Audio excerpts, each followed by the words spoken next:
Chapter 1. The Midoriya apartment smelled like burnt toast and the particular staleness of a morning nobody wanted to start. Izuku sat at the kitchen table with his hands folded around a glass of water he was not drinking, watching his mother move between the stove and the counter with the brittle, over-bright energy she always had on assessment days. Not his assessment. He had already had his, 4 years ago, in a beige room with fluorescent lights and a technician who had clicked a pen against a clipboard and said the words that had followed him ever since. Latent utility classification. Non-combat viable. Recommend standard educational track. Today was Hana's turn, and Hana was 7, and Hana had already set fire to the kitchen curtains twice in the last month by accident, which meant everyone in the building already knew what the clipboard would say before the appointment even started. "You don't have to come, sweetheart," Inko said, not looking up from the eggs. "It's just a formality for her." "We already know." "I want to come," Izuku said, because it was true, and because it was easier than saying the other thing, which was that he had nowhere else particularly urgent to be. He had stopped bothering with the neighborhood kids' games months ago, after the 3rd time someone informed him, helpfully, unprompted, that a boy with a dud quirk had no business trying to play hero even in pretend. Hana came skidding into the kitchen already glowing faintly at the wrists, delighted with herself, and Inko's whole face changed, lit up in that unguarded way it used to light up for both of them and now, more and more, only lit up for one. Izuku told himself it did not bother him. He had gotten good at telling himself things.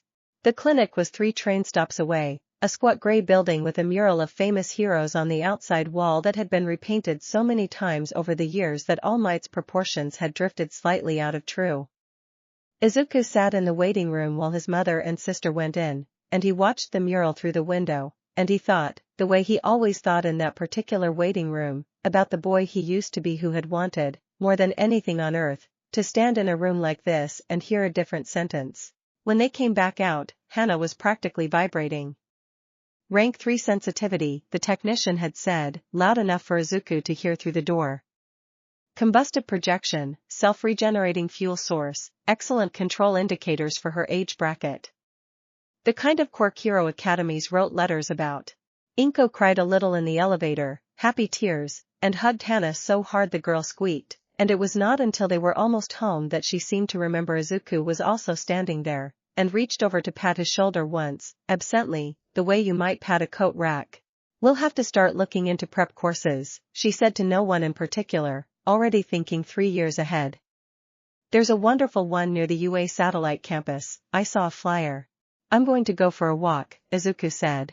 She waved without quite looking at him, already pulling out her phone to call someone with the news. And Izuku went down the stairs instead of waiting for the elevator, because the stairwell was quiet and he did not particularly want to be looked through by anyone else that day. He did not go home.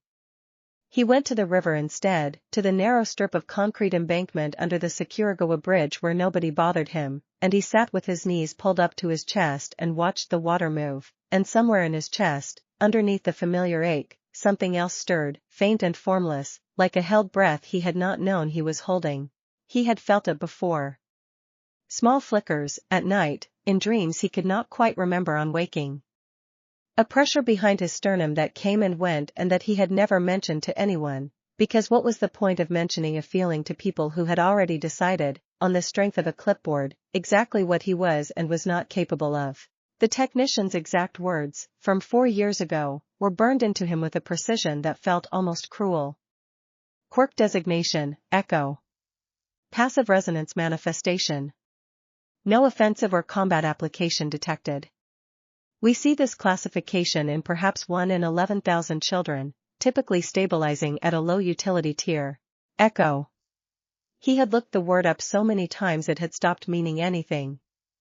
A resonance quirk that, as far as anyone had ever been able to determine, let him sense the faint aftershock of large emotional or physical events after they happened, and nothing else. Useless for rescue work. Useless for combat. Useless, full stop, according to every professional who had ever examined him. He sat by the river until the sky started going orange, and the pressure behind his sternum built and built the way it sometimes did, and then, without any warning at all, the surface of the water in front of him rippled outward in a perfect circle, 6 feet across, radiating from a point that was not touching anything. Izuku went very still. It happened again a moment later, smaller, when he flinched. He sat with his heart pounding for a long time after that, staring at his own hands like they belonged to somebody else, and for the first time in 4 years, the thought that moved through him was not despair. It was something quieter and stranger and far more dangerous to the shape of the life he had resigned himself to living. What if they were wrong? Chapter 2. He did not tell his mother. That decision came easily, almost without him choosing it, the way certain instincts arrive fully formed. If he told her and nothing came of it, she would look at him with that particular gentle pity that was somehow worse than indifference. If he told her and something did come of it, she would fold it immediately into Hana's orbit, another data point in the great ongoing project of Hana's future, because that was simply how her attention worked now, and he did not have the energy to fight a current that strong. So he kept it for himself, the way he had kept very little else in 11 years of life, and he started going back to the river almost every day after school, telling his mother he was studying with friends he did not, strictly speaking, have. The ripples were not consistent. Some days nothing happened no matter how hard he concentrated, how many hours he sat with his eyes closed trying to find that pressure behind his sternum again. Other days it came so easily it frightened him, a rolling wave of invisible force that once knocked a stack of flattened cardboard clean off the embankment and sent it spinning into the current. He started keeping a notebook. Not the hero analysis notebooks he had filled and refilled as a small child, the ones his mother had eventually, gently, asked him to keep in his room rather than bringing to the dinner table because they made her sad to look at. This was different. This was systematic. Trigger conditions. Duration. Apparent range. Recovery time. He wrote it all down in a plain composition book he bought with his own allowance and hid inside a hollowed-out section of an old encyclopedia nobody in the apartment had opened in years. By the end of the first month he had a working theory, rough and unproven but coherent. The ripples correlated with emotional intensity, not physical exertion. The angrier or more afraid or more desperately focused he became, the stronger the effect. It was not resonance at all, not in the passive sense the technician had described. It was output. Force generated from somewhere inside him and pushed outward, and the clinic's equipment, calibrated to detect the kind of steady baseline emissions most quirks produced even at rest, had simply never caught it, because at rest, apparently, he produced almost nothing at all. It explained everything. The years of null readings. The offhand dismissal. Nobody had ever asked an 11-year-old to be genuinely afraid or genuinely desperate inside a sterile clinic room with his mother watching through a one-way window. He started testing under harder conditions, carefully, cautiously, always alone, always somewhere he judged safe enough that a mistake would not hurt anyone. He held his breath until his lungs burned and pushed the panic that produced into the space behind his sternum, and the ripple that resulted knocked a loose brick clean off the embankment wall.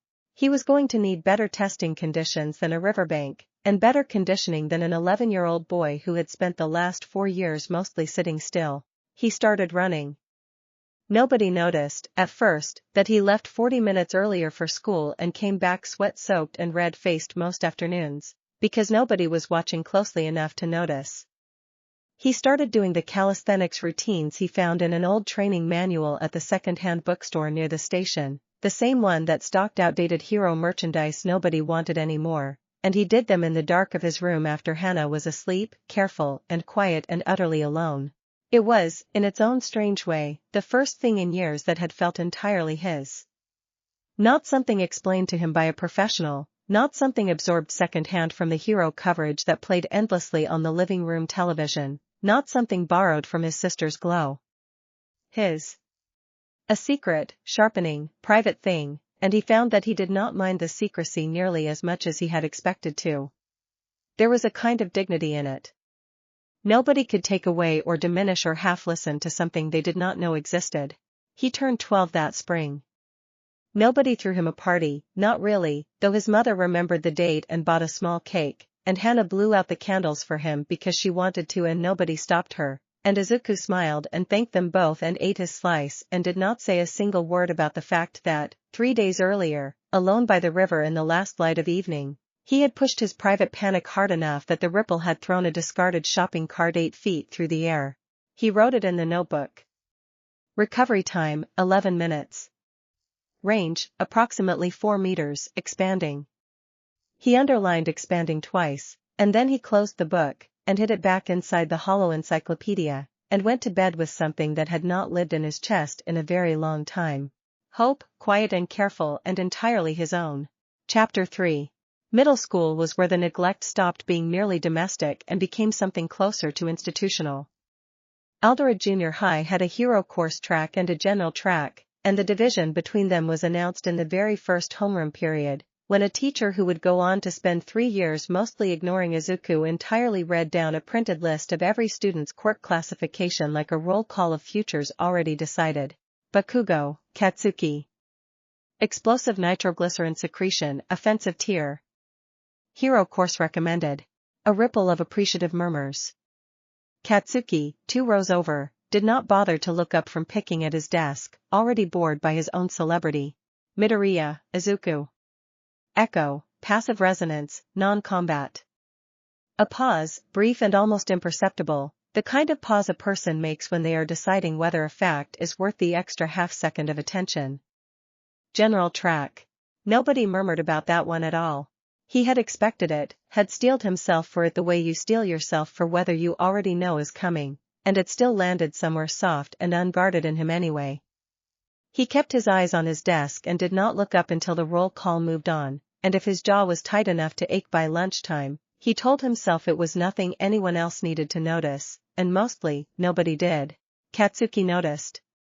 Katsuki had noticed since they were small children, back when the two of them had actually been something like friends, before the clinic and the classifications had carved so decisive a line between them that friendship no longer seemed like the correct word for whatever remained. These days Katsuki's attention mostly took the shape of contempt, sharp and performative, delivered in front of an audience of boys who laughed because Katsuki was the kind of boy other boys learned to laugh along with. Still following the hero course kids around at lunch, Deku? Katsuki said, that first week, loud enough to draw the usual chuckles. Cute. Maybe if you stare hard enough some of it'll rub off. Izuku did not answer. He had found, over the years, that silence cost him less than argument, and argument had never once changed an outcome anyway. He finished his lunch at his own pace and went to the library instead of the courtyard, and if this was, on paper, a smaller and sadder life than the one he had once imagined for himself as a small child watching hero footage with his whole heart open, it was also, increasingly, a life with a secret weight to it that none of them could see. He kept training. He got better at it, methodical about the improvement in the way that only someone with nothing else demanding his attention could manage. He mapped out 3 separate locations he could use depending on the time of day and the risk of being seen, rotated between them, refined his notebook into something closer to a real research log, complete with crude diagrams of the ripple's expanding radius and notes on how his own physical conditioning seemed to be raising both the ceiling of his output and the speed of his recovery between uses. The theory that had started as a single wild guess by the riverbank had, by the middle of his first year at Aldera, hardened into something he was almost certain of.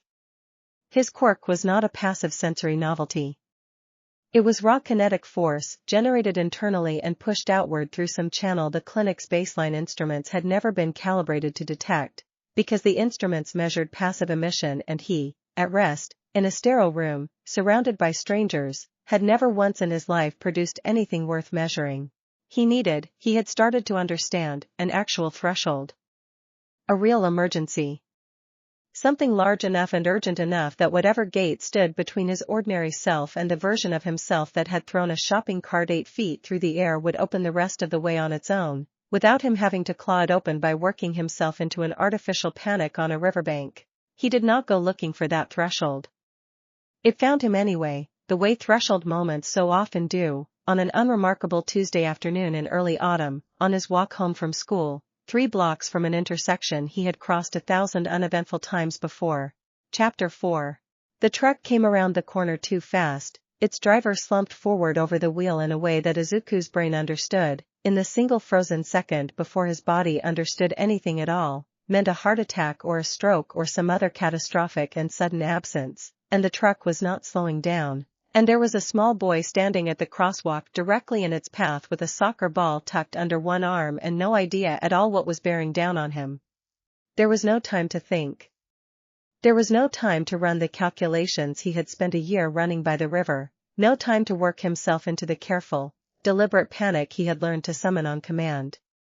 There was only the boy, and the truck, and the terrible compressed instant in which Izuku's body moved before any part of his conscious mind had given it permission to.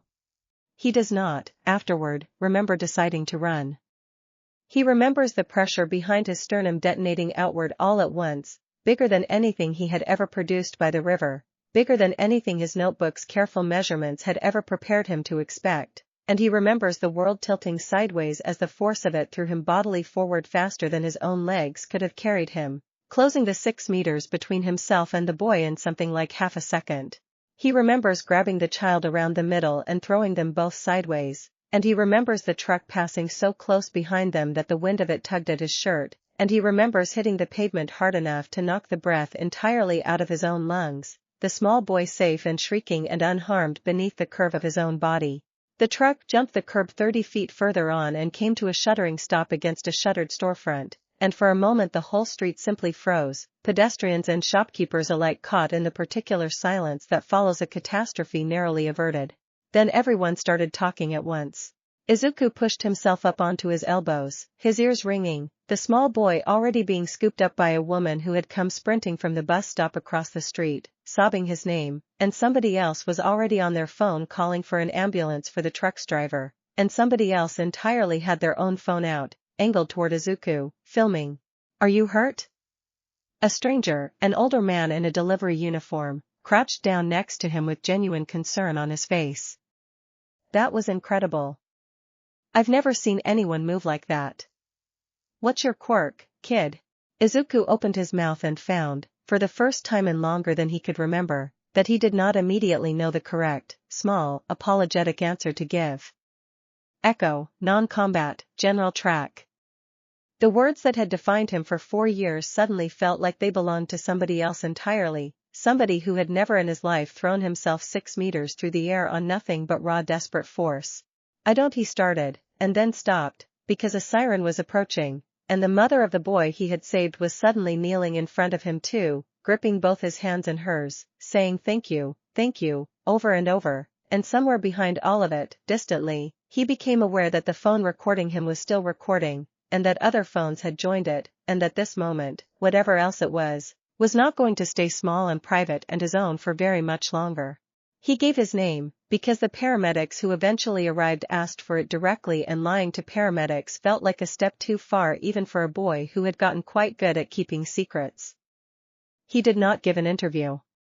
He slipped away from the gathering crowd as soon as he reasonably could, walked the rest of the way home on legs that would not entirely stop shaking, and sat on his bed that night with his notebook open in front of him and did not write a single word in it, because for the first time since he had started it, the numbers had stopped being the important part. Something in him had changed today. Something in him had been waiting, apparently, for exactly the right kind of terror to unlock it the rest of the way, and now that it had happened once, in front of witnesses, on camera, he understood with a kind of quiet, settling certainty that the careful private life he had built for himself over the last year was already, irrevocably, starting to end. Chapter 5. The footage was online by that evening. It was not, at first, a large story, just a shaky 30-second clip from a bystander's phone showing a slight, green-haired boy crossing an impossible distance in an eye blink to snatch a child from beneath a runaway truck, captioned with breathless amateur speculation about what quirk could possibly account for it. By the next morning it had several 100,000 views. By the morning after that, a local news outlet had picked it up, run a short segment on the mystery of the unidentified boy, and the segment had been enough to send 2 separate reporters to Candace Aldera Junior High looking for anyone who might know his name. Izuku found out it had gone that far only because Katsuki cornered him at his locker before homeroom with an expression Izuku had genuinely never seen on him before, somewhere between disbelief and something that might, in a different boy, have been the early stages of respect. That was you. Not a question. The truck thing. That was actually you. I don't know what you're talking about, Izuku said, which was a lie so transparent that even he could hear how badly it landed.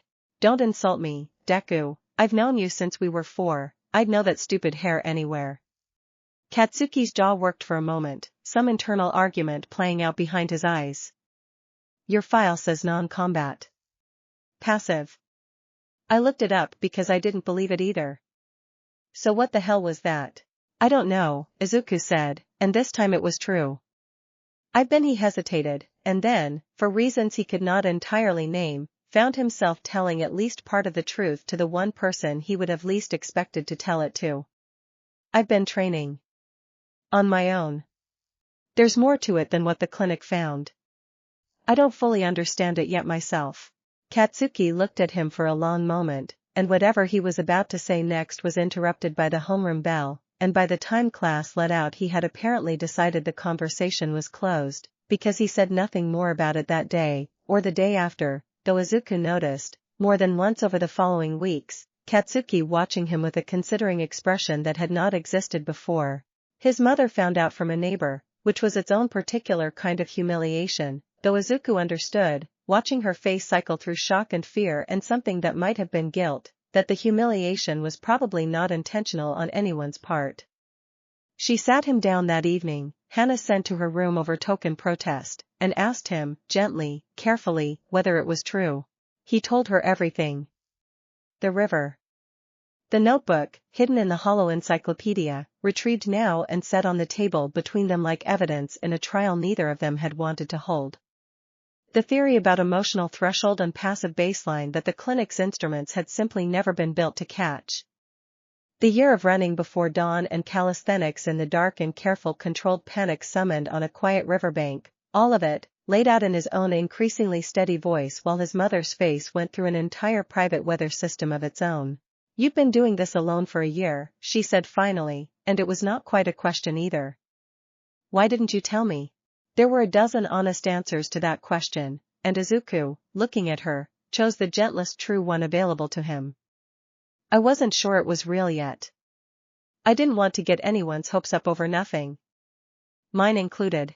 She reached across the table and took the notebook in both hands, turning slowly through a year of his careful private handwriting, and when she looked up again there were tears standing in her eyes that were not, this time, the bright easy tears she cried for Hana's small daily triumphs.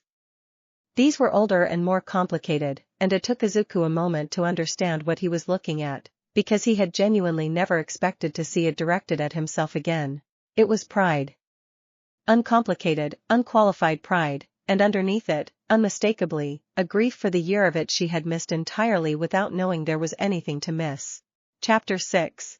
The reassessment took 3 weeks to arrange, mostly because the clinic that had originally classified him seemed reluctant, in a way that felt distinctly bureaucratic rather than personal, to admit that a 4-year-old finding might need revisiting.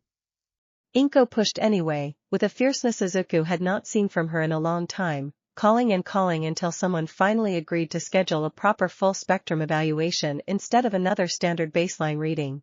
The evaluation took place in a different room than the one from his childhood, larger, with equipment Izuku did not recognize and a technician who introduced herself as a specialist in what she called threshold-triggered manifestations, a category, she explained while setting up a stress response monitor, that was rare enough that most general practitioners never encountered a confirmed case in their entire careers.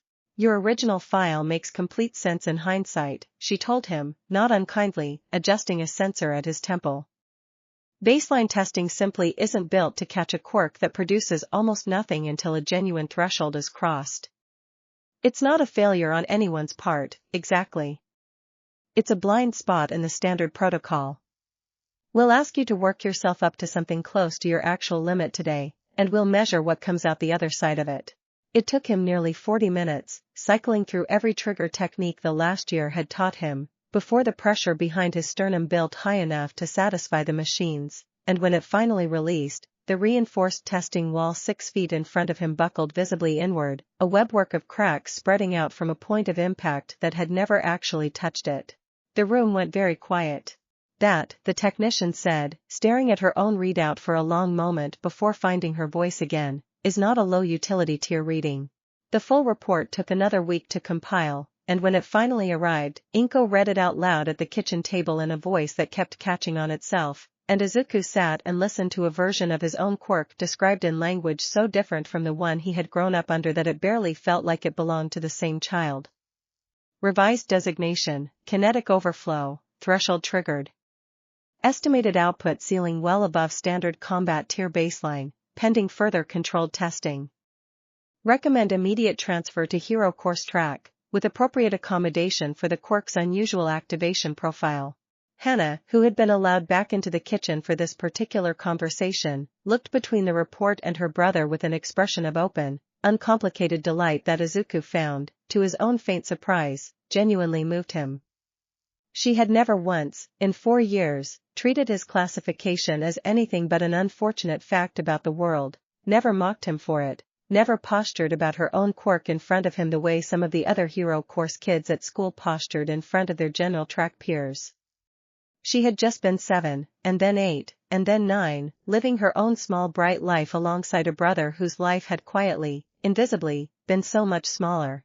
"You're going to be a hero," she said, with total 7-year-old certainty, as though the matter had simply been settled. "A real one." "I always knew it." "You did not," Izuku said, but he was smiling, actually smiling, in a way that felt unfamiliar on his own face after so long.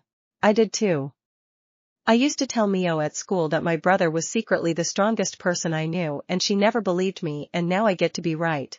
Inko laughed, wet and startled, and reached out to pull them both into a hug that Izuku let himself sink into without reservation for the first time in longer than he wanted to admit. And if some small guarded part of him noted that 4 years of a different kind of attention could not be entirely undone by a single afternoon at a kitchen table, he also understood, watching his mother's face, that she was trying, genuinely and immediately, to make up for as much of it as she possibly could.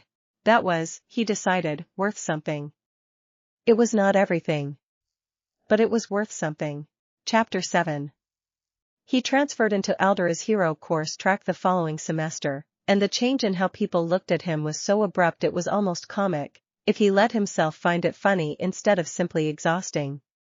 Teachers who had spent 3 years addressing him only when attendance required it suddenly wanted to know his study habits. Classmates who had never once invited him to sit with them at lunch suddenly had opinions about which agency he ought to intern with someday. Katsuki, to his credit, did not change at all, which Izuku found he appreciated more than he would have expected, a single fixed point of familiar, uncomplicated hostility in an otherwise dizzying reversal.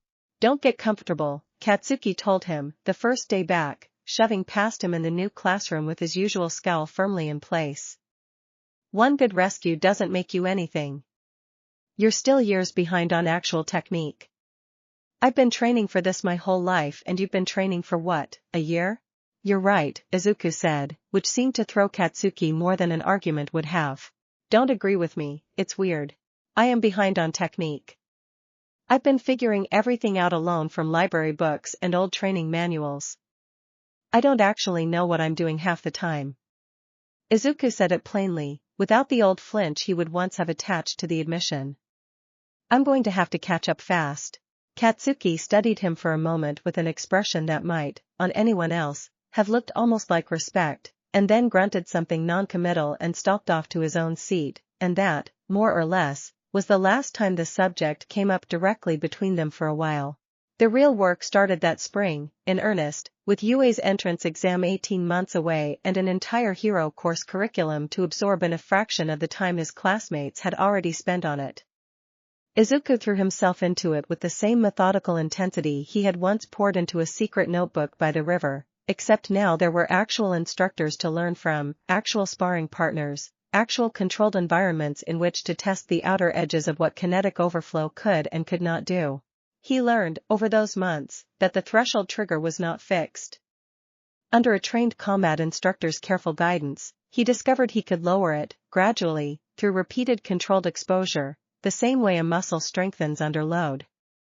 What had once required genuine mortal terror to summon began, slowly, to respond to sharper and sharper degrees of ordinary effort, until by early winter he could call a small, controlled ripple simply by concentrating hard enough, no panic required at all, though the truly large releases still demanded something closer to real emotional pressure to unlock. He also learned, more painfully, that raw output without technique was closer to a liability than an asset. His first several sparring sessions ended with him accidentally launching himself into walls, misjudging distances by wild margins, once knocking his own instructor clean off his feet with an overcorrected burst he had not meant to release at anything like that intensity. Power, it turned out, was the easy part. Control was the actual work, and Control did not care how desperately he had earned the power in the first place. He kept his old notebook going the whole time, filling volume after volume with increasingly precise data, and if the entries read less like the diary of a lonely child and more like the working files of a serious young researcher with every passing month, that felt, to Izuku, like exactly the right direction for them to have grown in.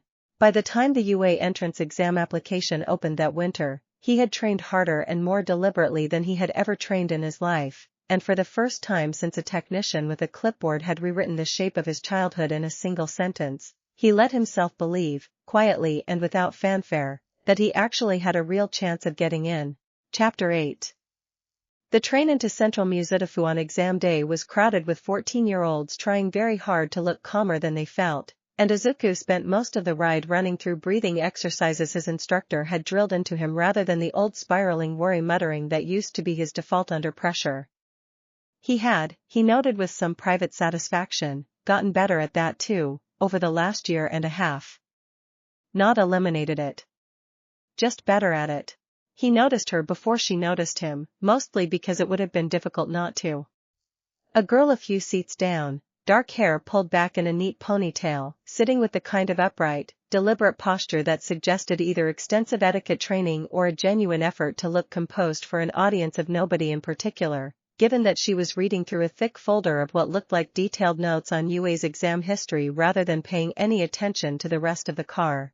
He might not have said anything at all, might simply have filed her away as one more anxious face in a car full of them, if the train had not lurched hard over a track junction a few minutes later, sending her folder sliding off her lap and scattering pages across the floor of the car. Izuku was crouched down helping gather them before he had entirely decided to, an old reflex from a childhood spent trying to be useful in whatever small ways were available to a boy nobody expected much from. "Thank you," she said, gathering the last few sheets with brisk efficiency and sliding them back into order with a precision that suggested she had done this exact motion many times before, under many kinds of pressure. "That was clumsy of me. It happens," Izuku said. "The tracks are bad through this stretch, my mom always says so." She studied him for a moment, an assessing look that felt less rude than simply thorough, the look of someone accustomed to evaluating a great deal of information quickly. "You're taking the UA exam too. Is it that obvious?" "Everyone on this train is taking the UA exam," she said, with the ghost of a smile that suggested she knew perfectly well how unhelpful that observation had been, and something in the dryness of it caught Izuku entirely off guard, enough that he laughed before he could stop himself, and her smile widened slightly in response, surprised and pleased in a way that made her look, for a moment, considerably less composed than her posture had suggested. "Momo Yaoyorozu," she said, offering a hand with the kind of formal precision that belonged more naturally to a boardroom than a crowded train car. "Izuku Midoriya." He shook it. "Sorry if this is a strange question, but are you nervous? You look completely put together and it's honestly a little intimidating." Momo's composure slipped, just slightly, into something more honest. "Terrified, actually. I prepared exhaustively, but preparation doesn't guarantee anything, and my family has certain expectations that I would rather not disappoint." She paused, seeming faintly surprised at her own candor. "I don't usually say that out loud to strangers. I don't usually make strangers laugh on trains," Izuku said. "I think we're both having an unusual morning." They talked for the rest of the ride, an easy, unforced conversation that surprised them both with how quickly it moved past small talk into something closer to real comparison of notes, exam theory, and quirk mechanics and the relative merits of different training approaches, and when the train finally pulled into the station nearest UA's gates, Izuku found himself oddly reluctant for the conversation to end. "Good luck today," Momo said, as the crowd began to funnel toward the exit. "Genuinely. You seem like someone worth rooting for." "You too," Izuku said, and meant it, and did not yet have any way of knowing that the girl from the train would still be standing beside him, in one form or another, years and years down the line. Chapter 9. The written portion passed in a blur of careful, practiced calm, and by the time Izuku filed into the staging area for the practical exam alongside several hundred other applicants, he had run his own pre-exam ritual so many times in his head that his hands had finally stopped shaking entirely. Present mix booming exam briefing washed over the crowd, the familiar rules laid out with theatrical flourish. Points for defeating foe villains of varying difficulty, an unspecified 0-point villain lurking somewhere in the mock city as a trap for the overconfident, and, buried almost as an afterthought in the fine print most applicants apparently skimmed past, rescue points awarded for meaningful heroic action that did not necessarily involve combat at all. Izuku had read that section 3 times. The gates opened and the crowd surged forward, and Izuku ran with them into the mock urban battlefield, letting the familiar controlled build of pressure gather behind his sternum as robotic foe villains rounded corners ahead of him in 2s and 3s. His first strike, a precisely calibrated burst aimed at a 2-pointer's central processing unit, sent the machine crumpling backward into a parked prop car with a satisfying crunch of shredded metal, and he felt the small private thrill of a technique, months in the refining, finally landing exactly the way he had drilled it to. He worked methodically through the course after that, picking off villains at a steady clip, careful never to overcommit force he might need later, exactly as his instructor had drilled into him. He caught sight of Momo twice from a distance, once conjuring an enormous grappling hook from her own arm with a flash of light that briefly stole his attention entirely, and once helping a stranded applicant extract themselves from beneath a collapsed section of prop rubble with quick, efficient improvisation that looked, even from a distance, genuinely impressive. The ground began to shake 7 minutes before the exam's scheduled end, and Izuku turned in time to see the exam's true trap fully unveiled, a colossal 0-point villain, easily 4 stories tall, rounding the corner of a mock avenue and beginning to move with terrible, deliberate slowness toward the fleeing crowd of applicants. Most of the crowd ran, sensibly. Izuku almost ran with them, and then he saw her. A girl, small even at a distance, had gone down hard beneath a chunk of debris the giant robot's approach had shaken loose from an overhead structure, her leg pinned, her friends already fled or too far to reach her in time, the 0-point villain's slow, massive stride bringing it directly, inevitably toward the spot where she lay struggling. Izuku did not think about points.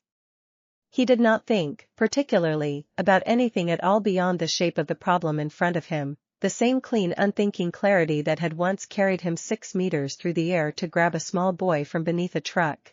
He ran toward the villain instead of away from it, gathering everything he had, more than he had ever consciously called up before in a single deliberate burst, and when he released it, aimed low at the robot's massive ankle joint rather than wasted on its armored torso. The impact staggered the entire 4-story structure sideways with a shriek of tearing metal, buying precisely the handful of seconds he needed to close the remaining distance, wrench the debris off the trapped girl's leg, and haul them both clear as the villain's colossal form toppled, in eventual, thunderous slow motion, into an empty stretch of mock avenue behind them. The exam horn sounded a moment later. Izuku sat in the rubble-strewn street with the rescued girl coughing but unharmed beside him, his whole body shaking with adrenaline and spent effort, and somewhere above the mock city, in an observation booth he could not see, a small, sharp-eyed woman with a stethoscope draped around her neck was already circling his name on her tablet in bright, decisive red. Chapter 10. The acceptance letter came, as all UA acceptance letters famously came, in the form of a small holographic projector packaged inside a plain envelope, and Izuku set it up on the kitchen table with hands that were not quite steady, Hana crowded in close on one side and his mother on the other, both of them practically vibrating with anticipation that mirrored his own. The projection flickered to life, and it was not, as he had half expected, a straightforward reading of his written and practical scores. It was present mix voice first, booming with theatrical enthusiasm even in recorded form, and then, unexpectedly, a second voice cut in, dry and clipped, belonging to the small sharp-eyed woman Izuku did not yet know by name but would come to know very well indeed as UA's head recovery specialist. Young Midoriya. I want to discuss your practical exam score personally, because it is, frankly, the most unusual scoring decision I have made in 11 years of evaluating this exam. The recorded image showed a tally building in the air, Dylan points accruing steadily from his methodical run through the mock city, respectable but not extraordinary on their own, the kind of solid mid-tier performance that would have gotten him into the program on ordinary merit alone.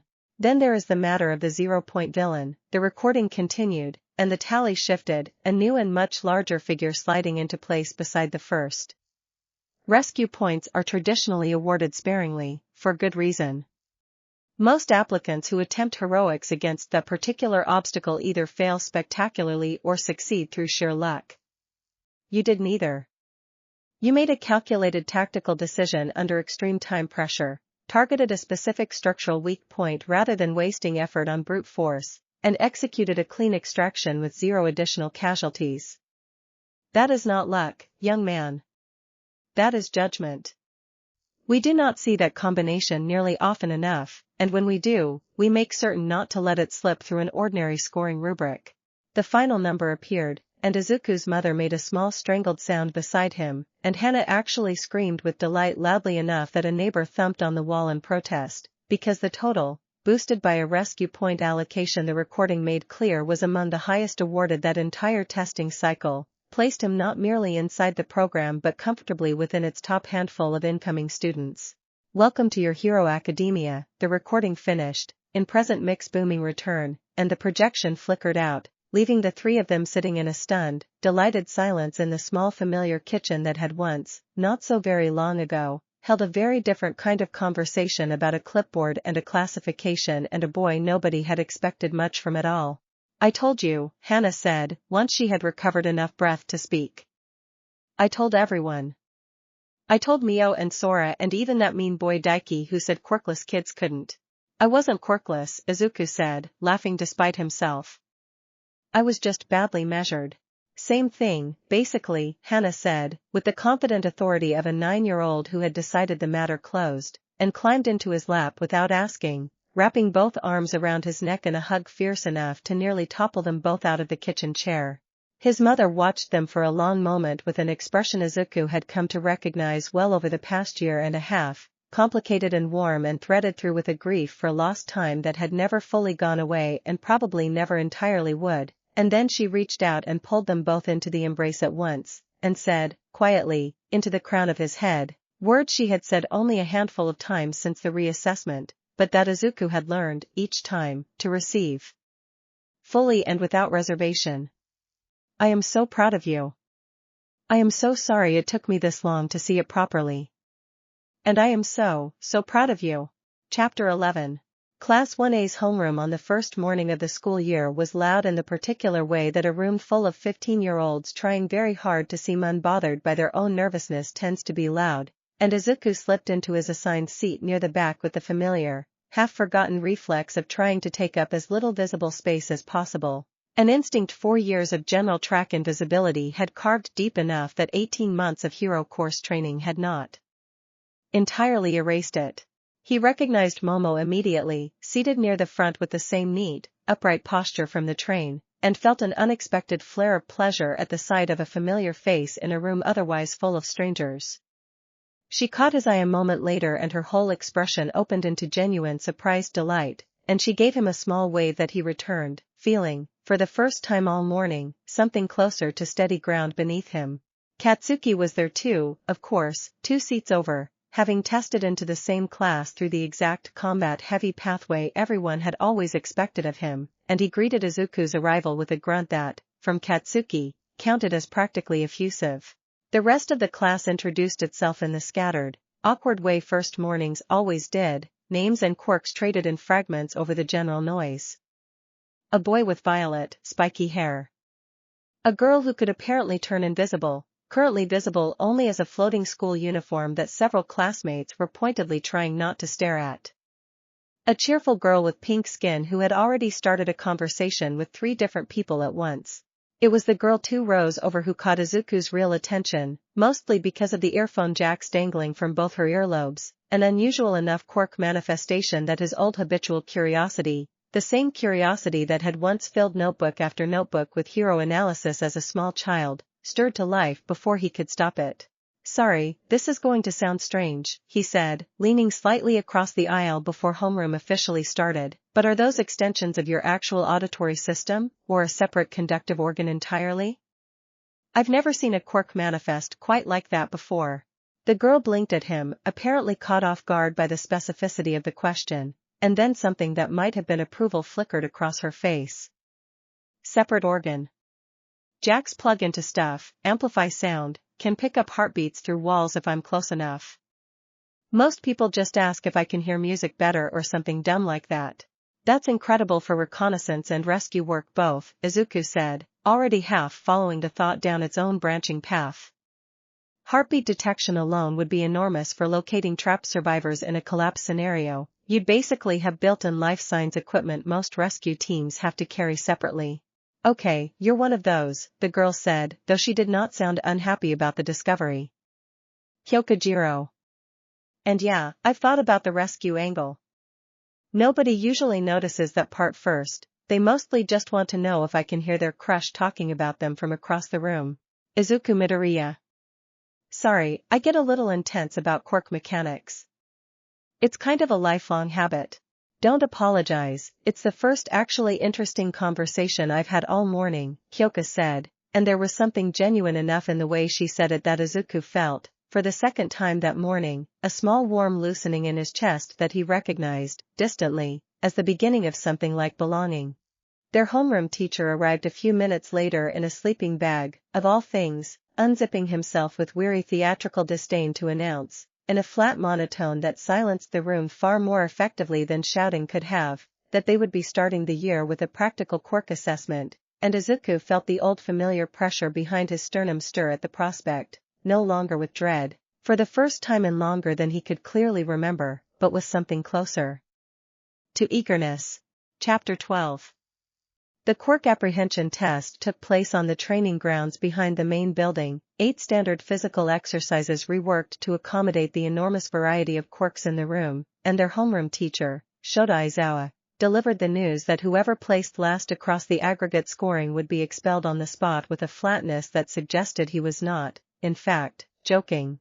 Izuku watched the earlier events with careful attention, cataloging the way different quirks translated into raw athletic output, an old habit from a childhood spent analyzing hero footage frame by frame, now finding, at last, a genuinely useful application.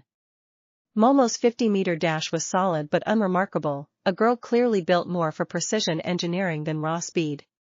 Katsuki's grip strength test ended with the measuring device smoking faintly from an explosive burst he had not entirely restrained. Kyoka's standing long jump surprised everyone, herself included, when a burst of amplified sound from her jacks against the ground sent her further than her build alone would ever have accounted for. Then came the ball throw, and Izuku, watching classmate after classmate post numbers in the respectable double digits, 30 meters, 60 meters, occasionally spiking into triple digits for the more overtly physical quirks, felt the old familiar pressure gathering behind his sternum with an eagerness that, 18 months ago, would have terrified him. Midoriya. Whenever you're ready, Aizawa said, in a tone that suggested he expected nothing particularly remarkable, an assumption Izuku understood immediately and without resentment, given that his file, whatever revisions the reassessment had eventually made to it, had clearly not preceded him with anything like the fanfare Katsuki's had. He took the ball, wound up, and released everything he had built up watching the previous throws, channeling the force not into his arm's own natural strength but into the release point itself, a technique his instructor had spent months drilling into him specifically for exactly this kind of directional output problem. The ball left his hand and simply did not stop rising for a very long time. The measuring device's display cycled through numbers with an audible electronic stutter before finally settling, and the training ground went almost entirely silent, several classmates' heads visibly tilting back to track a small white that had not yet, even several seconds later, finished its arc across the sky. 718 meters. Holy shit, said a boy near the front, a red-haired classmate whose name Izuku had not yet learned, with the kind of reverent bluntness that summed up the entire training ground's reaction reasonably well. Aizawa's expression did not change, precisely, but something in the set of his shoulders shifted, a small recalibration that Izuku, watching closely, understood immediately as the moment a teacher who had glanced at a file and expected an unremarkable data point quietly revised his own working assumptions. That your ceiling, or was that restrained? Aizawa asked, and there was something almost approving buried in the flatness of his voice. Restrained, Izuku admitted. I didn't want to risk the equipment or anyone downrange. I can push considerably harder than that under genuine threshold conditions, but it takes a real trigger, not just a controlled exercise like this. Noted, Aizawa said, making a mark on his tablet that Izuku could not read from where he stood, and moved on to call the next student's name, but Izuku caught, from the corner of his eye, Momo watching him with an expression of open, startled reassessment, and Kyoka's low whistle of genuine surprise from 2 spots down the line, and understood. With a small private satisfaction he allowed himself to feel fully for perhaps the first time in his life, that whatever quiet, invisible boy he had once been was not going to be quite so easy for anyone in this class to overlook. Chapter 13. Word of the ball throw traveled through UA's first-year cohort with the particular speed that only genuinely surprising gossip manages, and by the following week Izuku had become aware, with a mixture of amusement and lingering discomfort, that students from several other homerooms had started finding excuses to walk past 1A's classroom during breaks for a look at the boy who had apparently broken some unofficial informal record for a general education quirk nobody outside his own file had ever heard properly explained. He did not entirely know what to do with that kind of attention, having spent so many years actively invisible that visibility, even the friendly, admiring kind, still occasionally set off an old flinching instinct he had to consciously talk himself down from. Momo noticed, in the particular quiet, observant way he was coming to understand was simply how she moved through the world, cataloging details other people missed entirely. You go somewhere else when people stare at you, she said, over lunch one afternoon, the two of them and Kyoka having fallen into an easy, unplanned habit of eating together most days since that first week. Even when it's clearly admiration and not the other kind. Your shoulders do something. That's oddly specific, Izuku said, half deflecting, though not unkindly. I notice things. It's something of a personal specialty. Momo studied him a moment longer, and then, gently, without pushing, added, you don't have to tell us anything you'd rather not. I only mention it because Kyoka noticed too, and we agreed it might be worth someone saying something, in case it helps to know it's been noticed kindly. She's right, by the way, Kyoka put in, around a mouthful of rice. You get this face like you're bracing for someone to take something back. It's kind of a lot, honestly, watching you brace for a compliment like it's a punch. Izuku set down his chopsticks, weighing, for a moment, how much of it he actually wanted to say, and then, in the easy, low-stakes privacy of a lunch table with two people who had already, in less than 2 weeks, become something closer to real friends than he had allowed himself in years, decided that the weighing itself was probably the old habit talking rather than any genuine caution the present moment actually required. So he told them. Not everything, not yet, not the full private ache of 4 years spent watching his mother's attention migrate steadily toward his sister while a clipboard's verdict quietly rewrote the shape of his own expectations, but enough. The original classification. The general track. The particular flavor of being looked past rather than looked at, for years, by people who had already decided, on paper, exactly how much of him was worth their attention. Momo was quiet for a long moment after he finished, her expression working through something complicated that Izuku could not entirely read, and when she finally spoke, her voice had lost some of its usual careful polish. I understand that better than you might expect, she said. Not the same circumstances. But my family has, let's say, very specific expectations of what a Yaoyorozu heir is supposed to accomplish and precisely how visibly they're supposed to accomplish it. And I have spent a great deal of my life being measured against a standard that leaves very little room for simply being a person who is still figuring things out. So, I understand the bracing, is what I'm trying to say, even if the shape of it looks different from the outside. Kyoka, for her part, offered no grand personal parallel, just reached over and knocked her shoulder companionably against Izuku's, a small physical gesture that said, more clearly than any speech could have, that she had heard him and that it had not changed anything about how she saw him, and something in Izuku settled, quietly and completely, that had been braced and guarded for a very long time. "Thank you," he said, to both of them, "for asking instead of just letting me brace at people indefinitely."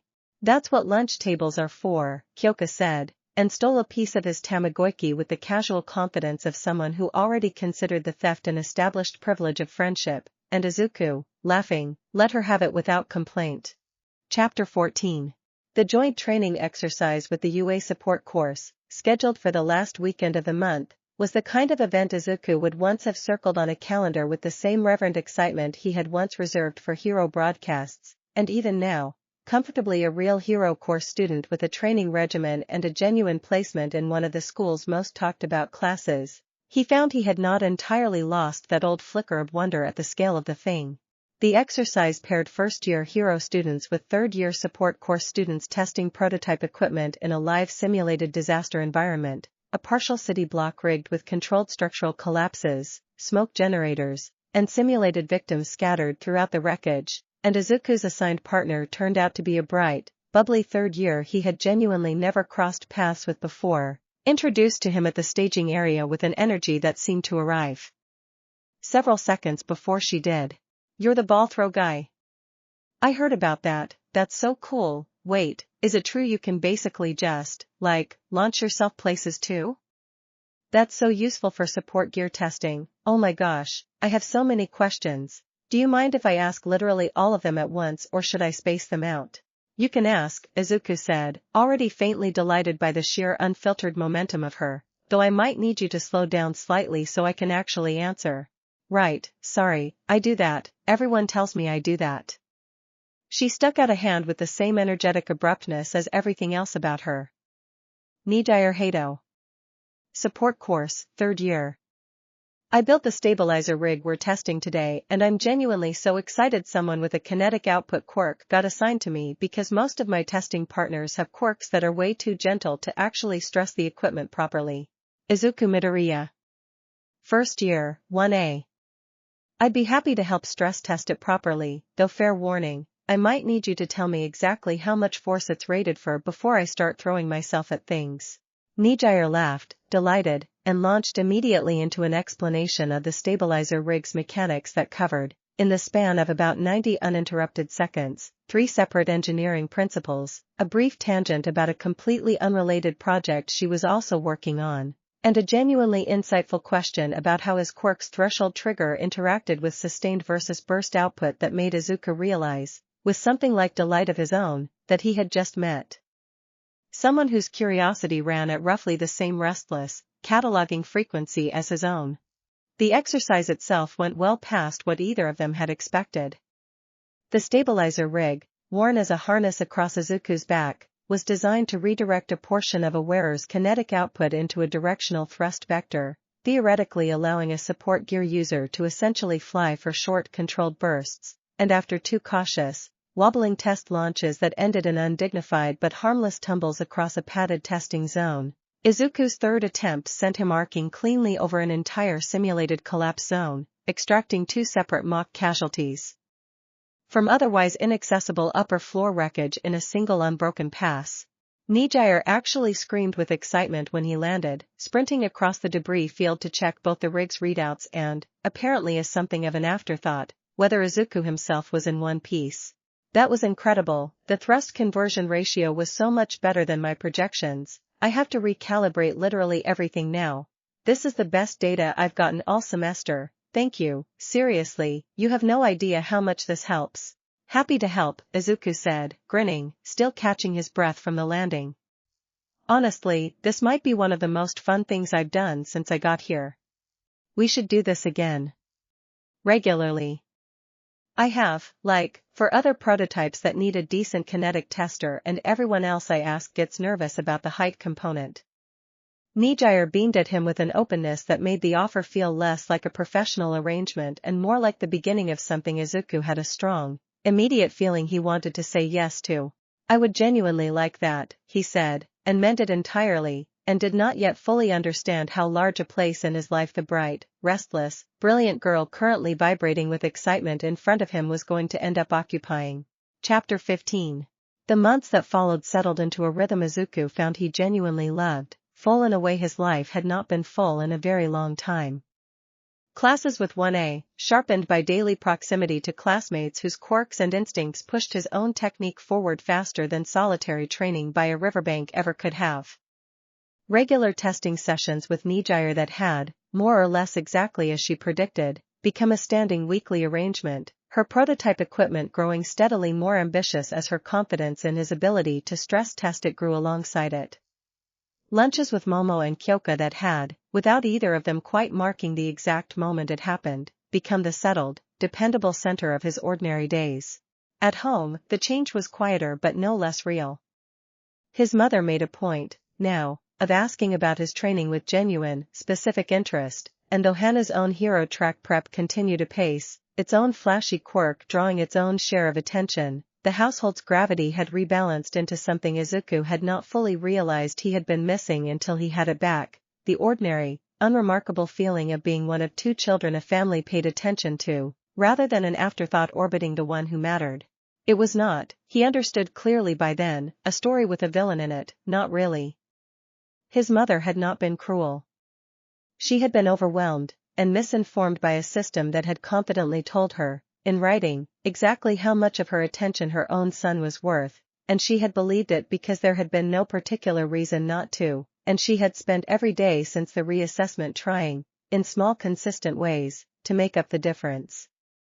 He had decided, somewhere in the middle of that first semester, that letting her make up the difference was a better use of his energy than staying angry at a mistake she had not, in the end, made maliciously. The larger world outside his family had proven considerably less inclined toward that same grace. A hero-focused online forum had picked up the story of his exam performance sometime in early autumn, and the resulting thread had split, with the particular ugly efficiency of the internet, into two roughly equal camps, those who found the story of a misclassified boy's quiet triumph genuinely inspiring, and those who insisted, at length and with a confidence entirely unbothered by the actual documented facts, that any quirk capable of throwing a ball 700 meters could not possibly have gone undetected for 4 years, and that the whole story therefore reeked of either fabrication or, worse, some kind of unfair institutional favoritism. Izuku had made the mistake of reading the thread in full exactly once, late one night, and had come away from it with a familiar tight, hollow feeling in his chest that he recognized immediately as an old ghost, the exact texture of every dismissal he had absorbed for 4 straight years, now simply relocated from a clinic's clipboard to a stranger's keyboard. He mentioned it to Momo the next day, mostly because keeping it to himself had started to feel, somewhere in the last several months, like backsliding into an old and not particularly useful habit. People will always find a way to be unkind about things they don't understand, Momo said, with the flat, unhurried certainty of someone who had absorbed a fair amount of unkind public commentary about her own family's expectations over the years. It doesn't make the unkindness true. It just makes it loud. I know that, logically, Izuku said. It's harder to just believe it in the moment.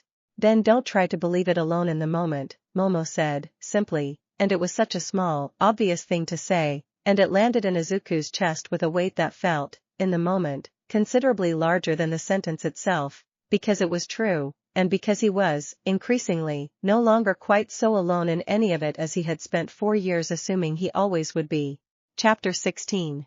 The first real test of what all of it, the training and the friendships and the slow rebuilding of a family that had once quietly overlooked him, actually amounted to arrived without warning on an unremarkable Thursday afternoon in early winter, during a routine off-campus fieldwork observation that was meant to be nothing more than a low-stakes chance for first-years to shadow licensed pros on ordinary patrol duty. Izuku had been assigned, along with Momo and Kyoka, to shadow a mid-tier hero doing routine rounds through a commercial district near the school, and the afternoon had proceeded exactly as uneventfully as the assignment description had promised right up until the moment a genuine emergency alert cut across the hero's earpiece, sharp and urgent, reporting an armed robbery in progress 2 blocks over that had, in the several minutes since the initial call, escalated into an active hostage situation inside a crowded electronics shop. Stay back, all 3 of you, this isn't a training exercise, the pro-hero said, already sprinting toward the scene, and Izuku understood the instruction completely and agreed with the sense of it entirely, and found himself, nevertheless, moving in the same direction a beat behind her, Momo and Kyoka falling into step alongside him without either of them appearing to have consciously decided to disobey the instruction either. They arrived at the scene to find the situation already deteriorating. A panicked, unstable-looking assailant with some kind of minor electrical discharge quirk holding 3 shop employees at bay near the store's shattered front window, the pro-hero attempting a careful, practiced negotiation from a defensible position near the entrance while police units scrambled to establish a wider perimeter outside. It was Kyoka who heard it first, one earphone jack pressed flat against the exterior wall with an expression of sudden, sharp alarm. "There's a second one. Around back. I can hear him moving. He's got at least one more hostage back there and he's talking about a timer. I think he's got some kind of trigger device." The pro-hero's negotiation, focused entirely on the visible threat at the front of the store, had no way of accounting for a second assailant she could not see or hear, and the 3 of them exchanged a single fast, wordless look that settled, in the space of perhaps 2 seconds, into a shared and entirely unauthorized decision. "Momo, can you build something that jams a remote trigger signal without us knowing the device's exact specs?" Izuku asked, already moving low along the side alley Kyoka had indicated.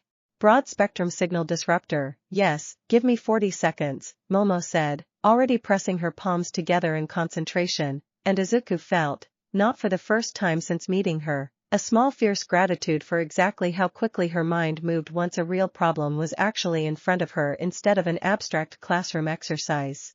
The back alley held a single frightened stock clerk and a second assailant, younger and visibly more nervous than his partner, fumbling with a small handheld device that Momo's completed disruptor, pressed flat against the alley wall a moment later, rendered inert with a soft, anticlimactic fizzle of dead electronics.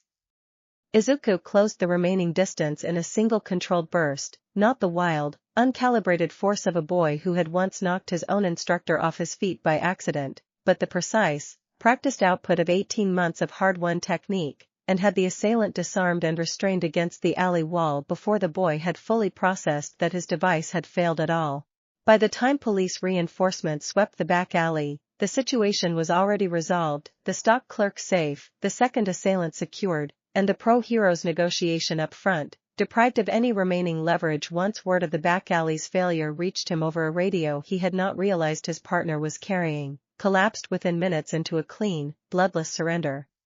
The pro-hero found the 3 of them afterward, adrenaline still working visibly through all 3 young faces, and delivered a stern, entirely justified lecture about the enormous risk they had taken disobeying a direct instruction in an active hostage situation, and then, once the lecture had run its full course, added, in a considerably softer voice, that whatever report she filed about the incident was going to include, in very plain language, exactly how competently the 3 of them had handled a genuinely dangerous, entirely unscripted crisis. That report, filed within the week and quietly circulated through several channels neither Izuku nor his classmates were immediately aware of, reached a particular investigative journalist who had, as it happened, been the very first reporter to chase down the original story of an unidentified boy pulling a child from beneath a runaway truck, back when Izuku had still been an anonymous face in a shaky bystander's video, and that journalist, recognizing the name the moment it crossed her desk again, began, that same week, quietly assembling the pieces of a much larger story. Chapter 17. The article ran on a Sunday morning, under the byline of a reporter named Issei Yatsuka, in one of the larger hero industry outlets, and by the time Izuku's mother set her phone down on the kitchen table without a word and simply turned it to face him, it had already been shared several thousand times. The boy they missed, Haoyue's newest top scorer, spent 4 years misclassified as non-combat. Izuku read it standing up, his tea going cold in his hand, and found that Itsuka had done her research with a thoroughness he had not expected from a Sunday feature piece. The original clinic classification. The general track placement at Aldera. A carefully anonymized but unmistakable account of the truck rescue, cross-referenced against the viral video from 18 months earlier. The reassessment. The entrance exam scoring, including a direct paraphrase of the recovery specialist's own remarks about judgment over luck.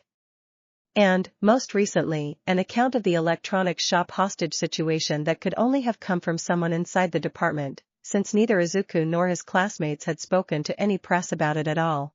The piece was not unkind to him personally. If anything, it was almost uncomfortably warm, framing him as a sympathetic case study in a system that had failed a child through no fault of anyone's specific malice. But the second half of the article turned its attention somewhere else entirely, toward the standardized quirk assessment protocol itself, toward the technicians and classification boards and hero track admissions systems that had, Itsuka argued with a string of supporting statistics Izuku had genuinely never seen compiled anywhere before, likely misclassified an unknown but almost certainly significant number of other children exactly the same way, threshold-triggered quirks representing, by her sourcing, a blind spot the entire national screening apparatus had never been built to catch. How many more Izuku Midoriyas are out there right now? The article's closing line read, sitting in general education classrooms, believing a clipboard from a decade ago told them the whole truth about what they are capable of. This is going to be a lot, Inko said quietly, watching his face while he read. I know, Izuku said, and he did know, in the abstract, distant way you know a storm is approaching before the first drop of rain actually lands on you. By Monday morning it was considerably less abstract. 2 reporters were waiting outside UA's main gate when the school car dropped him off, calling his name as he crossed the plaza, and though campus security moved them back before either could actually reach him, the sight of his own face pulled up on a stranger's phone screen, cropped from a school portrait someone had apparently sourced from somewhere, left a cold unsettled feeling in his stomach that lingered well past homeroom. Momo caught the look on his face the moment he sat down and did not ask him to explain it in front of the rest of the class, simply reached over and set a hand briefly on his forearm, a small grounding gesture that said, more clearly than words could have, that she had already read the article too and understood exactly what kind of Monday this was likely to be. Kyoka, arriving a minute later, took one look at both of them and dropped into her own seat with a flat, protective scowl already fixed in place. If any of those vultures try to follow you home, tell me. I know a guy who knows a guy who can make a very convincing amplified feedback screech from a safe distance. That seems like it might be a crime, Izuku said, and found, despite everything, that he could still manage something close to a real laugh. Only if they can prove it was on purpose, Kyoka said, entirely unbothered, and the small, deliberate absurdity of the offer did more to loosen the knot in Izuku's chest than any amount of earnest reassurance could have. Chapter 18. Principal Nizu called him into the administrative offices before lunch, a summons that would once, in his old life, have filled Izuku with a specific dread he no longer quite felt in the same way, and he found, waiting alongside the small, sharp-eyed principal, a tall, gaunt man in a plain black suit whose presence in the room seemed, for reasons Izuku could not immediately articulate, to fill considerably more space than his actual physical frame accounted for. Ah, young Midoriya. Thank you for coming. I imagine you can guess roughly why we've asked to speak with you, Nizu said, gesturing him toward a chair with brisk, businesslike warmth. I wanted to check in personally, given the media attention, and to introduce you properly to a colleague who asked to be included in this conversation. The gaunt man extended a hand, his grip firm and his eyes, when Izuku met them, carrying an intensity that felt oddly familiar, though Izuku could not have said from where. Toshinori Yagi. I teach here part-time, foundational hero studies, mostly.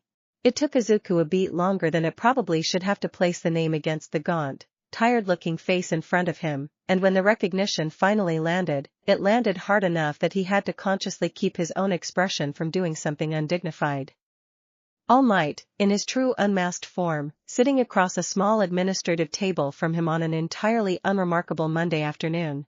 I read Itsuka's piece over the weekend, Yagi said, not unkindly, once Izuku had recovered his composure. I wanted to speak with you directly, because I think I understand a piece of what you're currently navigating better than most people in this building might. Not the specifics of your circumstances, those are your own. But the particular experience of spending years being told, by people whose job it was to know better, exactly how little you were capable of. You were quirkless, Izuku said, before he could stop himself, an old childhood fact resurfacing from years of devouring every scrap of hero history he could get his hands on. When you were young. That's public record. It is, Yagi agreed, something wry and weathered in his expression. And I spent a good number of years being told, with total professional confidence, that the life I wanted was simply not available to someone built the way I was built. I am not going to pretend my situation and yours line up perfectly, they don't. But I recognize the particular shape of having to build your own proof against a system that had already, on paper, decided the matter closed. Something in Izuku's chest, tight and defensive since the moment he had spotted reporters outside the school gate that morning, loosened slightly at that, hearing it said plainly by the single most famous hero in the country. The attention is going to keep growing for a while, Nizu said, more practically, folding his small hands together atop the desk. I want you to know the school has already fielded 3 separate requests this morning alone from outlets wanting statements, interviews, photographs, and we have declined every one of them without consulting you first, because that decision belongs to you and not to us. If you would prefer to say nothing publicly at all, that is entirely your right and we will support it fully. I don't want to do interviews, Izuku said, with more certainty than he had managed about almost anything else connected to the article so far. I don't want to be a symbol of anything. I just want to actually become a hero, the way I've been working toward. Then that is precisely what we will help you do, Nizu said, with a brisk, satisfied nod, as though the matter had been settled to everyone's complete satisfaction, and Yagi, rising to leave a few minutes later, paused at the doorway long enough to add one further thing, quiet enough that it felt meant only for Izuku, not for the room at large.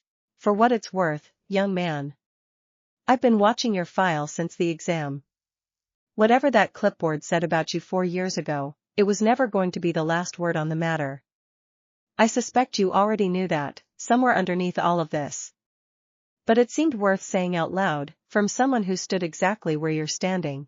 Chapter 19. The media attention did not vanish, exactly, but it thinned over the following weeks into something more manageable, the particular fickle attention span of the news cycle moving on to fresher stories once it became clear Izuku had no intention of granting interviews or feeding the coverage any further material to work with. What remained, quieter and more durable, was a shift Izuku noticed in how strangers occasionally looked at him now, a flicker of recognition on the street that had not existed before, not hostile, mostly, but not entirely comfortable either. Momo found him on the school roof one evening after a particularly long training session, the two of them having drifted, over the past several months, into an easy habit of ending up in the same quiet places without any explicit arrangement to do so. You've gone somewhere private again, she said, settling down beside him against the railing, close enough to be companionable without crowding him. Not the bracing thing from before. Something else. I keep thinking about the line at the end of the article, Izuku admitted, after a moment. How many more Izuku Midoriyas are out there right now? I can't stop turning it over. If it took a viral video and a truck accident to catch mine, how many kids are just sitting in general track classrooms somewhere, right now, with something inside them nobody's ever bothered to properly test for? Momo was quiet for a moment, considering the question with the same careful thoroughness she brought to everything. That's a fairly large weight to be carrying alone on a rooftop. I know. It's not really my responsibility to fix an entire national screening system. I'm 15. He laughed, a little helplessly. I just can't seem to stop thinking about it anyway. For what it's worth, I don't think that instinct is a burden you should be trying to talk yourself out of, Momo said. I think it might simply be who you are. Somebody who notices a gap and cannot comfortably look away from it. That's not a flaw. Properly channeled, it's rather close to the exact instinct that makes someone worth trusting with real power. You sound like you've thought about this before. I have, actually. My own family's expectations are considerably more comfortable than what you grew up with, materially speaking, but I have spent a fair amount of time wondering what I actually want to do with the resources and training I've been given, as opposed to what I've simply been told to want. Momo drew her knees up, resting her chin against them, her usual polished composure softened into something more private in the fading evening light. My mother wants me to eventually take a prominent position, a symbol of the family name doing hero work with appropriate visibility attached to it. I think I might actually want something quieter. Support-oriented work, structural crisis response, the unglamorous parts nobody photographs. I haven't told her that yet. Why not? Because it's easier to keep training and let the decision stay theoretical for another year or two, Momo said, with a rueful, self-aware honesty that Izuku recognized, uncomfortably, as a mirror of his own old habit of keeping things private until they felt safe enough to say out loud. I recognize the irony, given the conversation we're currently having. For what it's worth, Izuku said, echoing her own earlier phrase back at her gently, I think whatever you actually decide, quietly and on your own timeline, is going to end up being exactly the right call. You don't strike me as someone who makes those decisions carelessly. Momo looked at him for a long moment in the dimming light, something warm and slightly startled crossing her face, and then she smiled, small and genuine, and bumped her shoulder lightly against his the way Kyoka so often did, an easy, wordless gesture of solidarity that Izuku was coming to treasure more than he had entirely realized until just that moment. Chapter 20. Kyoka's apartment building had a soundproofed rehearsal room in the basement that the Tenants Association had installed years earlier for exactly nobody in particular, and that Kyoka, as far as Izuku could tell, had personally adopted as her own private domain through sheer persistent use. And she invited him down one Saturday afternoon with a casualness that did not entirely disguise how much thought had clearly gone into the invitation. Figured you could use somewhere the internet can't follow you for an afternoon, she said, by way of explanation, setting up an electric bass on its stand and gesturing him toward a battered second-hand armchair that had clearly seen considerable use. Also, I wanted to show off a little. Is that allowed? Please, Izuku said, settling into the chair with a genuine, uncomplicated ease that felt increasingly rare these days outside of exactly this kind of small, guarded space. I've genuinely wondered how the amplification actually works when you're playing an instrument instead of just projecting your own voice or a footstep. There he is, Kyoka said, with the particular fond exasperation she had adopted, over the past several months, as her default register whenever Izuku's old analytical habit surfaced. Okay, quick version. The jack's plugged directly into the amp instead of a normal cable, and I can run the sound through my own internal resonance first, which lets me shape it in ways a standard pickup can't. Distortion, layering, stuff like that. It's basically the instrument and the cork working as one system instead of two separate things. She played for him after that, a short, rough, genuinely good piece she admitted she had been working on for months and had never played in front of anyone outside her own family, and Izuku listened with the particular focused attention he brought to anything that mattered to someone he cared about, and when she finished, slightly flushed and visibly bracing for a reaction, he told her, honestly, that it was good enough to make him wish he had any musical ability of his own to properly contribute to it. You could hum, Kyoka offered. I'm not picky. I would ruin it. I promise you that with complete confidence. Probably true, Kyoka agreed, grinning, and set the bass carefully back on its stand, dropping into the second, less battered chair across from him with the loose-limbed comfort of someone entirely at ease in her own space. Can I ask you something that isn't about quirk mechanics for once? Of course. Are you doing okay? Actually okay. Not the version you tell Momo because she asks so gently you feel bad giving her anything less than reassuring, and not the version you'd give a teacher because it's efficient. The actual answer. Izuku considered the question honestly, turning it over the way he turned over most things that mattered. Mostly, yes. Genuinely. I have you and Momo and Nejire, and my family's better than it's been in years, and I'm doing the thing I always wanted to do. But there's a part of it that still feels strange, being visible after being invisible for so long.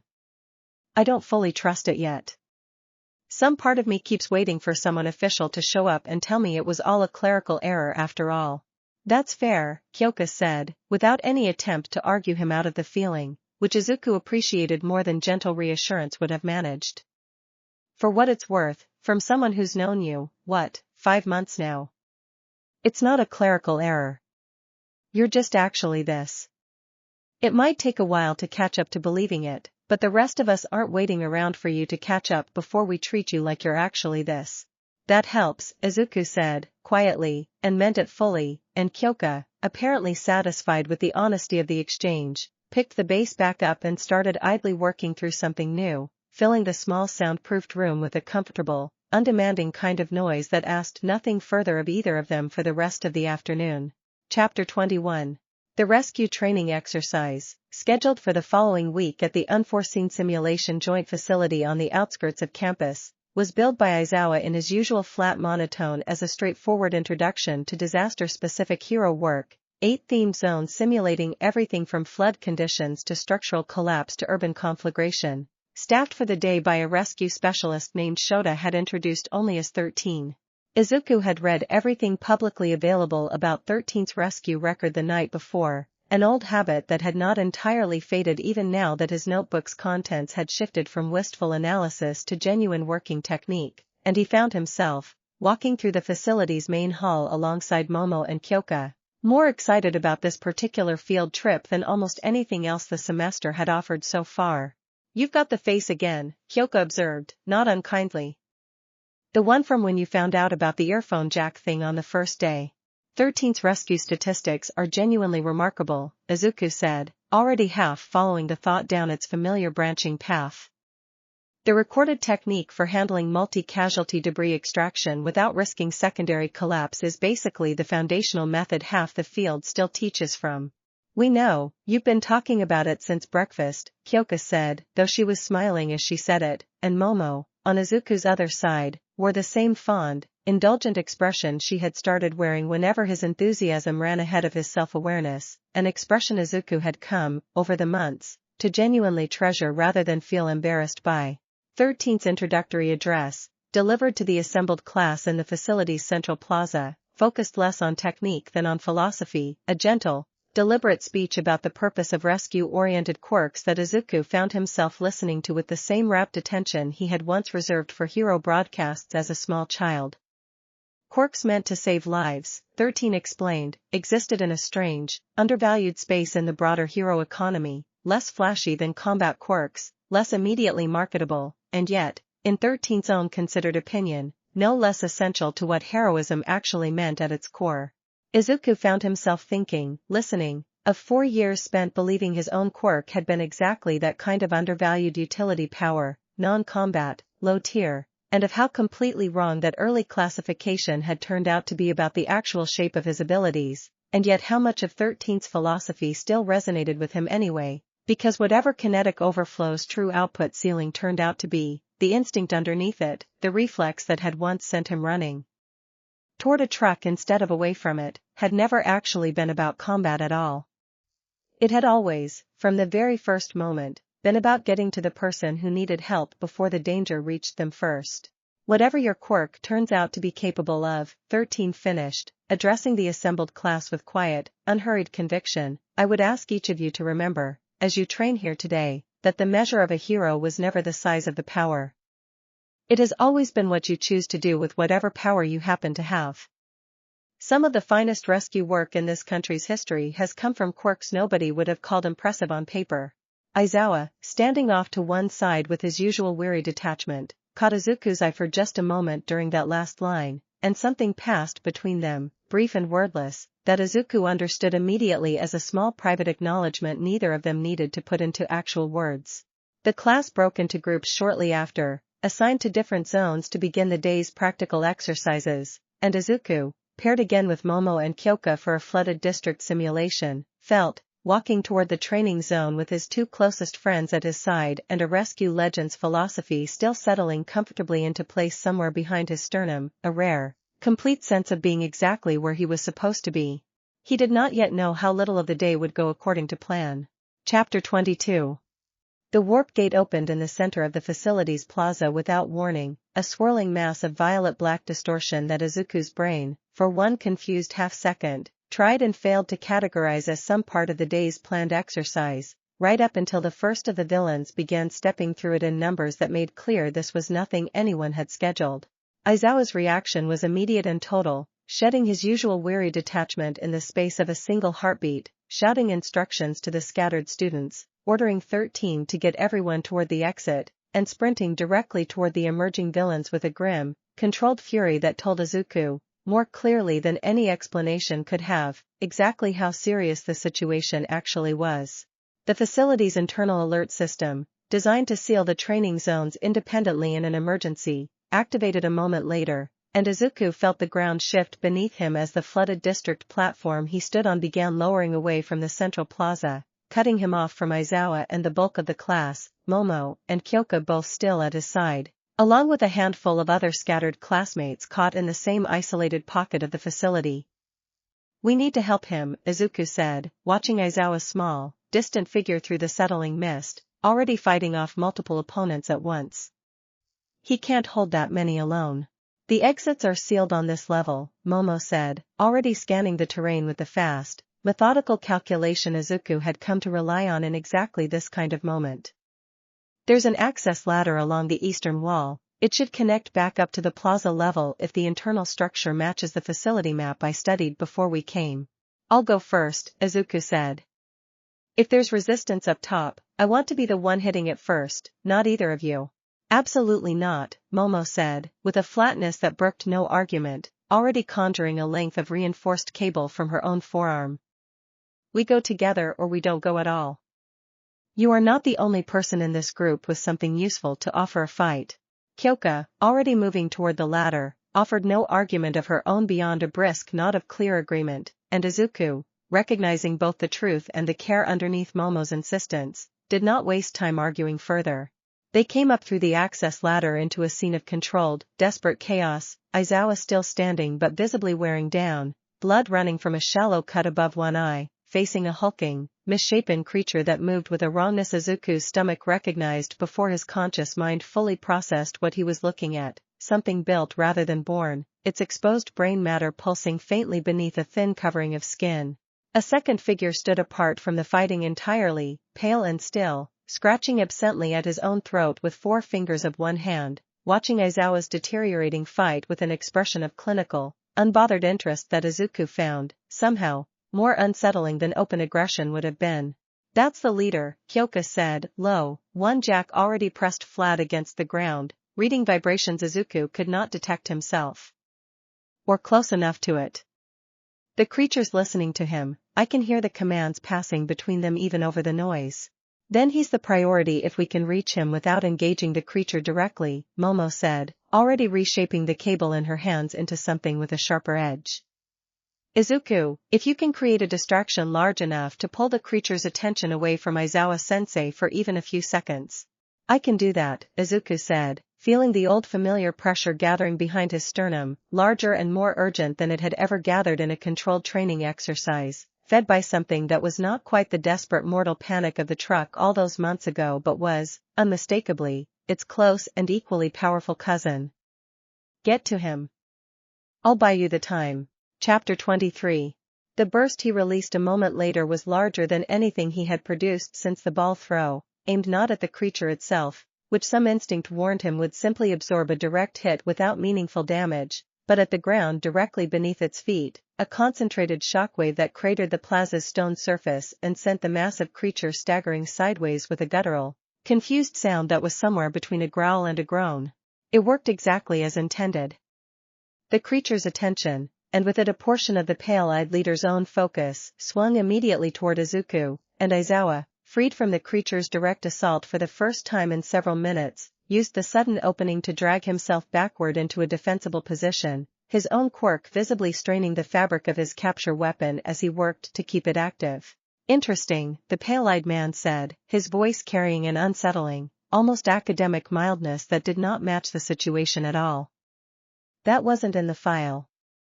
Someone want to explain why the boy from the newspaper article can apparently crater concrete.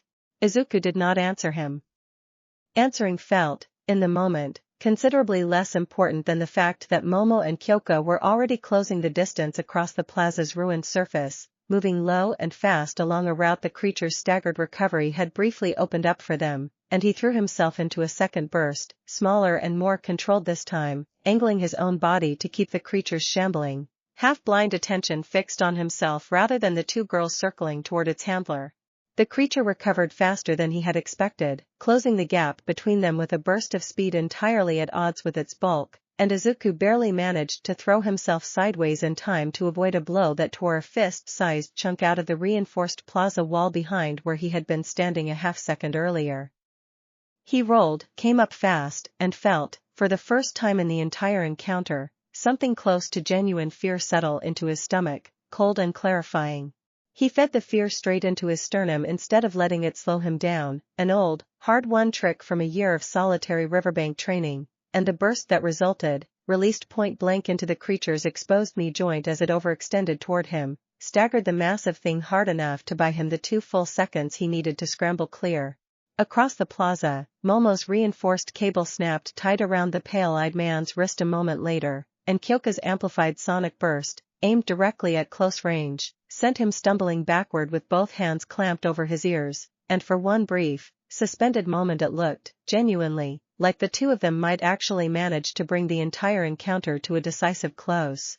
Then the violet warp gate flared open again directly beside the staggering man, and he stepped backward through it with an unhurried, almost bored composure that made the narrow miss feel, retroactively, considerably more dangerous than it had in the moment, the portal snapping shut behind him and leaving Momo's cable dangling empty in her outstretched hand. The creature, without its handler's directing presence, seemed to lose whatever coordinated purpose it had been operating under, its movements slowing, growing erratic, and Aizawa, seizing the opening, drove it back with a final, exhausted burst of his own capture weapon just as the sound of approaching sirens finally reached the plaza from somewhere beyond the facility's outer walls, the wider staff response, delayed by the initial breach, finally, belatedly, arriving in force. Izuku sank down onto the cratered stone, his whole body shaking with spent adrenaline, and found Momo and Kyoka already crossing the distance toward him, both breathing hard, both visibly checking him over for injury with the same fierce, unguarded worry he recognized, distantly, as exactly what real friendship was supposed to look like under genuine pressure. "You are never doing that again without backup," Momo said, dropping to her knees beside him, her usual composure entirely abandoned. "That thing could have killed you." "I had backup," Izuku said, managing something close to a smile despite the shaking in his hands. "The 2 best backup I could have asked for." Kyoka, kneeling on his other side, said nothing at all, just reached out and gripped his shoulder hard enough that Izuku understood, without needing the words spoken aloud, exactly how frightened she had been, and exactly how relieved she was, right now, that the fear had not turned out to be justified. Chapter 24. The official investigation into the USJ breach took the better part of a week to conclude, and the version that eventually reached the public was, predictably, considerably less detailed than the version Izuku and his classmates lived through directly, though even the sanitized public account was enough to reignite the media attention that had only just begun, in the weeks prior, to properly quiet down. This time, though, the coverage took a different shape entirely. Where the original article had focused on Izuku's personal story, the USJ coverage focused, almost immediately and almost entirely, on the security failure itself, on the uncomfortable question of how a facility housing some of the country's most promising young heroes had been breached at all, and on the growing public unease about exactly what kind of organized threat had been capable of orchestrating it. Izuku found himself, somewhat to his own surprise, less shaken by the attack itself in the days that followed than by a smaller, quieter thing that had lodged itself in his chest during the encounter and refused to fully dislodge afterward, the pale-eyed man's flat, unbothered observation. "Someone want to explain why the boy from the newspaper article can apparently crater concrete?" "He knew who I was before I said anything," Izuku said, sitting with Momo and Kyoka in the same rooftop spot that had become, over the past months, something like their standing meeting place for exactly this kind of conversation. He'd read the article. Or at least someone had briefed him on it. That means whoever's actually behind something like this is paying enough attention to individual students to have opinions about us before we've even properly become heroes.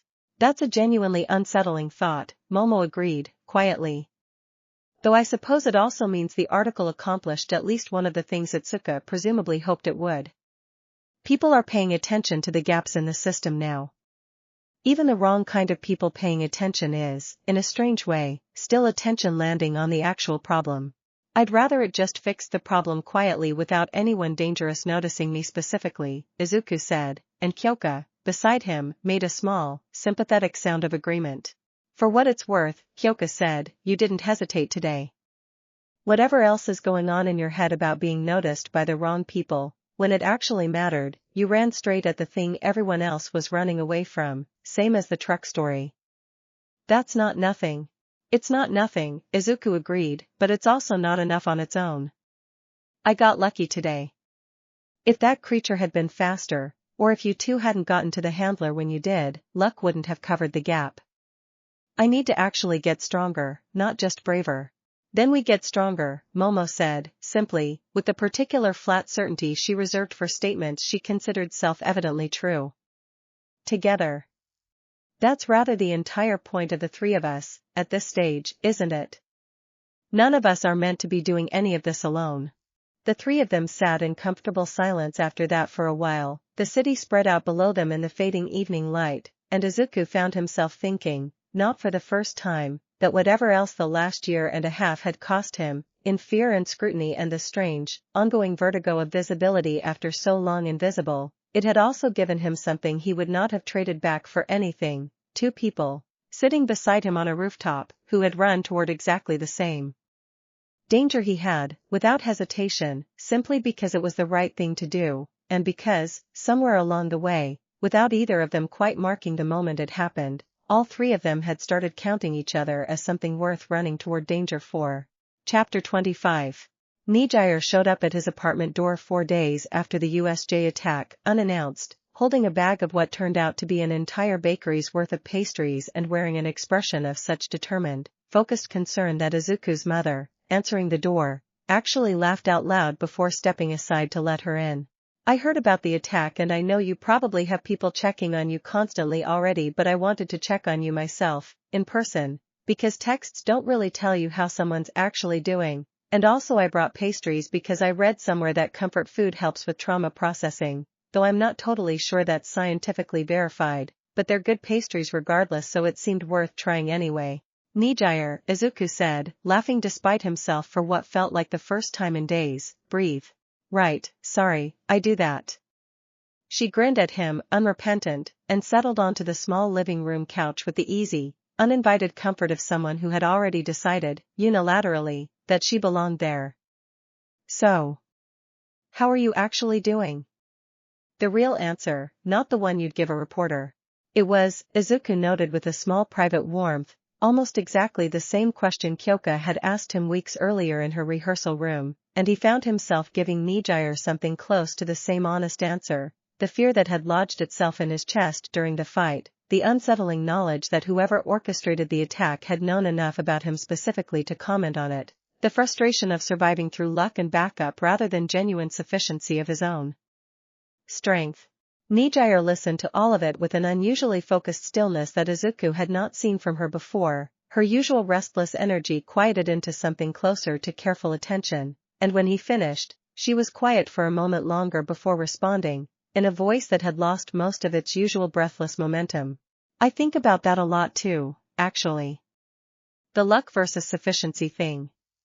She picked at the edge of a pastry without eating it, an oddly still gesture for someone Izuku had never once seen sit motionless for more than a few seconds at a time. Support course kids don't really get put in genuinely dangerous situations very often, we mostly build things in labs and test them in controlled conditions. But I think about it anyway. Whether what I'm building would actually hold up if something like what happened to you happened to someone wearing my gear. I hadn't thought about it from that angle, Izuku admitted. Most hero course kids don't, honestly, no offense. You're all so focused on your own strength you sort of forget the equipment underneath you is doing half the actual work half the time.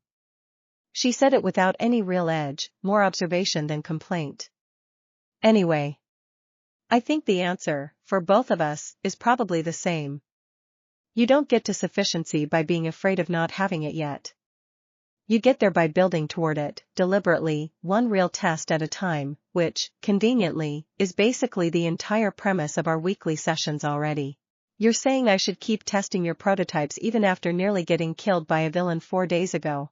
I'm saying getting nearly killed by a villain is exactly the kind of real-world data point that tells us what actually needs improving, in you and in the gear both, Nejire said, with a bright, unbothered practicality that Izuku found, despite the grim subject matter, genuinely reassuring. Also I brought pastries.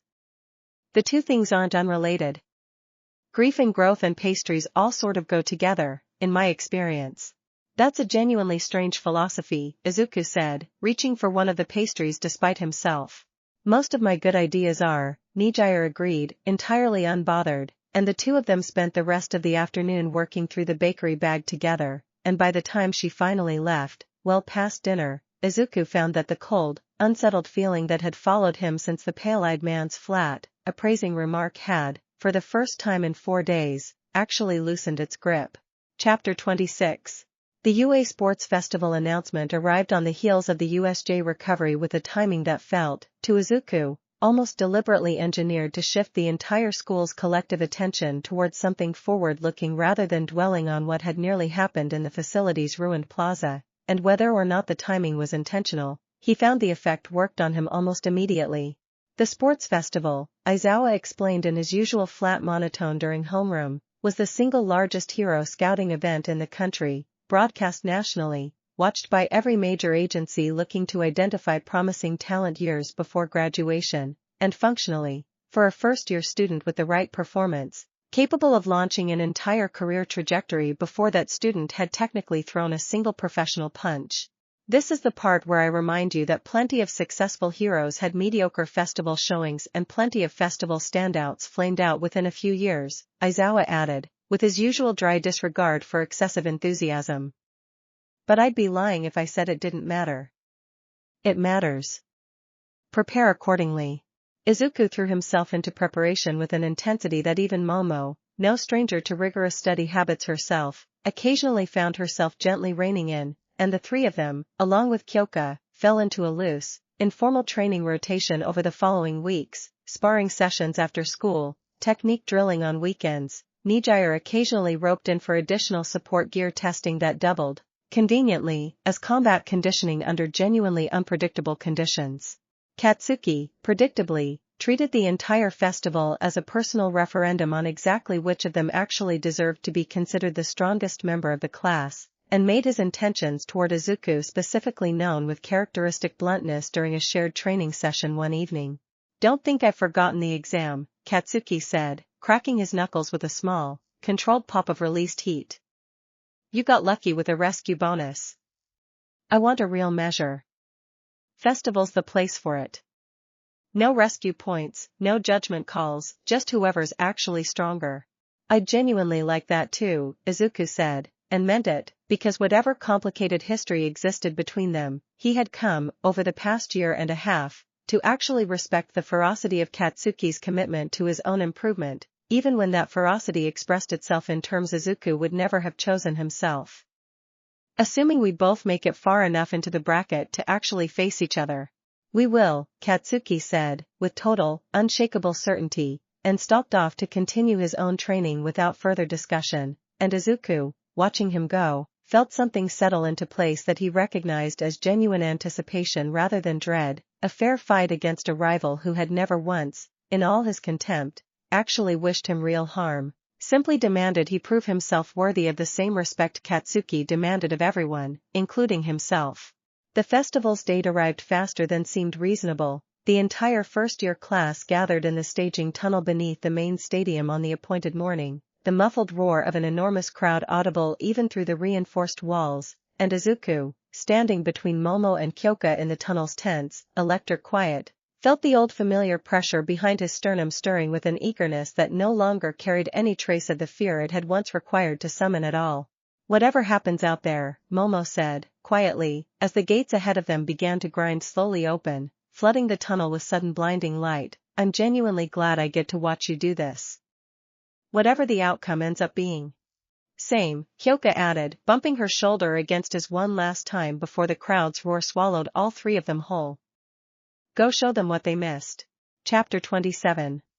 The obstacle race that opened the festival funneled all 100 first-year students through a single narrow tunnel exit at once, and Izuku, remembering every piece of advice his training rotation had drilled into him about early positioning, did not waste time jockeying for the lead through the bottleneck the way half the more aggressive competitors immediately attempted, choosing instead to hang back at a controlled pace until the field naturally thinned across the course's first obstacle. An enormous field of towering robotic sentries repurposed directly from the entrance exam's own mock villains. He cleared the robot field with a series of precisely calibrated bursts, each one aimed to disable rather than destroy, conserving as much raw output as he reasonably could for whatever came later in the course, and emerged from the wreckage in a comfortable mid-pack position, Momo and Kyoka both visible ahead of him, navigating the obstacles with the same practiced efficiency their months of joint training had built into all three of them.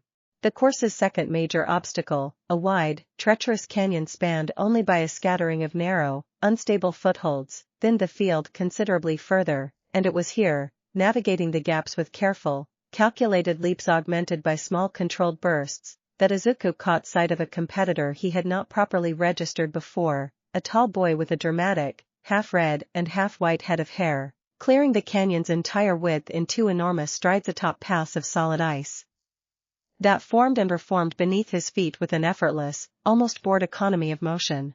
Izuku recognized the name from the pre-festival briefing packet, Shoto Todoroki, son of the number 2 hero, widely regarded, even before the festival had properly begun, as the single strongest first year in the entire cohort, and something in the boy's effortless, joyless efficiency across the canyon struck Izuku as worth remembering, a fighting style built entirely around overwhelming, dominant advantage rather than the kind of scrappy, adaptive problem-solving Izuku himself had built his own technique around.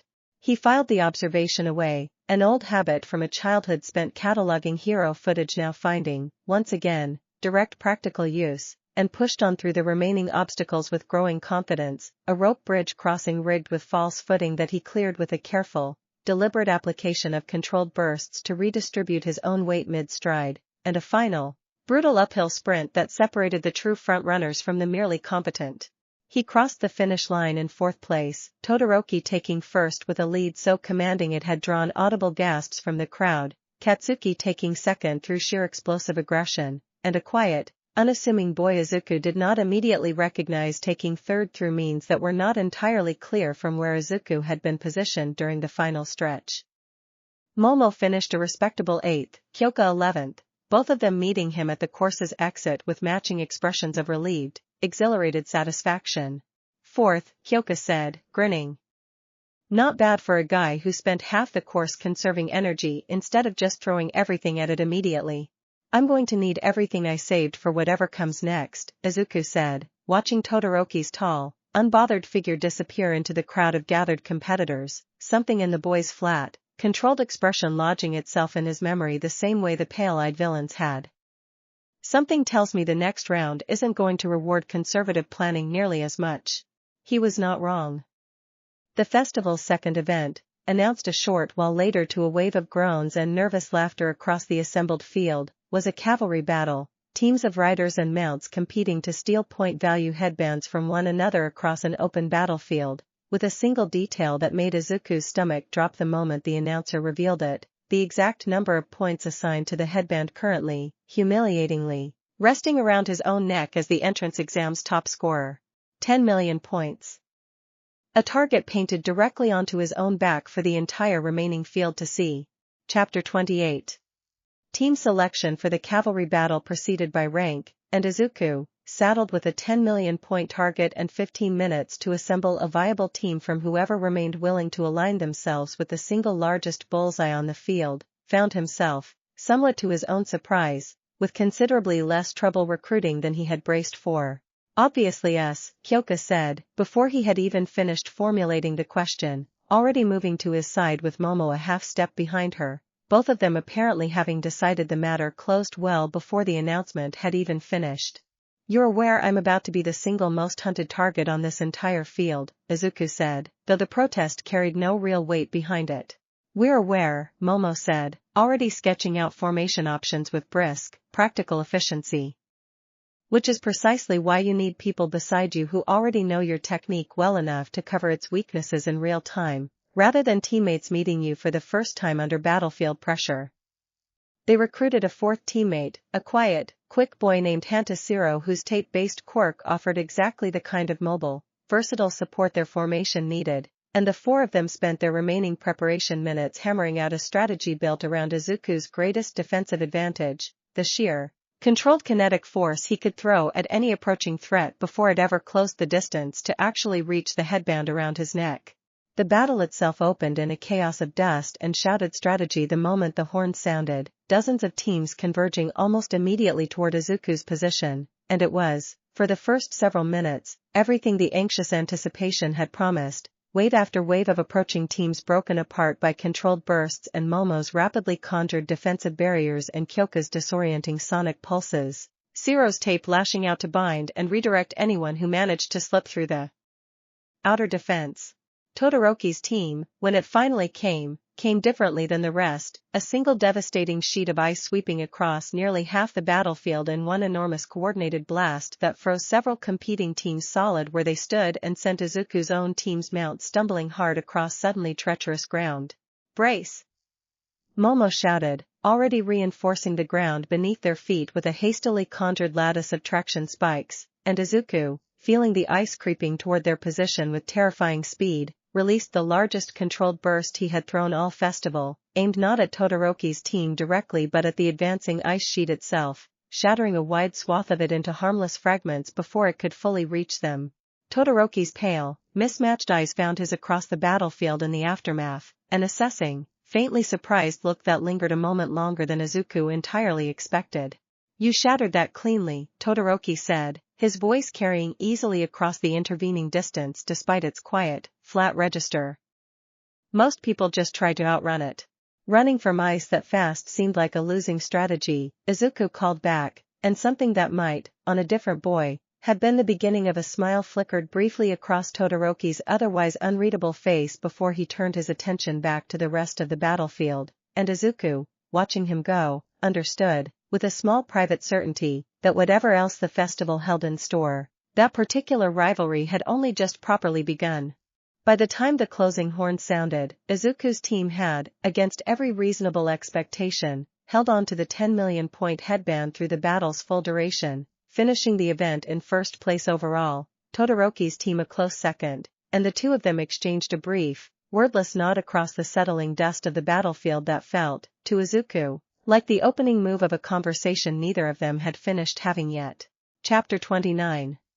The one-on-one tournament bracket, posted to a massive display board above the stadium an hour later, sent a visible ripple through the assembled competitors the moment the pairings became clear, and Izuku, scanning down the bracket alongside Momo and Kyoka, felt his own stomach tighten as he found his name slotted directly against Katsuki's in the very first round. "Guess he got his wish," Kyoka said, glancing between the bracket and Katsuki's distant, visibly satisfied expression across the staging area. "So did I, honestly," Izuku admitted. "I wanted this exact matchup too. I just wasn't expecting it in the first round." The match, when it finally arrived, opened with a violence and speed that had the crowd on its feet within the first several seconds, Katsuki closing the distance immediately with a series of explosive propelled strikes that Izuku met with careful, controlled bursts of his own, the two of them trading blow for blow across the arena's open platform in a display that owed as much to the strange, complicated history between them as it did to raw technical skill. "You've gotten faster," Katsuki shouted, over the concussive roar of another exchanged blast, something fierce and genuinely satisfied cutting through his usual contempt. "Good. I was worried I'd have to hold back."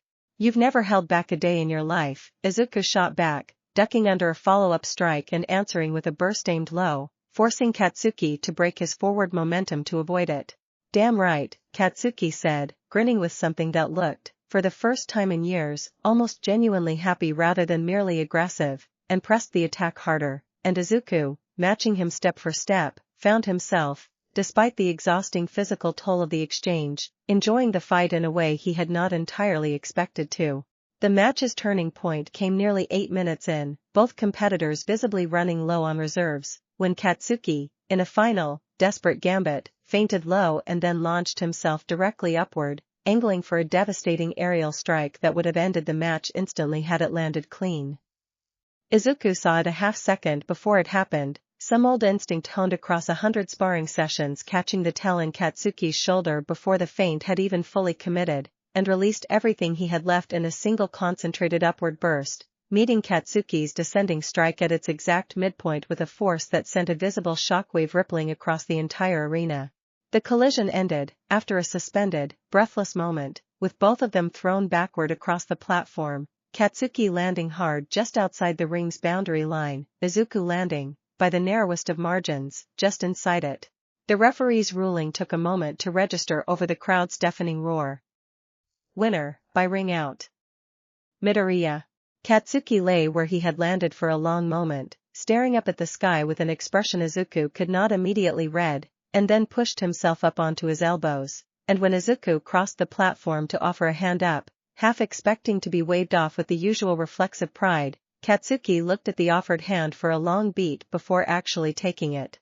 "Don't get used to it," Katsuki said, hauling himself upright, breathing hard, something in his expression that was not quite a smile but was closer to one than Izuku had seen from him in years. "Next time's different."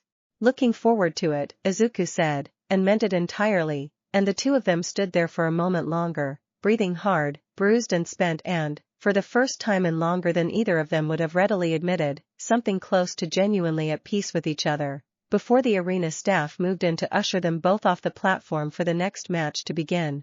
Chapter 30. The semi-final against Todoroki arrived 2 matches later, Izuku having ground through a grueling, tactically messy quarter-final against Zero's own unexpectedly resilient advance through the bracket, and by the time he stepped onto the platform to face Todoroki properly, the crowd's energy had built into something that felt, standing at the center of it, almost physically heavy.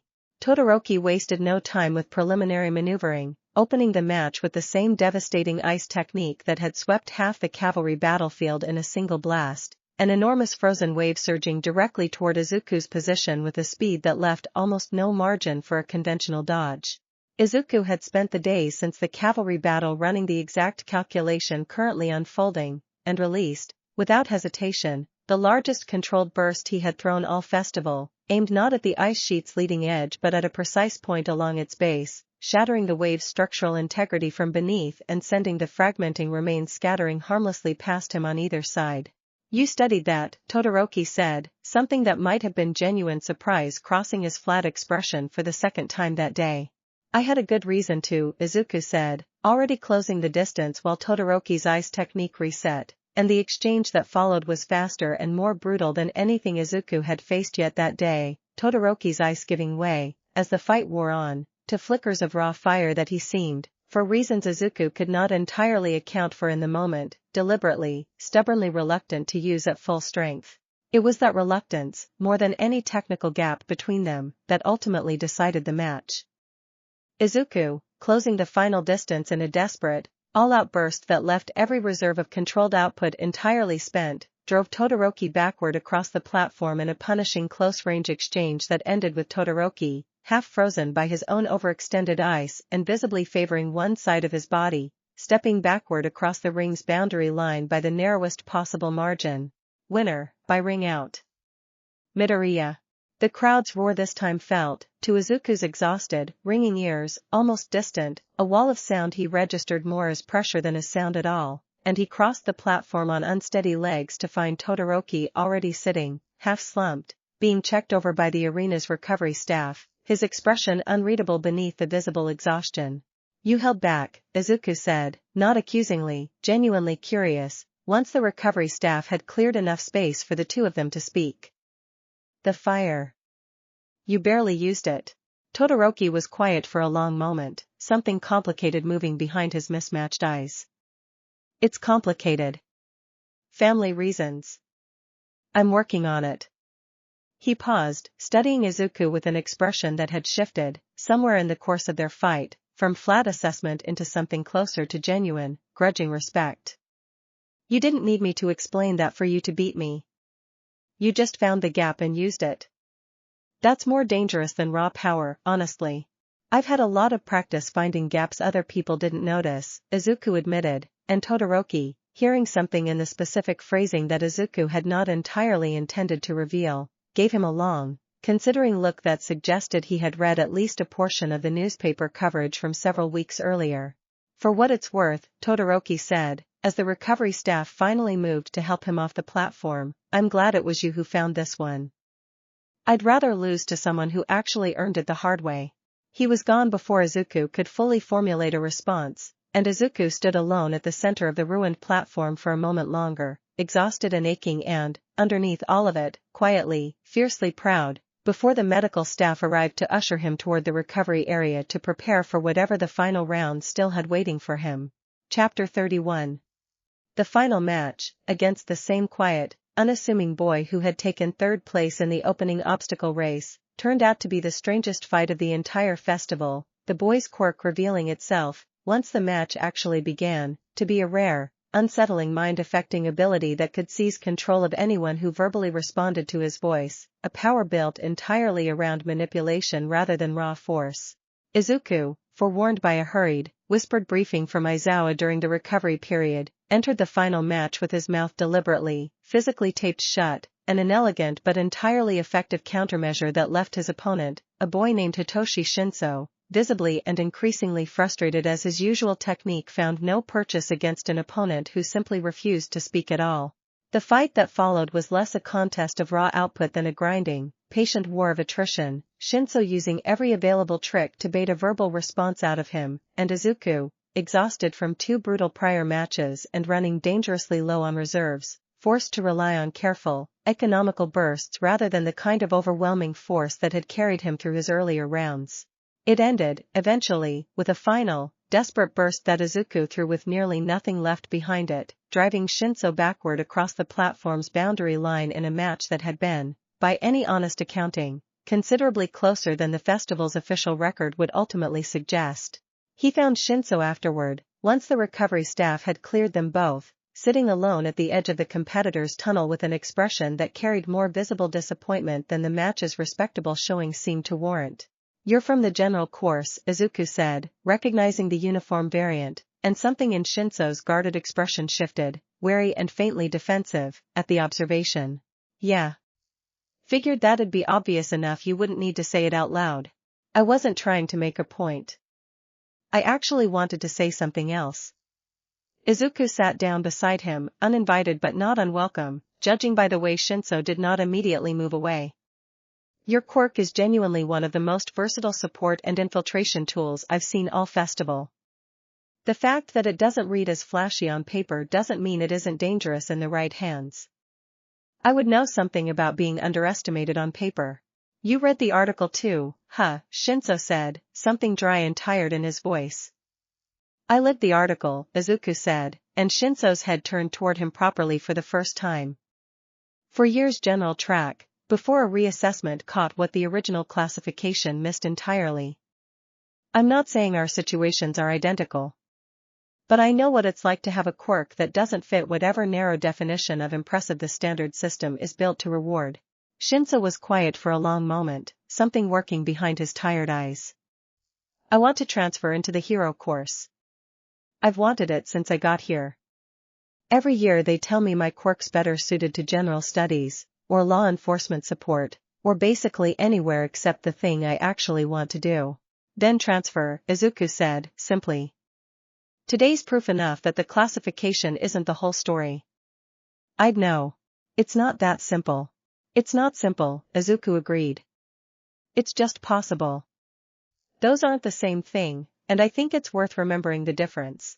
Shinso studied him for a long moment, something in his guarded expression loosening, just slightly, into the faint, tentative shape of something that might, with time, become genuine hope, and when he finally spoke again, his voice had lost some of its earlier defensiveness.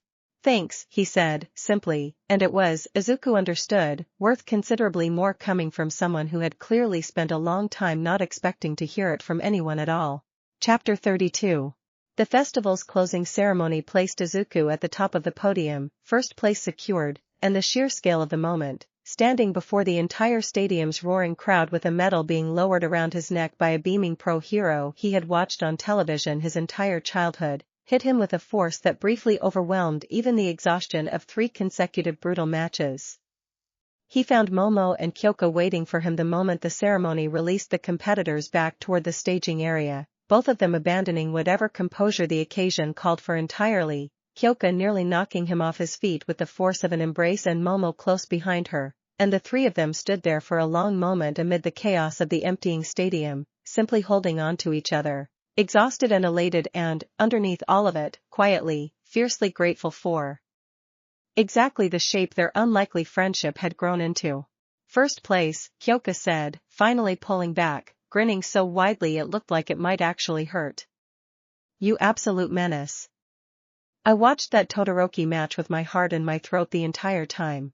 I nearly had nothing left by the final match, Izuku admitted. Shinso almost had me. If he'd found even one angle to bait a response out of me. He didn't, Momo said, firmly, cutting off the spiraling what-if before it could fully take hold. You won. Decisively, against 3 genuinely difficult opponents, on a day when half the country was watching. Let yourself actually feel that for a moment before your brain starts finding new things to worry about. Izuku let out a long breath, something in his chest finally unwinding after the sustained tension of the day, and allowed himself, for a moment, to simply feel it, the metal's weight against his chest, the ache in every muscle, the 2 people beside him who had believed in him long before a single stadium crowd had learned to chant his name. The scouting offers began arriving before the day was even fully over, agency representatives working the staging area with a density that made clear exactly how thoroughly the festival had accomplished its intended purpose, and Izuku found himself, over the following hour, accepting more business cards than he had any realistic ability to properly track. Agencies ranging from small local operations to several of the country's most prestigious names, all of them, apparently, suddenly, urgently interested in a boy whose file, less than 2 years earlier, had read non-combat viable in flat, dismissive print. One card, offered near the end of the crush by a quiet, unassuming man in a plain gray suit, gave him pause in a way the flashier agency representatives had not managed to. Sir Nightai's agency, the man said, by way of introduction, watching Izuku with an assessing patience that reminded him, faintly, of Momo's own particular way of studying a problem before committing to a solution. He asked me to extend a personal invitation for an internship placement, once the school's selection process opens. He follows festival performances closely. He was, by his own account, quite struck by your semi-final match specifically. Izuku accepted the card with genuine, slightly startled interest, filing the name away alongside the growing pile of others, and it was not until much later that evening, sitting exhausted at his own kitchen table with his mother fussing over him and Hannah demanding a full blow-by-blow recounting of every match, that he finally had the quiet space to properly consider the sheer scale of what the day had actually set in motion. He had spent 4 years believing the shape of his own future had already been decided for him by a stranger with a clipboard. Tonight, for the first time, standing at the top of a national stage with 2 of the truest friends he had ever had cheering beside him, that old, dismissive verdict felt, at last, entirely and permanently overturned. Chapter 33. The internship selection process, open to the full first-year cohort the following week, moved considerably faster than Izuku had expected, offers arriving in a steady stream over the following days as agencies formalized the interest they had expressed in the immediate aftermath of the festival, and by the time Aizawa called him aside during a free period to discuss his options directly, Izuku had accumulated enough serious offers that narrowing them down had become a genuinely difficult problem in its own right. Sir Nightai's offer is the one worth taking seriously, Aizawa said, without much preamble, sliding the agency's formal proposal across the desk toward him. His agency has one of the strongest mentorship records in the country for exactly the kind of tactical, judgment-heavy hero work your own instincts already lean toward. He doesn't take many interns. The fact that he specifically requested you after one festival match is worth paying attention to. What's he like? Izuku asked, studying the proposal's careful, formal language. Exacting. Precise.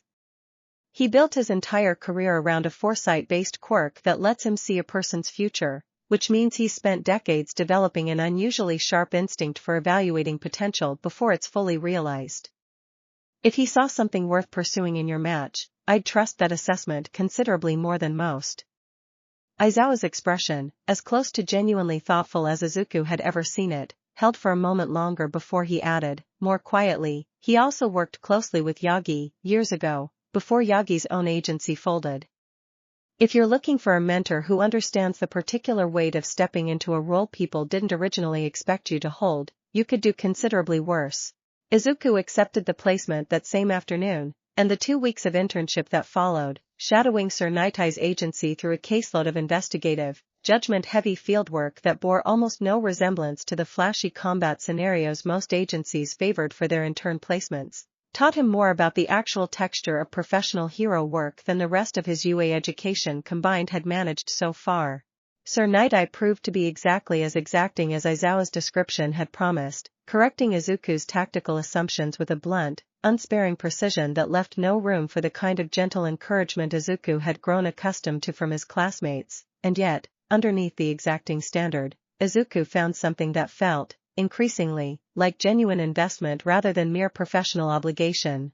Your instinct to run toward the exact problem everyone else is avoiding is a genuine asset, Night-Eye told him, midway through the second week, reviewing the details of a case Izuku had helped crack through a combination of careful field observation and a well-timed application of controlled force.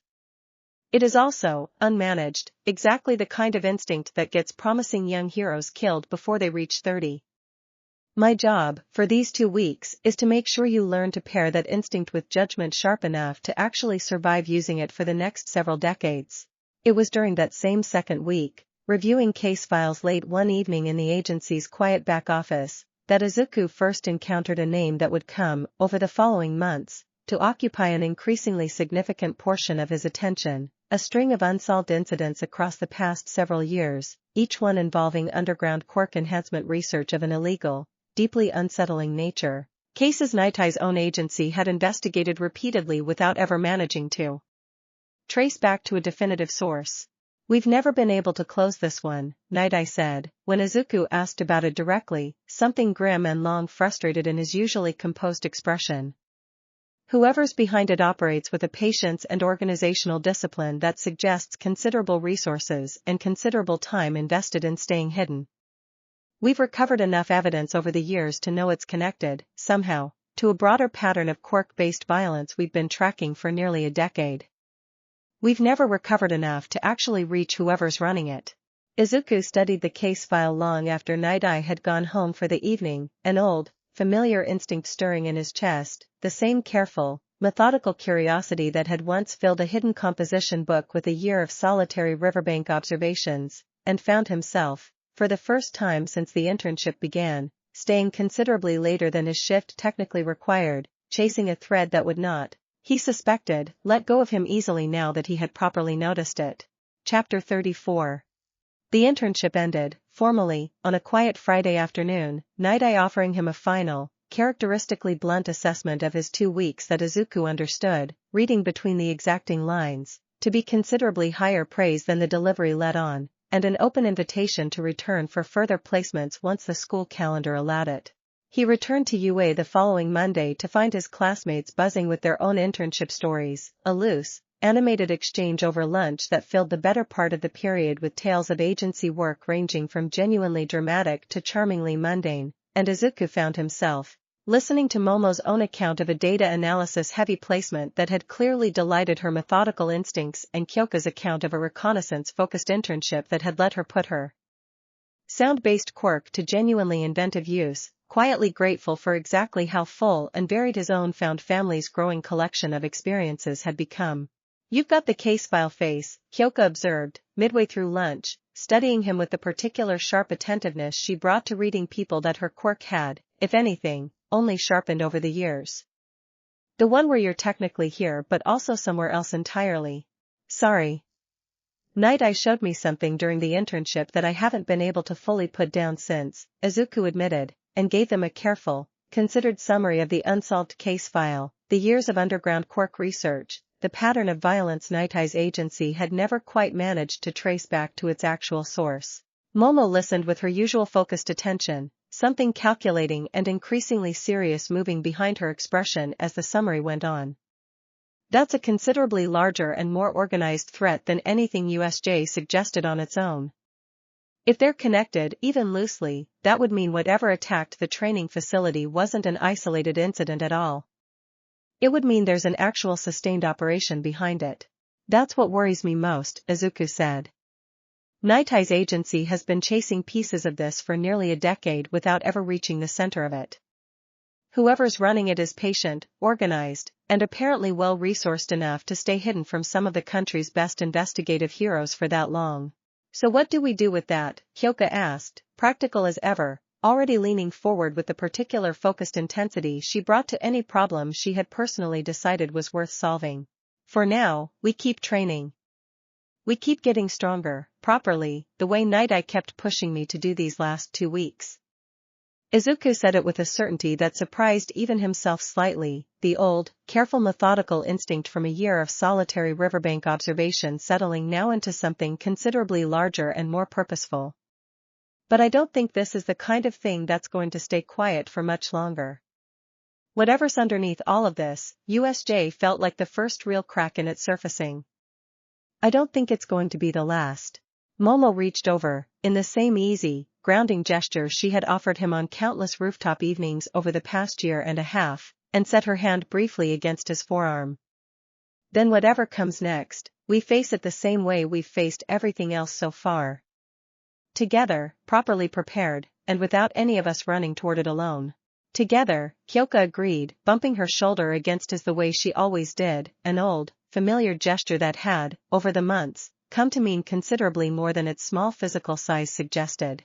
Izuku looked between the two of them, and thought, not for the first time, of a boy who had once sat alone on a riverbank with nothing but a hidden notebook and a stubborn, secret hope for company, and felt, watching his two closest friends settle in beside him with the easy, unshakable solidarity of people who had already decided, long ago, that whatever came next, they would be facing it as a unit rather than as 3 separate paths that happened to occasionally intersect.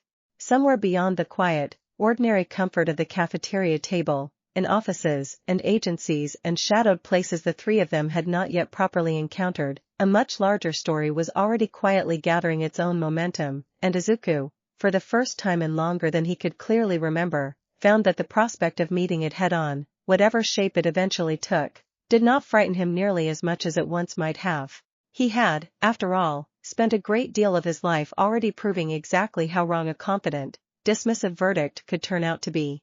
Chapter 35.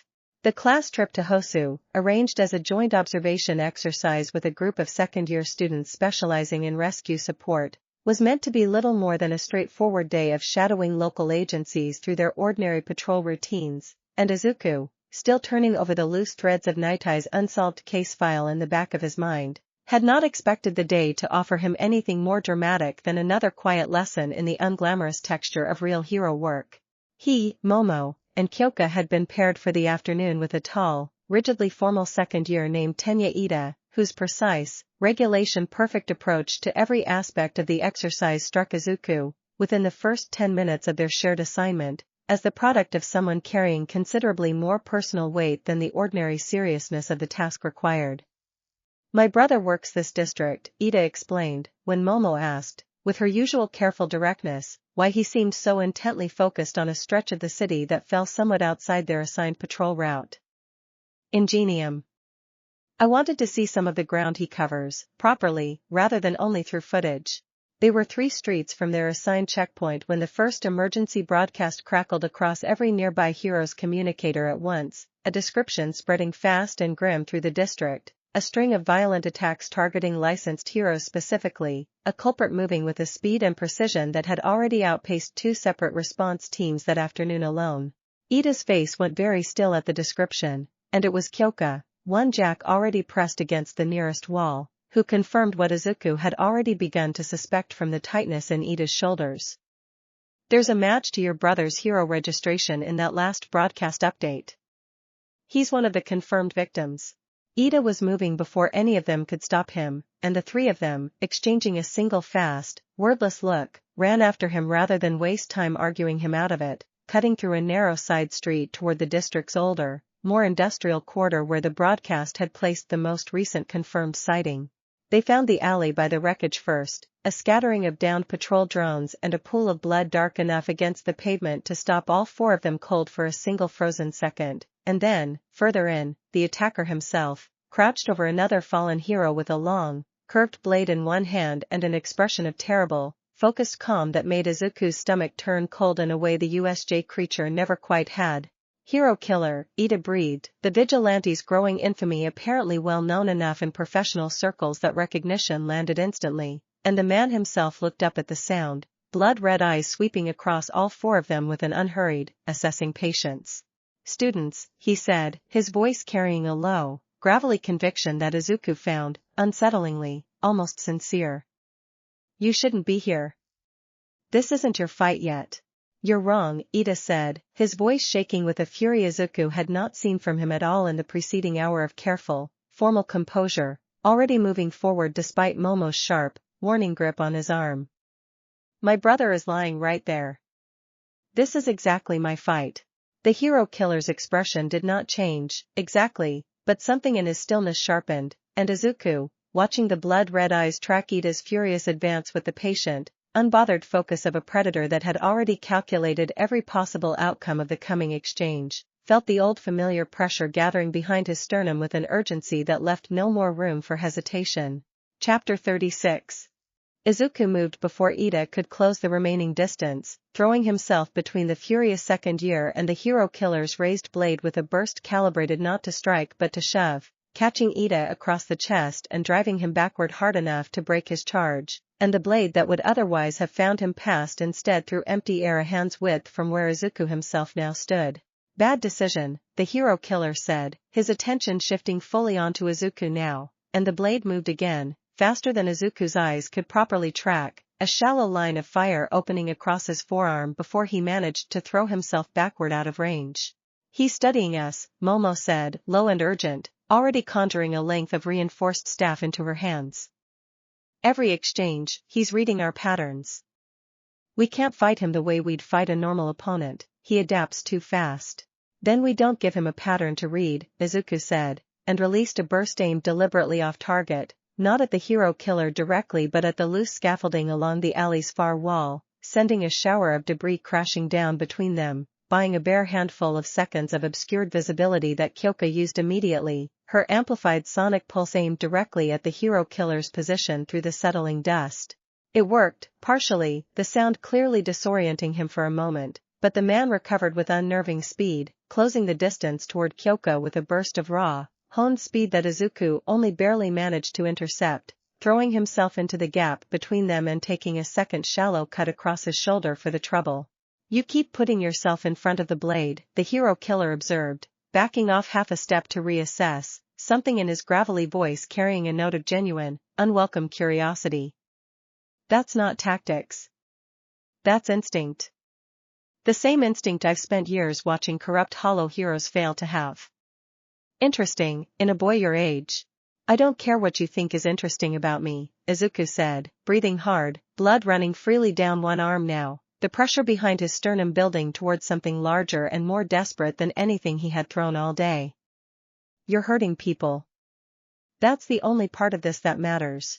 The hero killer's eyes narrowed, something almost like disappointment flickering across his scarred, weathered face, and he came at them again, faster still, and it was only the arrival of a second, better-armed pro-hero, drawn by Ida's earlier emergency broadcast and Kyoka's own frantic secondary call for backup, that finally broke the exchange's deadly momentum, the newly arrived hero's own considerable combat quirk forcing the hero killer into a controlled, fighting retreat down the alleys. Far exit. He was gone within seconds, vanishing into the district's tangled backstreets with the same unnerving, unhurried composure he had carried throughout the entire encounter, and Izuku sank down hard against the alley wall the moment the immediate danger passed, his whole body finally registering the full weight of two shallow but genuinely serious wounds, Momo already at his side pressing a hastily conjured bandage against his shoulder with hands that were, for the first time since Izuku had known her, visibly shaking. You could have died, Momo said, her voice tight and furious in a way Izuku had rarely heard from her, the fear underneath the anger unmistakable. Throwing yourself in front of that blade twice. I understand the instinct, I do, but you cannot keep doing that. Not without at least warning us first. I didn't have time to warn anyone, Izuku said, wincing as she finished the bandage. I saw the angle and I moved. I'll be more careful next time. You say that every time, Kyoka said, kneeling on his other side, her own hands not entirely steady either, and it's never actually true, and someday it's going to be a problem neither of us can bandage our way out of. Izuku had no honest answer to give her, not one that would satisfy either of them, and the three of them sat together in the settling dust of the alley in a heavy, complicated silence, Ida kneeling nearby beside his recovering brother's stretcher, and the weight of exactly how close the afternoon had come to a very different ending settled slowly, thoroughly, over all of them. Chapter 37. The hero killer's capture. achieved 3 days later by a coordinated task force that included the same pro-hero who had broken the alley confrontation, dominated the news cycle for the better part of 2 weeks, and the resulting coverage, once the full scope of his crimes and his stated motive became public, opened a national conversation that Izuku had not entirely anticipated but found, once it began, that he could not stop paying close attention to. The hero killer, it emerged from his own recorded statements, had targeted licensed heroes not indiscriminately but selectively, deliberately choosing victims whose public conduct he judged to represent a corrupted, self-interested version of heroism, heroes who chased fame and endorsement contracts over genuine service, and while no reasonable coverage endorsed his methods, a striking portion of the public commentary that followed engaged, with surprising seriousness, in his underlying critique. It's an uncomfortable thing to sit with, Momo said. The three of them gathered in their usual rooftop spot several evenings after the incident, a tablet propped against her knees displaying the latest wave of commentary. A murderer, and yet a meaningful portion of what he said about the industry's problems isn't actually wrong. The ranking system does reward visibility over substance more often than it should. Sponsorship money does distort which agencies get resourced properly and which don't. I keep thinking about Nightie's case file, Izuku admitted, the bandage on his shoulder pulling slightly as he shifted position.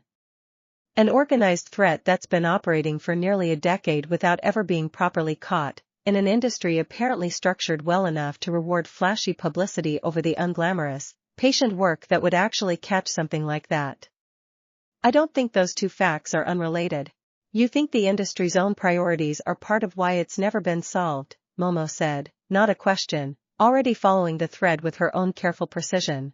I think an industry that rewards a hero for how good they look on camera more than for how many quiet, unglamorous threats they actually neutralize is an industry that's going to have blind spots exactly where the patient, hidden threats want it to have them, Izuku said, and found, saying it aloud for the first time, that the thought had been sitting fully formed in his chest for longer than he had consciously realized.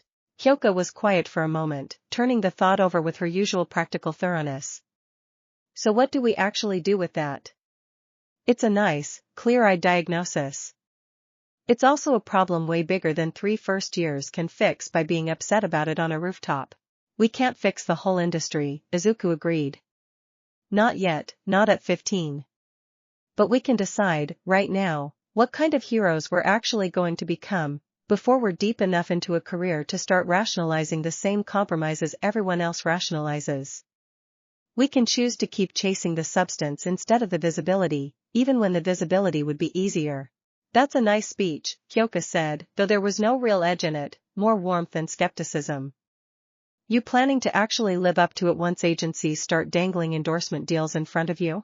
I'm planning to try, Izuku said, honestly. I can't promise I'll get it perfectly right every time. But I'd rather aim at the harder target and occasionally miss than aim at the easy one and never even try. Momo reached over, setting her tablet aside, and took his hand in both of hers, a gesture that had grown, over recent months, into something warmer and more deliberate than the simple grounding touches of the past, and Izuku, meeting her eyes in the fading evening light, felt something in his chest settle into place with a quiet certainty he had not fully let himself name until exactly this moment. For what it's worth, Momo said, quietly, I already believe you will. I believed it since the train, honestly, before I even properly knew your name. Chapter 38. Nejire found him on the training grounds 2 weeks later, well past the hour most students had already cleared out for the evening, Izuku working through a series of controlled release drills alone in the fading light with the particular focused intensity he still reverted to whenever a difficult thought needed somewhere physical to go. You've been doing the thing again, she said, settling onto the low wall bordering the field without waiting for an invitation, watching him complete another careful, measured burst against a reinforced practice dummy. The one where you disappear into training instead of just saying what's actually bothering you. I didn't realize I had a thing, Izuku said, wiping sweat from his forehead and dropping down onto the wall beside her, grateful, as he so often was these days, for exactly how easily she saw through him without making the seeing feel like an accusation. You have several things, honestly. I've been cataloging them for months, it's sort of become a hobby. She grinned at him, bright even in the dimming light, and then, more gently, added, but this one's new. Since Hosu, I think. You've been quieter. Izuku told her. Then, the parts of it he had not fully articulated even to Momo and Kyoka, the particular unsettling weight of the hero killer's blood-red eyes tracking him with genuine, unwelcome curiosity, the strange, uncomfortable pull of finding a portion of a murderer's critique of the industry difficult to entirely dismiss, the growing sense that whatever he eventually chose to become as a hero, he would be choosing it against a system with real, structural problems he could not simply train his way past. Nejire listened with the same unusually focused stillness she had brought to their conversation after USJ, her restless energy quieted into something that felt, increasingly, like one of the truest forms of attention Izuku had ever received from anyone. I think about that too, actually, she said, once he had finished. Support course kids see the industry's incentive structure from a weird angle most hero track students never really have to think about. Half my instructor's actual funding depends on which agencies buy their prototype gear, and the agencies that buy the most flashy, camera-friendly gear are almost never the ones doing the quiet, unglamorous work that actually needs it most. I didn't know that, Izuku admitted. Most hero course kids don't, honestly. It's sort of a support course specialty, being annoyed about industry incentives nobody else notices. She bumped her shoulder against his, easy and warm, and then, more quietly, added something Izuku had not entirely expected. For what it's worth, I don't think you're going to end up like the heroes the hero killer was targeting. I've watched you turn down 2 separate endorsement inquiries since the festival because they wanted you to promote products you hadn't actually tested yourself. Most 15-year-olds wouldn't have thought twice about the free money. You knew about that? I keep track of things that matter to me, Nejire said, simply, and something in the plain, unguarded honesty of the statement landed in Izuku's chest with a warmth that felt, in the fading evening light, considerably larger than the words themselves accounted for. They sat together for a while after that, the training grounds emptying entirely around them, and when Nejire finally rose to leave, she paused, uncharacteristically hesitant for a moment, before adding one last thing. I'm glad you're the kind of person who gets quiet and disappears into training instead of just pretending the hard thoughts don't exist. It's a strange thing to be glad about, maybe. But I think it's part of why I keep wanting to show up here and bother you about it. I'm glad you keep showing up, Izuku said, honestly, and meant it fully, and watched her go with a warmth settling in his chest that felt, increasingly, like something he was no longer entirely willing to pretend he did not fully understand. Chapter 39. The Provisional Hero License Examination, announced for the full second-year cohort with characteristic bureaucratic formality, arrived with a stated purpose that Izuku found himself turning over with particular attention given everything the last several months had surfaced, a national assessment designed, at least on paper, to ensure that any student granted the legal authority to use their quirk in real emergency situations had actually demonstrated the judgment to use that authority responsibly. Given recent events, the examining board has revised this year's practical component considerably, Aizawa informed the assembled class, with his usual flat delivery giving no particular weight to the obvious subtext everyone in the room understood without needing it spelled out further. Less emphasis on raw combat output. More emphasis on decision-making under ambiguous, high-pressure conditions. I'd recommend training accordingly.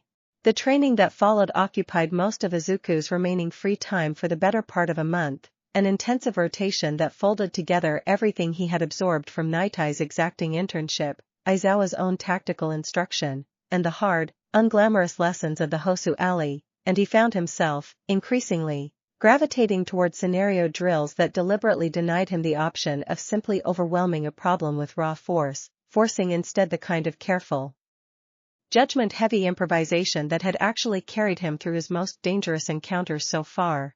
Momo and Kyoka trained alongside him through most of it, the three of them falling into an efficient, well-worn rhythm that had, by this point, become something closer to a genuine team dynamic than a simple friendship that happened to share a training schedule, and it was during one particularly grueling joint scenario drill, the three of them working through a simulated multi-casualty structural collapse with deliberately incomplete information, that Izuku found himself pausing afterward, breathing hard, to actually voice something he had been circling for weeks without quite finding the nerve to say plainly. I need to tell you both something, he said, once the drill's debrief had wound down and the training facility had mostly emptied out around them, and something in his tone made both Momo and Kyoka go still, giving him their full attention. This isn't easy for me to say clearly, so bear with me if it comes out clumsy. Take your time, Momo said, gently, and Kyoka, beside her, nodded her own quiet encouragement. I think I've been in love with both of you for a while now, Izuku said, the words landing plainly into the quiet of the empty training ground, and I know that's a strange, complicated thing to say to two people at once, and I don't fully know what to do with it, and there's also Nejire, who I think I feel something similarly real for, and I know that makes the whole thing even more complicated, and I've been sitting on all of it for months because I genuinely didn't know how to say it without it sounding like I was asking for something unreasonable from any of you. The silence that followed stretched long enough that Izuku's stomach began, despite his best efforts, to knot itself into something close to genuine dread, and then Momo, glancing sideways at Kyoka with an expression that carried far less surprise than Izuku had braced himself for, let out a small, startled laugh. We've actually already discussed this, Momo admitted, something warm and faintly amused threading through her usual careful composure. Kyoka and I. Several weeks ago, in fact, after we both separately noticed roughly the same thing developing and decided it seemed considerably more sensible to talk to each other about it directly than to let it turn into some unspoken, awkward tension between us. We're not upset about it, Kyoka added, matter of fact in the particular way she handled most things that mattered most to her.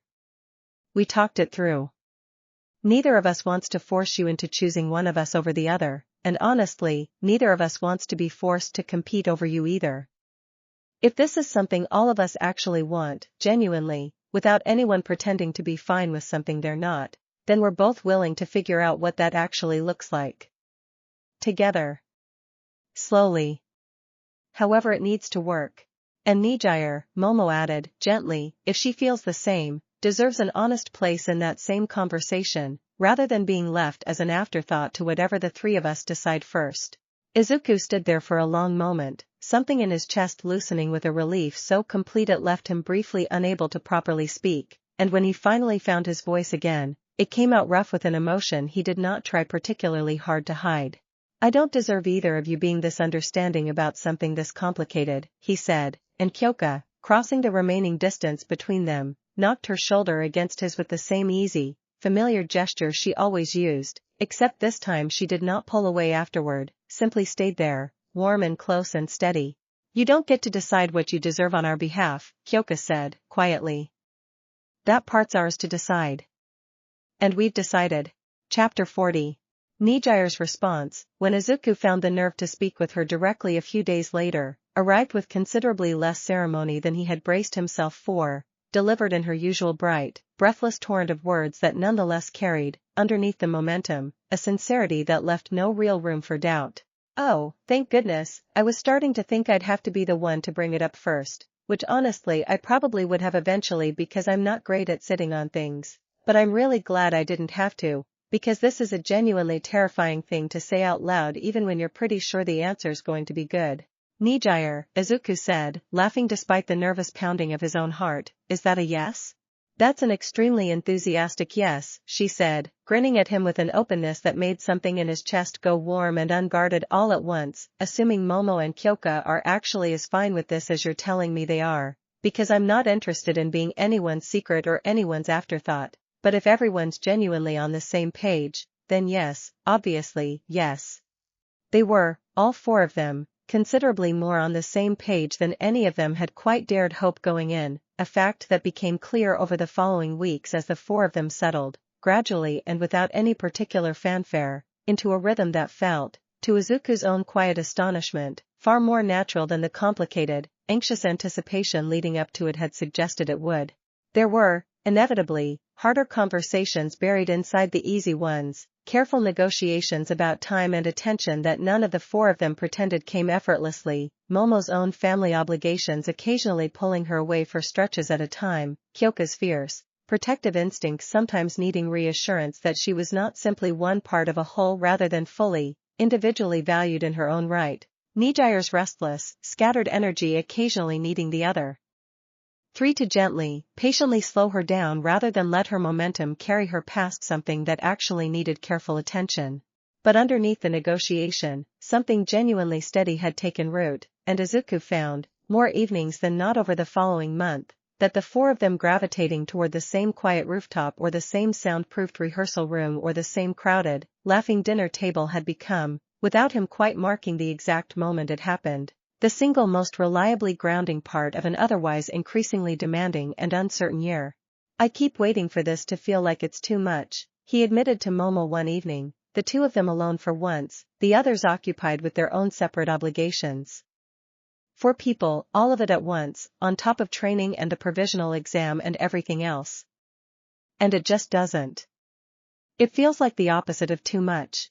That's rather the point of choosing people who actually add to your life instead of simply demanding pieces of it, Momo said, settling comfortably against his side. I was worried, honestly, in the beginning, that 4 people would inevitably mean less of each of us for you individually. I've found, instead, that it mostly just means more people genuinely rooting for the same things you're rooting for. That's not a smaller thing. It's a considerably larger one.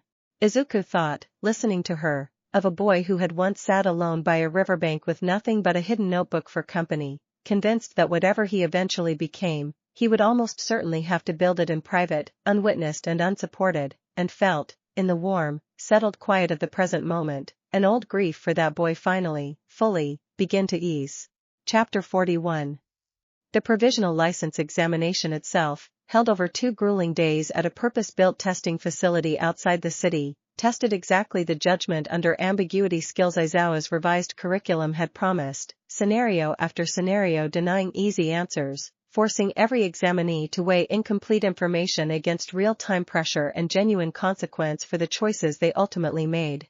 Izuku's own examining scenario, a simulated multi-vehicle collision with several trapped and injured mock casualties, a live structural fire threatening to spread, and a hostile examiner-controlled variable designed specifically to punish overconfident brute force problem-solving, tested him in exactly the ways his last several months of deliberate, judgment-focused training had prepared him for. He passed the practical component with a margin the examiner's closing notes described, in language considerably warmer than the usual bureaucratic formality of such reports, as demonstrating an unusually mature integration of raw capability with tactical restraint, a phrase Izuku found himself reading over several times with a quiet, private satisfaction that felt entirely different from the loud, public vindication of the sports festival months earlier. This felt smaller, and somehow more durably his own. Momo and Kyoka both passed their own examinations that same week, and the small, quiet celebration the 4 of them held afterward, nothing more elaborate than a shared dinner at Izuku's own apartment with his mother fussing happily over an extra 2 guests and Hana peppering Nejire with an endless stream of eager questions about support gear prototypes, felt, to Izuku, considerably more meaningful than any of the larger, more public milestones the year had offered him. I keep thinking about how different this table would have looked 2 years ago, Inko said quietly to him, catching him alone in the kitchen while the others finished setting the table, something reflective and faintly emotional in her expression. Just the 3 of us, and you so quiet most evenings I sometimes worried I'd lost the thread of actually knowing you at all. I was quiet because I didn't think there was much point saying things out loud that nobody expected to hear, Izuku admitted, honestly, and his mother's face crumpled slightly, an old grief still visible even now, months and months into her own steady, deliberate effort to make up the difference. I am never going to stop being sorry about those years, she said, quietly. I know you've forgiven me, and I'm grateful for that more than I can properly say. But I want you to know I haven't forgotten what it cost you, even if the ending turned out better than either of us had any right to expect. I know, Izuku said, and pulled her into a brief, warm hug that carried, underneath its simplicity, the accumulated weight of 2 years of careful, deliberate repair. I think that's actually part of why it turned out this well. You didn't just apologize once and move on. You kept showing up, every single day, in all the small ways that actually matter. That's worth more than any single conversation could have fixed on its own. They rejoined the others a few minutes later, the small apartment filled with warm, overlapping conversation and the particular easy noise of people who genuinely liked being in each other's company, and Izuku, looking around the crowded table at his mother and his sister and the three people who had, each in their own way, taught him what it actually felt like to be seen fully rather than merely tolerated, felt a settled, complete kind of happiness that no clipboard, no classification, no dismissive verdict from 4 years earlier could ever have accounted for. Chapter 42. The break in Nightai's long dormant case came, unexpectedly, through a routine piece of fieldwork Izuku undertook during a follow-up internship placement the following month, a minor investigative task involving a string of small, seemingly unrelated black market quirk enhancement sales that Nightai's agency had flagged as low priority right up until Izuku, cross-referencing the sales pattern against the older case file he had never fully stopped thinking about, noticed a geographic and timing overlap too precise to be coincidental. "Show me," Nightai said, when Izuku brought the pattern to him, his usual exacting skepticism giving way, within minutes of reviewing the overlapping data, to something sharper and considerably more urgent. "This is the first genuinely actionable lead we've had on this network in 3 years. Where did you find it?" "I've been keeping my own notes since the internship," Izuku admitted, producing a slim notebook that bore, in its careful, methodical organization, an unmistakable family resemblance to the composition book that had once documented a year of solitary riverbank observations. "I couldn't stop thinking about the case after you first showed it to me. I didn't want to bother you with half-formed theories, so I kept tracking it quietly on my own time until I had something concrete enough to be worth your attention." Nightai studied him for a long moment with an expression that mixed genuine professional respect with something that might, on a considerably less reserved man, have qualified as open pride. "This is precisely the kind of patient, unglamorous work most of your generation has been trained by the industry's own incentive structure to overlook in favor of flashier pursuits. I want you assigned to this case directly going forward, formally, with proper agency resources behind you rather than whatever you've been managing alone in your spare time." The investigation that followed over the coming weeks moved with a momentum that surprised even Nightai's own considerable experience, each fresh lead opening onto another, the network's careful compartmentalization beginning, for the first time in nearly a decade, to show genuine cracks under the combined pressure of Izuku's pattern-matching instincts and the agency's full institutional resources finally properly aimed at a target worth the effort. It was during the 3rd week of the investigation, reviewing a fresh batch of financial records recovered through a carefully executed raid on a mid-level distribution point, that Izuku found the detail that would, over the following months, reshape the entire remaining shape of the story he had, without quite realizing it, been quietly building towards since a boy first sat alone by a river with nothing but a hidden notebook and a stubborn, private hope. A name, buried 3 layers deep in a chain of shell accounts, connected unmistakably, through a paper trail that had taken nearly a decade of institutional caution and bureaucratic misdirection to properly obscure, to a sitting member of the very commission responsible for overseeing the hero industry's national licensing and regulatory apparatus. Izuku sat with the printout in his hands for a long time after Nightai had gone quiet beside him, the full implication of what they had actually uncovered settling slowly, heavily, into place, and understood, with a clarity that felt both frightening and entirely inevitable, that whatever came next was going to be considerably larger, and considerably more dangerous, than anything the story had asked of him so far. Chapter 43. "We cannot move on this carelessly," Nightai said, once the initial shock of the discovery had settled enough for careful strategy to reassert itself, pacing the length of his office with the tight, controlled energy of a man recalculating an entire operational plan in real time. "If the network genuinely has protection this high inside the commission, a clumsy move exposes not just this investigation but potentially every agent and asset who's ever quietly worked it. We need corroborating evidence solid enough to survive whatever institutional pressure gets applied the moment this becomes visible to the wrong people." "How long will that take?" Izuku asked, though he suspected, even as he asked it, that the honest answer would not be a comfortable one. "Weeks. Possibly longer." Nightai's expression, grim and focused, softened only slightly as he turned to address Izuku directly. "I need you to understand something clearly before we go any further with this. The moment this investigation surfaces publicly, and it will surface, eventually, whether we choose the timing or someone forces our hand, you are going to become a considerably more significant target than a viral rescue video and a sports festival medal have already made you." Whoever is protecting this network at that level of the commission will not simply allow their own exposure without a fight. I understand, Izuku said, and found, saying it aloud, that he genuinely did, the old familiar weight of consequence settling into his chest without the accompanying fear he might once have expected to feel alongside it. I keep thinking about what you told me during the internship. About the industry's own incentive structure being part of why something like this could go undetected for a decade. If that's true, and I think it is, then the answer can't just be catching this one network. It has to be forcing the whole system to actually look at itself honestly. That is a considerably larger ambition than catching a criminal network, Night Eye said, something wary and cautioning threading through his tone. Systems that large do not simply reform because a group of dedicated investigators exposes one corrupt official. They protect themselves. Often at the expense of exactly the people who exposed them. I know, Izuku said again, quietly.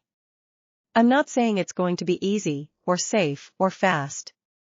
I'm saying I don't think I can, in good conscience, help uncover something this serious and then just quietly hope somebody else eventually deals with the larger rot underneath it.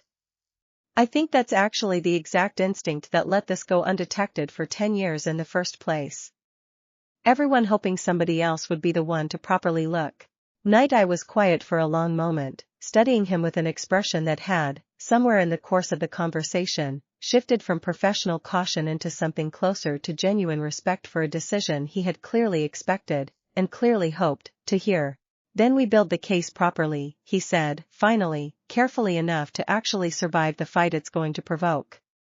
And when the time comes to move, we move together, with every resource this agency can properly bring to bear behind you, rather than leaving you to carry the exposure alone.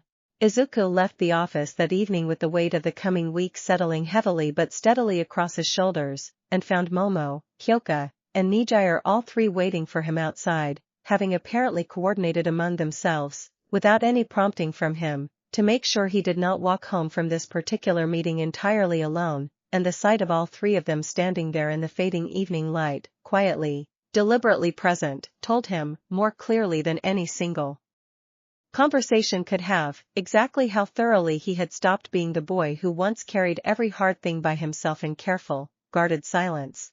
Chapter 44. The weeks that followed were, by any honest accounting, some of the most demanding of Izuku's life so far, a careful, exhausting balance of ordinary schoolwork, continued hero course training, and the increasingly delicate, high-stakes work of helping Night Eye's team assemble a case robust enough to withstand the institutional pressure it was inevitably going to face once it finally surfaced. He learned, over that stretch, to compartmentalize in ways he had never previously needed to, keeping the investigation's growing weight carefully separate from his ordinary classroom hours, and found, more than once, that Momo's own careful, methodical mind proved genuinely useful for exactly this kind of compartmentalized thinking, the two of them working through complex problem sets together in ways that doubled, quietly, as a kind of mental discipline training for the larger pressure. Waiting on the investigation's other side, Kyoka, for her part, developed an almost preternatural instinct for exactly when Izuku needed distraction rather than further focused discussion, dragging him down to her rehearsal room on evenings when his shoulders had visibly begun carrying the investigation's weight too openly, filling the soundproofed room with enough undemanding noise to give his overworked mind somewhere quiet to rest. Nejire's contribution took a different, characteristically practical shape entirely, several of her own support course projects quietly repurposed, with Night Eye's careful approval, into genuine investigative tools, a signal tracing prototype that helped the agency map communication patterns across the network's carefully compartmentalized cells, a discrete monitoring rig that let Izuku's team track movement through several suspected distribution points without risking direct exposure. I told you the rescue angle mattered more than people usually give support gear credit for, she reminded him, with a bright, satisfied grin, the evening her signal tracer produced its first genuinely usable lead. Turns out the investigation angle's pretty useful too. I should probably build a proper reputation around this eventually. You should, Izuku agreed, genuinely, watching her work through a fresh batch of tracer data with the same restless, delighted focus she brought to everything that properly engaged her considerable intelligence. I don't think I've told you clearly enough how much of this investigation has actually depended on things you've built. You've told me plenty, Nejire said, waving off the compliment with characteristic breeziness, though the pleased flush across her cheeks suggested the words had landed regardless. Besides, this is exactly the kind of work I actually want to be doing long-term. Quiet, useful, unglamorous. Nobody's going to put my tracer prototype on a magazine cover, but it just helped crack open a decade-old criminal network, and honestly, that feels like a considerably better use of my time than chasing a cover story would. The case, by the end of the 5th week, had grown from Izuku's single, tentative pattern match into a thoroughly documented, multi-agency operation, evidence carefully corroborated across enough independent sources that even the commission members' own considerable institutional protection was beginning to show genuine strain under the accumulated weight of it, and Night-Eye, reviewing the final assembled case file late one evening with an expression Izuku had never quite seen from him before. Something that might, on a more openly expressive man, have qualified as quiet, hard-won satisfaction, finally delivered the assessment Izuku had been waiting weeks to hear.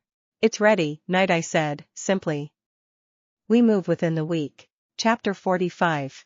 The raid, when it finally came, unfolded across a single coordinated night spanning 4 separate locations, Night-Eye's agency working in careful, deliberate concert with a task force drawn from 3 additional agencies specifically chosen for their documented independence from the compromised commission members' own sphere of institutional influence, and Izuku, assigned alongside Momo, Kyoka, and a small contingent of licensed pros to the network's primary research facility, felt the old familiar pressure gathering behind his sternum with a gravity that carried none of the exhilarated adrenaline of the sports festival and all of the grim, focused clarity of the USJ attack 18 months earlier.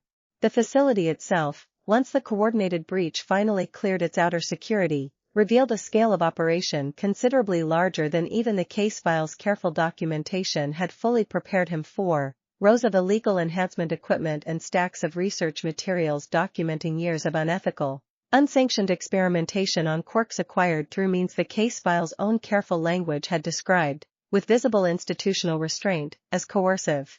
This is worse than the file suggested, Momo said, quietly, moving through the facility's central research chamber with an expression Izuku had rarely seen from her, something that mixed clinical professional focus with genuine, deeply felt horror at what the assembled evidence actually represented. The facility's remaining security, a scattered handful of hired enforcers rather than the network's actual leadership, put up considerably less resistance than the raid's planners had braced for, and it became clear, within the operation's first tense hour, that the facility's true architects had somehow anticipated the raid closely enough to have already largely evacuated, leaving behind evidence, equipment, and a small number of lower-level operatives, but not the network's actual command structure. Someone warned them, Kyoka said grimly, one jack pressed against a bare section of wall, reading vibrations that told her, with unsettling clarity, exactly how recently the facility's true leadership had cleared out. This was hours ago, maybe less. Whoever's protecting this thing inside the commission had enough warning to get the important pieces clear before we ever got here. Night-Eye's voice crackled across the team's shared comm line a moment later, grim and controlled, confirming the same pattern had held across all 4 coordinated raid sites, evidence and lower-tier operatives secured in significant quantity, but the network's actual leadership conspicuously, suspiciously absent from every single location. We knew this was a possibility, Night-Eye said, once the team had regrouped and the facility's remaining evidence had been properly secured for processing. A leak this precise confirms the institutional protection runs even deeper than our original evidence suggested. It also means, unfortunately, that the fight is not over tonight. If anything, tonight is only the moment the fight becomes fully, publicly visible. Izuku stood amid the wreckage of the raided facility, surrounded by evidence of a decade of quiet, systemic harm that a properly functioning oversight structure should have caught years earlier, and felt, underneath the exhaustion and the grim disappointment of a leadership structure that had slipped through their grasp, a hardening resolve that had been building steadily, quietly, since the very first moment Night-Eye had shown him the case file all those months ago.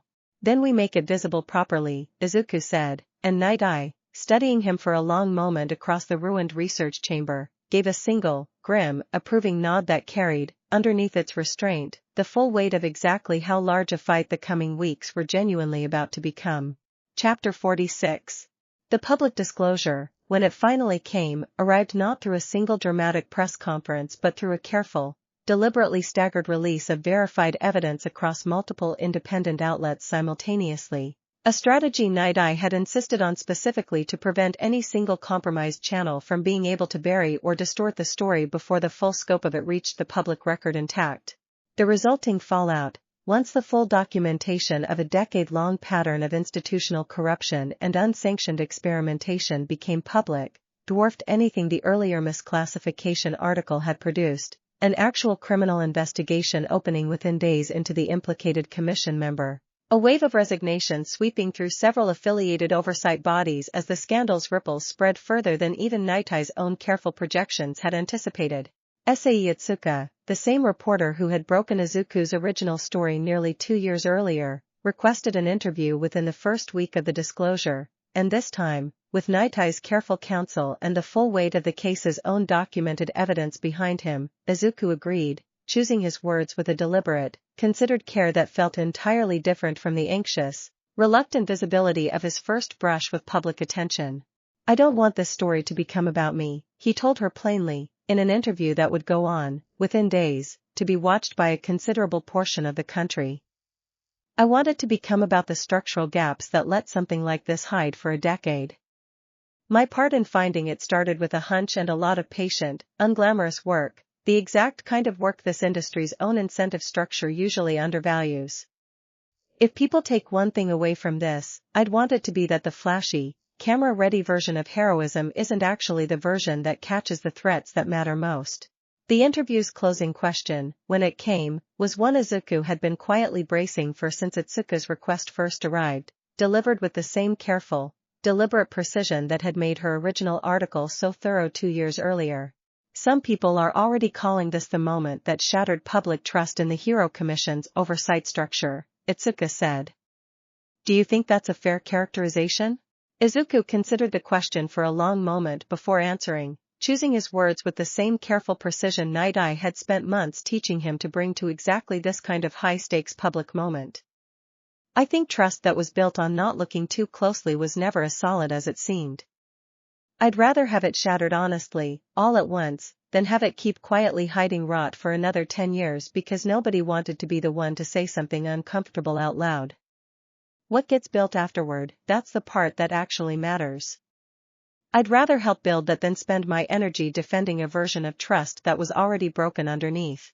The interview ran that evening, and by the following morning, the specific phrase had already begun circulating widely across the same commentary channels that had once debated the authenticity of a viral truck rescue video, "The boy who shattered Hero Society's comfortable illusions." Several headlines had taken to calling him, a framing Izuku found, reading it for the first time, considerably larger and heavier than he had ever consciously set out to earn.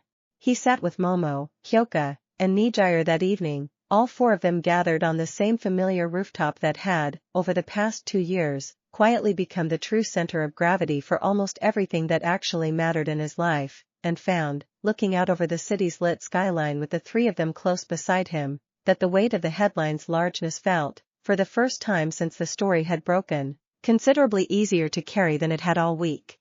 "Whatever they end up calling this," Momo said, quietly, taking his hand in hers, "I hope you know it was never something you did alone. Not the investigation, not the raid, not tonight. All of it was always going to take all of us, together, exactly the way it actually happened." "I know," Izuku said, and meant it entirely, and looked out at the city below, at a Hero Society genuinely, visibly beginning to reckon with its own long-hidden fractures, and felt, for the first time in the entire long, unlikely arc of his own story, something that felt very much like the true, settled beginning of exactly the future he had once, as a lonely boy on a riverbank, barely dared to let himself imagine. Chapter 47. The retaliation, when it came, arrived 9 days after the disclosure, not against Izuku directly but against Night Eye's agency itself, a late-night attempt to breach the agency's secured evidence archive that was caught only because Nejire's own signal tracing prototype, still quietly integrated into the agency's security systems from the investigation's earlier phase, flagged an intrusion pattern none of the agency's standard monitoring had been calibrated to catch. They're trying to destroy the remaining physical evidence before the criminal case can formally enter it into record, Night Eye said, grim and controlled, gathering his response team in the agency's central office at nearly 2 in the morning while Izuku, roused from an uneasy sleep by an urgent call, arrived to find Momo and Kyoka already there ahead of him, having received their own calls in turn. Whoever's left of the network's leadership understands exactly how much is still at stake for them if this case reaches trial intact. The breach attempt was contained within the hour, the intruders identified as low-level hired operatives rather than the network's actual remaining leadership, but the message underneath the attempt was not lost on anyone in the room. Whoever remained at the top of the organization had not fled entirely, and had not given up on protecting what remained of their exposure. This isn't over, Izuku said, once the immediate crisis had settled and the archive's security had been reinforced well beyond its previous standard. They're still out there, still capable of reaching us. I need to know if this puts my family at risk. Or the three of you. It's a genuine possibility we have to plan around seriously, Night Eye said, without softening the truth of it. I've already arranged discreet protective monitoring around your immediate family, and I'd recommend the same precaution extend to anyone else whose connection to this case is publicly known. Momo's hand found his in the tense quiet of the office, steady despite the late hour and the genuine fear underneath the room's controlled focus. We knew this was a possibility going in. None of us are walking away from this now, not when we're this close to actually finishing it properly. I know, Izuku said, quietly, grateful beyond easy words for exactly how unshaken her voice remained even now. I just needed to say the risk out loud, clearly, so none of you are carrying it without fully understanding the shape of it. We understand the shape of it, Kyoka said, from his other side, her own quiet steadiness a mirror of Momo's. We understood it the night we first waited outside Night Eye's office for you. This is just the part where it stops being theoretical. Chapter 48. The following 2 weeks passed under a heightened, careful vigilance that Izuku found, somewhat to his own surprise, easier to bear than the anxious uncertainty of the investigation's earlier, quieter phase, if only because the danger now had a clear, nameable shape rather than the formless dread of an unseen network operating somewhere just beyond the reach of the evidence.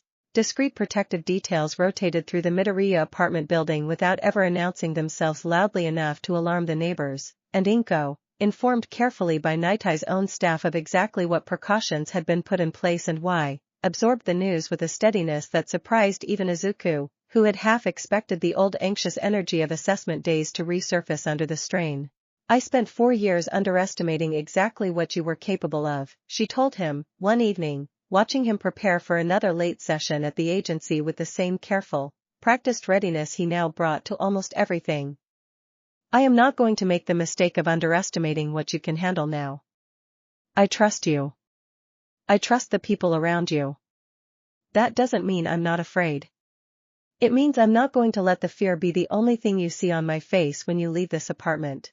The break in the network's remaining leadership came, in the end, not through another dramatic raid but through the same patient, unglamorous pattern matching that had originally uncovered the case at all, Izuku noticing, 3 days into a careful review of the failed archive breach's digital footprint, a financial signature that matched, with unsettling precision, a shell account structure nearly identical to the one that had first led back to the compromised commission member months earlier.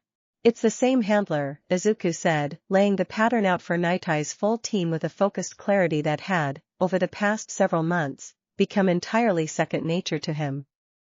Whoever's left running this is using the exact same compartmentalization structure, just one layer further removed.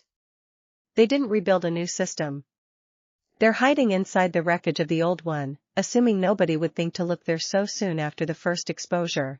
The follow-up raid, executed within the week on the strength of that single overlooked thread, finally reached what the first coordinated operation had missed entirely, a small, tightly compartmentalized cell operating out of a converted logistics warehouse on the city's industrial fringe, its remaining leadership apprehended in a single swift, decisive operation that closed, at last, the final open thread of a case that had occupied nearly 6 months of Izuku's life. He stood outside the warehouse afterward, watching the last of the network's leadership loaded into a secure transport under heavy guard, and felt, for the first time since Night Eye had first shown him the original case file, the genuine, settled weight of something properly, completely finished. Chapter 49.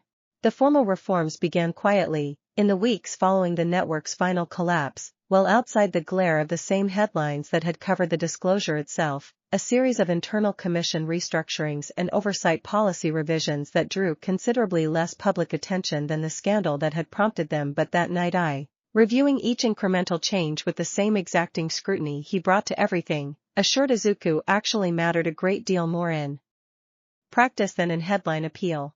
Quiet reform is usually the durable kind, I told him, the two of them reviewing a draft revision to the National Quirk Assessment Protocol that had, buried deep in its dense bureaucratic language, an entirely new provision for mandatory threshold condition testing in any case where a child's initial baseline reading came back unusually, suspiciously flat. Loud reform makes for better television.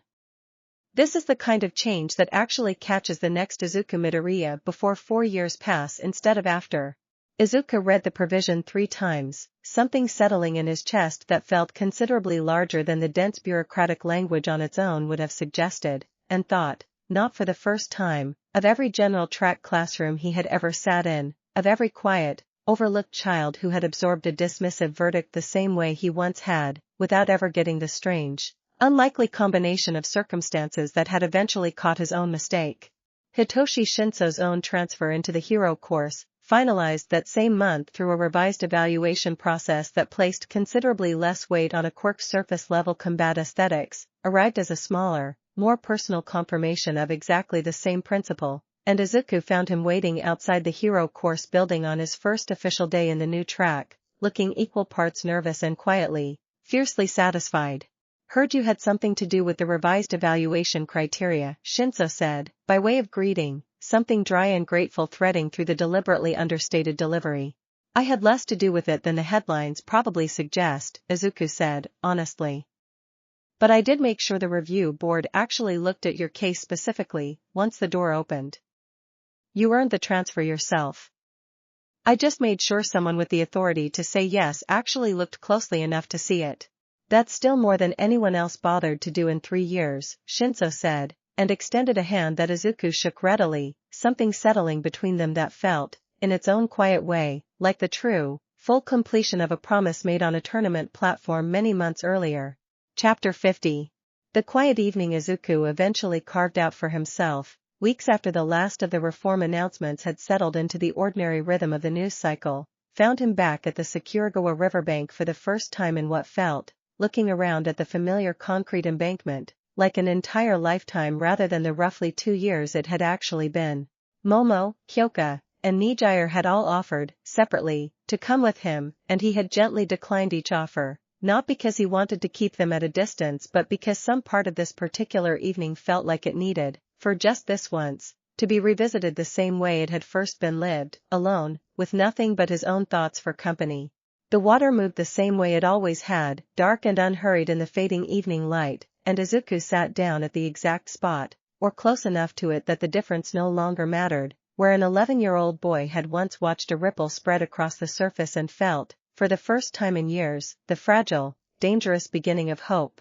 He thought of that boy for a long while, sitting there, the accumulated weight of everything that had happened since settling around him not as a burden but as something closer to a quiet, steady kind of gratitude. The clipboard. The general track. The truck. The notebook hidden inside a hollowed-out encyclopedia. Momo's folder scattering across a train car floor. Kyoka's earphone jacks catching his curiosity on the very first morning of homeroom. Nejire's breathless, delighted energy filling a support course testing field with genuine joy for the first time in longer than he could remember. The hero killer's blood-red eyes. Nightai's exacting, hard-won respect. A case file that had, in the end, actually managed to crack something the entire hero industry had let fester, unchecked, for a decade. He did not know, sitting there in the settling dark, exactly what the next chapter of any of it would demand of him. The network's remaining loose ends were still being carefully unwound by agencies with far more resources and experience than his own. The reforms were still young, still fragile, still entirely capable of being quietly rolled back by an institution more comfortable with its old, convenient blind spots than the current uncomfortable spotlight.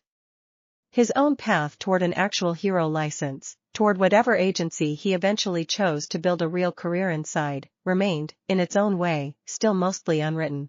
But he found, sitting alone at the riverbank where all of it had first properly begun, that the uncertainty no longer frightened him the way it once might have. He was not the same boy who had once sat here convinced the shape of his life had already been decided for him by a stranger with a clipboard.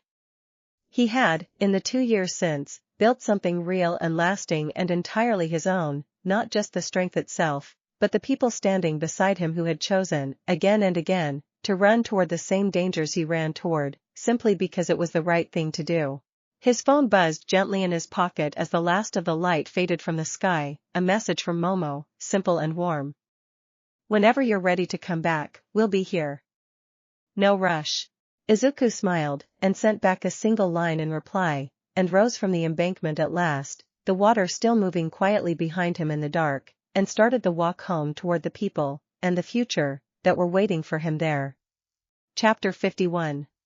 The trial of the commission member, convened 3 months after the network's final collapse, drew a level of sustained public attention that made the earlier disclosure's coverage look, in retrospect, almost restrained by comparison, and Izuku found himself called to testify midway through the proceedings, seated in a courtroom witness box under the weight of a formality that felt, after months of fieldwork and raids and careful late-night pattern analysis, strangely more nerve-wracking than any of the actual danger the investigation had involved. "Just tell them what you found, and how you found it," Night-Eye had told him beforehand, with his usual exacting calm. "You do not need to perform certainty you don't feel, and you do not need to perform confidence beyond what the evidence itself supports. The facts, delivered plainly, are considerably more persuasive than any amount of rehearsed conviction." He followed that advice as closely as he could manage, walking the court through the original pattern match, the weeks of corroborating fieldwork, the raid and its aftermath, in the same careful, methodical language his old riverbank notebook had first taught him to use, and found, partway through his own testimony, that the nervous formality of the courtroom had gradually given way to something closer to the familiar, grounding clarity of simply explaining a problem he understood thoroughly to people who needed to understand it too. The defense's cross-examination proved considerably sharper than Izuku had braced for, a pointed, repeated line of questioning aimed at suggesting that a 15-year-old student's investigative instincts, however well-intentioned, could not reasonably be trusted to have produced evidence of this evidentiary weight without significant institutional oversight shaping the outcome from the start. "I didn't work alone," Izuku said, plainly, when the questioning reached its sharpest point.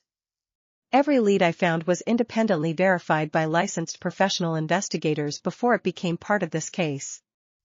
I found the pattern. I didn't build the case by myself, and I've never claimed to. But finding the pattern mattered, because apparently nobody else had thought to look at threshold classification blind spots as a potential access point for exactly this kind of concealment. Maybe that's because I'm the rare person in this field who's actually lived on the wrong side of that particular blind spot." The defense had no immediately effective response to that, and Izuku stepped down from the witness box a short while later with his testimony's own weight settling steadily behind him, and found Momo, Kyoka, and Nejire waiting just outside the courtroom doors, having sat through the entire proceeding in the gallery despite none of them having any formal reason to be there beyond the simple, steady fact of wanting to be present for him. The verdict, delivered 3 weeks later after the trial's full evidentiary record had been properly weighed, found the commission member guilty on the full scope of the charges brought against him, a conviction that Night-Eye, reading the formal announcement with the same careful, restrained satisfaction he had shown throughout the entire long investigation, described simply as the correct and inevitable conclusion of evidence that had, in the end, been strong enough to survive exactly the kind of institutional pressure it had been built specifically to withstand. Chapter 52. The reforms that followed the trial's conclusion arrived in a second, larger wave, more sweeping than the earlier quiet policy revisions, a full independent review of the commission's oversight structure that Nizu himself, invited to consult given Yue's own significant institutional stake in the outcome, described to Izuku afterward as the most substantial restructuring of hero industry regulation in over 2 decades. "You should understand something clearly," Nizu told him, the two of them meeting in the same small administrative office where Izuku had once been introduced to Toshinori Yagi nearly 2 years earlier. Institutions this large rarely reform this thoroughly without a genuine crisis forcing the issue. What you and Nightie's team uncovered was precisely that crisis, however unwelcome its origins. The reforms now underway will likely shape how this country trains and evaluates heroes for a generation. That is a considerably larger legacy than a sports festival medal, however impressive the medal itself was. I didn't set out to reform an entire industry, Izuku admitted. I just kept pulling on a thread that wouldn't let go of me.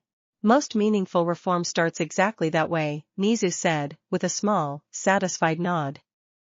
A single person unwilling to look away from an uncomfortable thread, followed by the slow, unglamorous work of pulling it all the way through. History rarely remembers the unglamorous part properly, but it is, without exception, the part that actually matters. Izuku left the meeting that afternoon and found his way, as he so often did these days, to the familiar rooftop where Momo, Kyoka, and Nejire were already waiting, drawn there by nothing more coordinated than the same shared instinct that had, over the past 2 years, made the spot into something like a fourth home for all of them. Nizu called it the most substantial reform in 2 decades, Izuku told them, settling in beside Nejire, who immediately wound an arm through his with easy, familiar comfort. I keep turning that over. It doesn't feel real yet. 2 years ago I was sitting in a general track homeroom being read off a list like an afterthought. It's real, Momo said, quietly, taking his other hand. And it's not finished. Reform this size takes years to fully settle, and there will be resistance to it the entire way, from people who preferred the comfortable version of the system that let them ignore its blind spots. That part of the work isn't over just because the trial concluded. I know, Izuku said. I'm not expecting it to be finished. I think I've stopped expecting anything about this to have a clean, tidy ending. I think that's actually fine. I'd rather keep doing the slow, unglamorous work for as long as it takes than assume one trial verdict fixes everything the trial exposed. Kyoka bumped her shoulder against his, the same easy, grounding gesture she had used since their very first week as classmates, and for a long moment none of them said anything further at all, simply sat together in the settling evening light, watching the city spread out below them, a hero society genuinely, visibly still in the difficult, ongoing process of becoming something better than the version that had once, quietly, let a frightened boy's real strength go unnoticed for 4 full years. Whatever comes next, Izuku said, finally, into the comfortable quiet, I think I'm actually ready for it now. Whatever it turns out to be. We know, the 3 of them said, nearly in unison, and the resulting laughter that broke across the rooftop carried, underneath its warmth, the full, settled certainty of exactly how far all of them had come together, and exactly how much further, still, they fully intended to go. Chapter 53. The letter arrived on plain UA stationery a week later, addressed formally to Izuku, requesting his presence at a small, closed gathering the administration was organizing to mark the reform package's official ratification, and he nearly declined it outright, uneasy as he still was with any occasion built even partially around his own visibility, before Momo pointed out, gently, that declining might read less like humility and more like an absence the reform's remaining opponents could use to their own advantage. You don't have to make a speech, she told him, helping him straighten his collar in the mirror of his own bedroom on the morning of the event, an easy domestic gesture that had, over recent months, become one of the small, quiet comforts of their shared life together. You just have to be present, and let the room see that the reform has a real face behind it, rather than an abstraction they can quietly chip away at once the news cycle moves on. The gathering itself, held in one of UA's smaller ceremonial halls, drew a mixture of faces Izuku recognized and dozens he did not, senior commission officials who had survived the institutional reckoning with their own conduct intact, agency representatives from across the industry, a handful of journalists granted careful, limited access, and, seated near the front with a characteristic lack of fanfare, Toshinori Yagi, who caught Izuku's eye across the room and offered a small, private nod. That carried more weight than any of the evening's formal remarks likely would. Nizu's own address, when it came, was characteristically brisk and businesslike, a clear-eyed accounting of the reform package's major provisions delivered without excessive self-congratulation, and it was only near the very end of his remarks that he turned, deliberately, to acknowledge the particular circumstances that had first set the entire process into motion. It would be dishonest, Nizu said, addressing the room with his usual small, sharp focus, to pretend this reform emerged from the institution's own internal wisdom rather than from the patient, uncomfortable work of people willing to keep looking at a problem long after it would have been easier to look away. I won't embarrass the young man in question by dwelling on it at length, since I understand he would prefer not to be dwelt on at all. But I think it worth saying, plainly, in this room, that the entire premise of tonight's ratification exists because a boy once sat in a general education classroom listening to a clipboard's verdict about his own limitations, and simply refused, quietly and persistently, to accept that the verdict was the whole truth. A ripple of applause moved through the room, and Izuku, standing near the back beside Momo, Kyoka, and Nejire, felt the old familiar instinct to shrink from the attention rise up in him automatically, and then, deliberately, chose not to let it. He had spent enough of his life being looked past.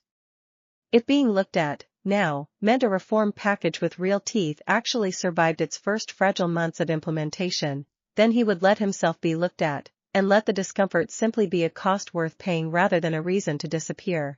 For a long moment he simply let the applause wash over him without flinching from it, and found the discomfort, this time, considerably easier to sit with than it had ever been before.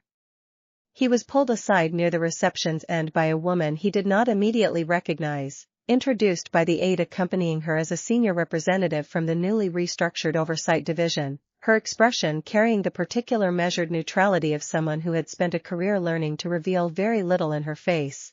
"I wanted to speak with you directly, briefly, before the evening concludes," she said, once the aide had stepped discreetly out of earshot. "The division is aware of at least 2 additional cases, unrelated to the network you helped expose, that share a similar structural profile. Threshold classification blind spots, potentially exploited for concealment purposes, though we don't yet have evidence of criminal intent in either case, only the same troubling pattern of gaps."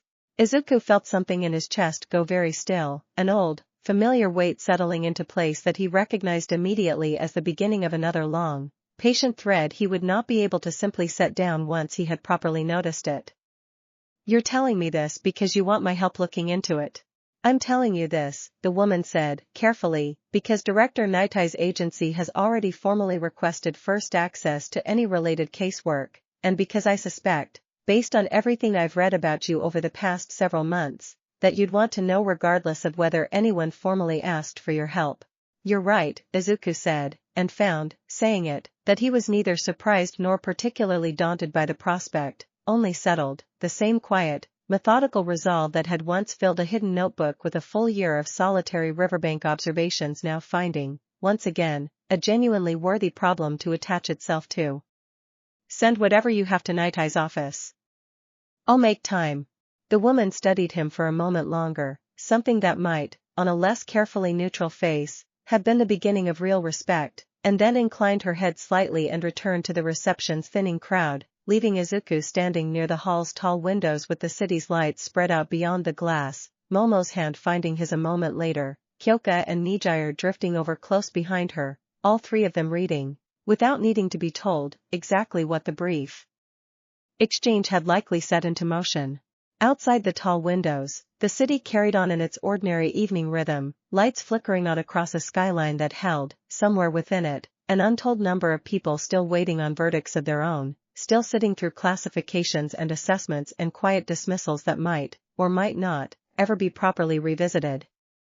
Izuku thought of them without being able to picture a single one clearly, the way you think of a crowd rather than any one face within it, and felt the old, familiar pull of responsibility settle over him gently rather than heavily, no longer the crushing weight it might once have been to a boy carrying it entirely alone.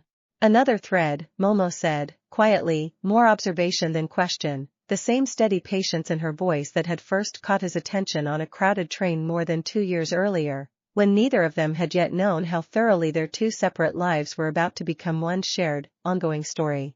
"Another thread," Izuku confirmed, and felt, standing there surrounded by the 3 people who had never once, in 2 years, let him carry a single one of these threads entirely alone, a settled, grateful certainty that whatever this next chapter eventually asked of him, he would not be facing it as the quiet, invisible boy who had once sat by a river with nothing but a hidden hope for company. He would be facing it as exactly who he had actually become, surrounded by exactly the people who had helped him become it, ready, at last, for whatever came next. Kyoka slipped her hand into his free one, and Nejire leaned her head lightly against his shoulder, and the four of them stood together at the tall windows for a long moment, watching the city they had already begun quietly reshaping stretch out before them, unfinished and imperfect and, for the first time in longer than any of them could easily measure, genuinely, steadily trending towards something better than it had been before any of this had started, one patient, unglamorous thread at a time. Chapter 54. The two additional cases the oversight representative had flagged turned out, on closer examination over the following weeks, to be considerably less tidy than the network Izuku had already helped dismantle, a scattered pair of half-documented incidents that resisted the same clean pattern matching that had cracked the earlier case, and it was nearly a month into the quiet, patient fieldwork before Izuku noticed the detail that finally tied them together. "They're not the same organization," he told Night Eye, laying out a comparison of financial trails and incident timelines across the agency's briefing table with the same careful, methodical precision his old riverbank notebook had first taught him. "But they're using the exact same threshold classification blind spot to move resources without detection. Which means either it's a coincidence, or somebody's selling access to the exploit itself, to more than one buyer." Night Eye studied the comparison for a long moment, his expression darkening by careful degrees. "That would mean the network we dismantled wasn't the source of the exploit. It was merely one customer of it." "That's what I'm afraid of," Izuku admitted. "If there's someone further upstream selling the method itself, closing one network doesn't actually fix the underlying vulnerability. It just removes one buyer from a market that's apparently still open for business." The realization reshaped the investigation's entire remaining scope, Night Eye's team pivoting from tracing two isolated incidents toward the considerably larger, more difficult question of who, exactly, had first identified the classification system's blind spot precisely enough to package and sell it, and it was during this reoriented search, cross-referencing years of scattered underground chatter that Night Eye's more experienced investigators had long dismissed as unverifiable rumor, that a name surfaced that made the entire room go quiet the moment it appeared on the briefing screen.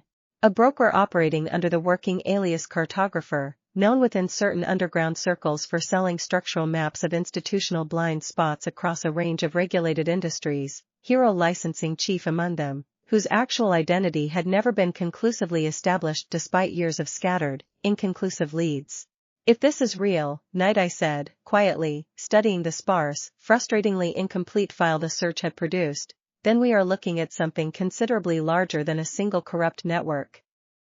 We are looking at an entire quiet marketplace for exactly the kind of institutional vulnerability that let your own case go undetected for 4 years, and every reform we've fought to put in place is only as durable as it manages to be against a broker who apparently specializes in finding whatever gaps remain."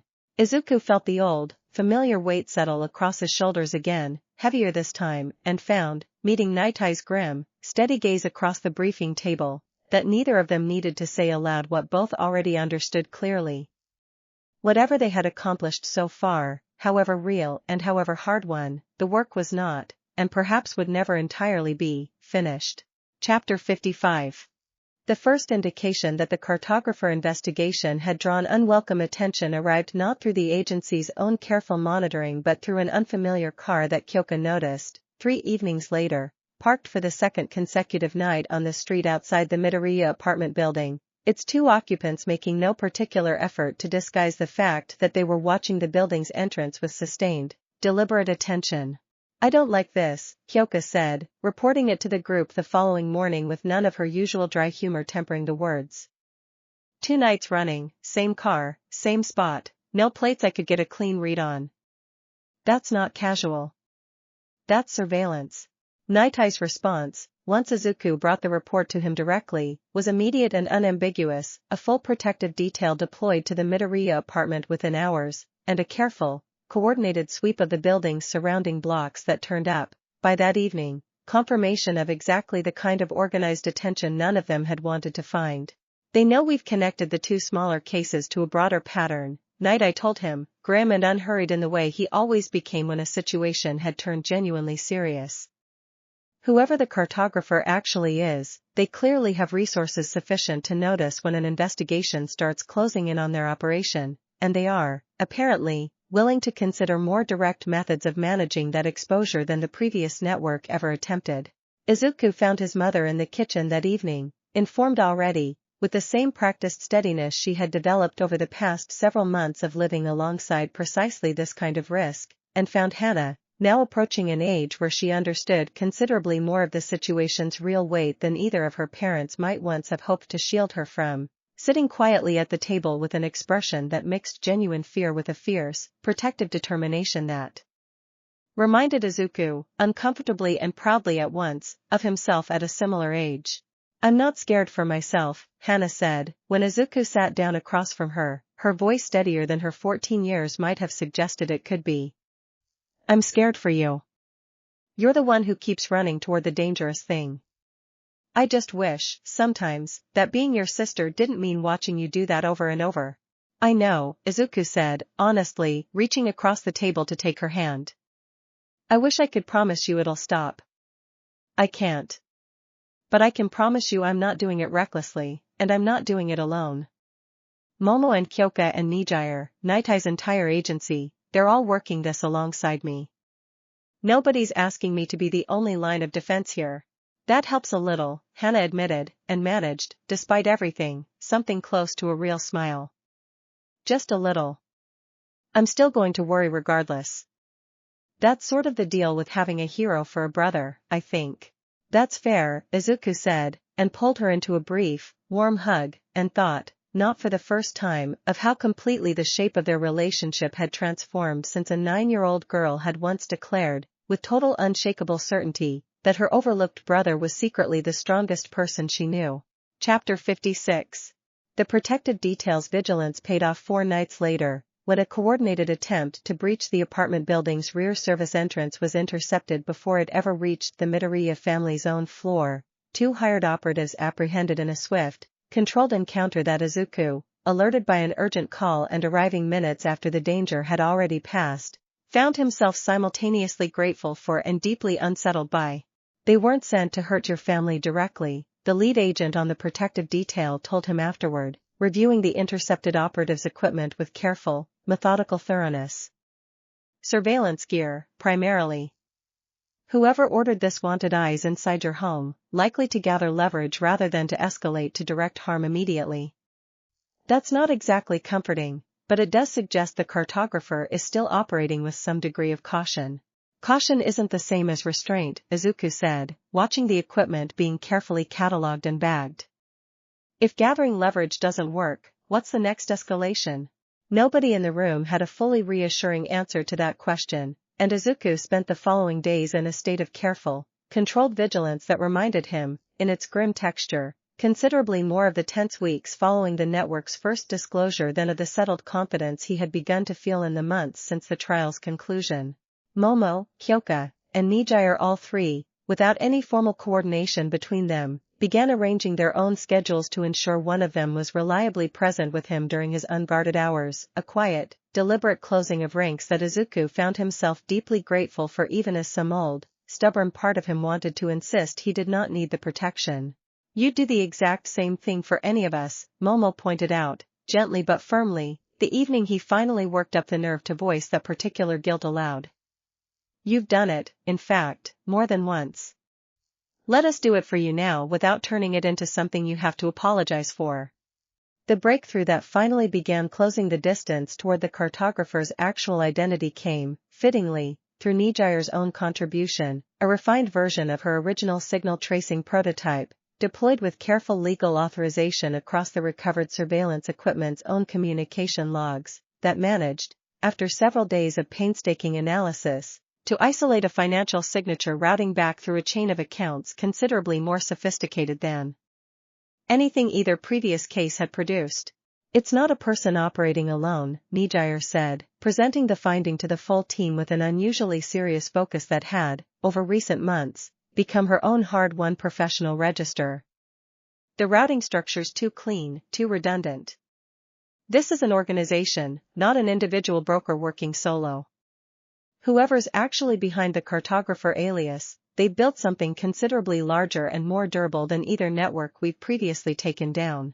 Izuku studied the finding for a long moment, the old familiar weight of consequence settling once more across his shoulders, and understood, with the same clear, steady resolve that had carried him through every difficult threshold so far, that whatever came next was very likely going to demand more of all of them than anything the story had asked for yet. Chapter 57. UA's final licensing examination, scheduled for the full graduating cohort that same spring, arrived with a weight that felt, to Izuku, considerably different from the provisional exam 2 years earlier, less an anxious test of raw capability and more a formal, deliberate transition into the actual, unshielded practice of the career he had spent 3 years building toward. He trained for it with the same disciplined intensity that had carried him through every prior threshold, though the training itself, this time, folded seamlessly into the ongoing cartographer investigation rather than existing as a separate track entirely, every scenario drill sharpened by the genuine, unresolved danger still circling the edges of his everyday life. Katsuki, training alongside him more often than not these days, had settled, over the intervening years, into a rivalry that had long since matured past its original sharp edges into something closer to a genuine, mutually respectful partnership, the two of them running joint tactical drills with a fluency that spoke to years of accumulated familiarity with each other's instincts. "You're distracted," Katsuki observed, midway through a particularly grueling sparring session, pulling back from an exchange with an assessing scowl that had, somewhere along the way, stopped carrying real hostility and started carrying something closer to genuine concern. "More than usual. Something's actually wrong, not just the normal stuff you're always chewing on." "There's a threat circling my family," Izuku admitted, surprising himself slightly with how readily the honesty came, given how much of their early history had been built on exactly the opposite instinct. "An organization, bigger than anything we've taken down so far. I can't talk about the specifics, but it's serious." Katsuki was quiet for a moment, and then, with the same blunt directness that had defined nearly every interaction between them since childhood, said simply, "Tell me what you need." "I mean it. Whatever this is, you don't have to handle it with just your usual 3. "I appreciate that," Izuku said, genuinely moved by the offer. "I'll keep it in mind. Right now it's still mostly investigation work, not combat, but if it escalates, I'd rather have you in the fight than not." "Damn right you would," Katsuki said, something almost like a real smile flickering across his usually sharp expression, and the two of them resumed their sparring with a renewed intensity that carried, underneath its familiar competitive edge, the settled, unspoken solidarity of two people who had, somewhere over 3 long years, genuinely become something like true friends. Todoroki, joining them partway through the session, offered his own quiet, understated version of the same solidarity, a brief nod and a simple, "Same offer stands from me," that required no further elaboration between them, and Izuku, standing on the training ground surrounded by classmates who had once regarded him with polite indifference or open contempt and now stood ready, without hesitation, to step directly into danger on his behalf, felt the accumulated weight of 3 transformative years settle into something that felt, for the first time in longer than he could easily measure, genuinely and completely like belonging. Chapter 58. Nejire's own graduation, arriving a full term ahead of the rest of the group given her standing as a 3rd year, brought with it a bittersweet transition that Izuku had been quietly dreading for months without ever fully admitting the dread out loud, and the ceremony itself, held on a bright, unseasonably warm afternoon, found him seated in the audience beside Momo and Kyoka, watching Nejire cross the stage to accept her diploma with the same restless, delighted energy that had first caught his attention on a support course testing field nearly 3 years earlier. "I got a placement," she told the 3 of them afterward, practically vibrating with an excitement that had lost none of its familiar momentum despite the formal weight of the day. "A genuinely good one, an agency that specializes in exactly the crisis response gear development I've been wanting to focus on, and it's here, in the city, not some placement that would have pulled me away from all of you, which I was honestly terrified might happen, but it didn't. And I'm so relieved I could probably cry about it if I let myself start." "We're relieved too," Momo said, warm and genuine, pulling her into a tight embrace. "I don't think any of us were prepared to seriously consider what a placement across the country would have meant for this." It would have meant we figured it out anyway, Kyoka said, firmly, though her own visible relief suggested she was every bit as grateful as the rest of them that the harder version of that particular conversation had not, in the end, become necessary. But I'm glad we don't have to test that theory right now.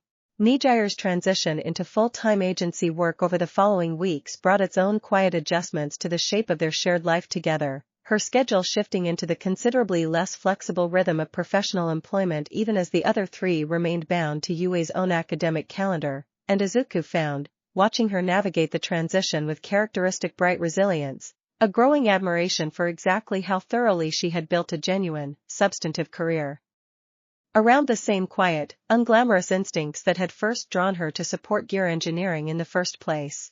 I keep thinking about something you told me, ages ago, he said, one evening, the two of them sharing a quiet dinner at her new, modest apartment near the agency's offices, a space that already, within weeks, carried unmistakable traces of her restless, cheerfully cluttered energy.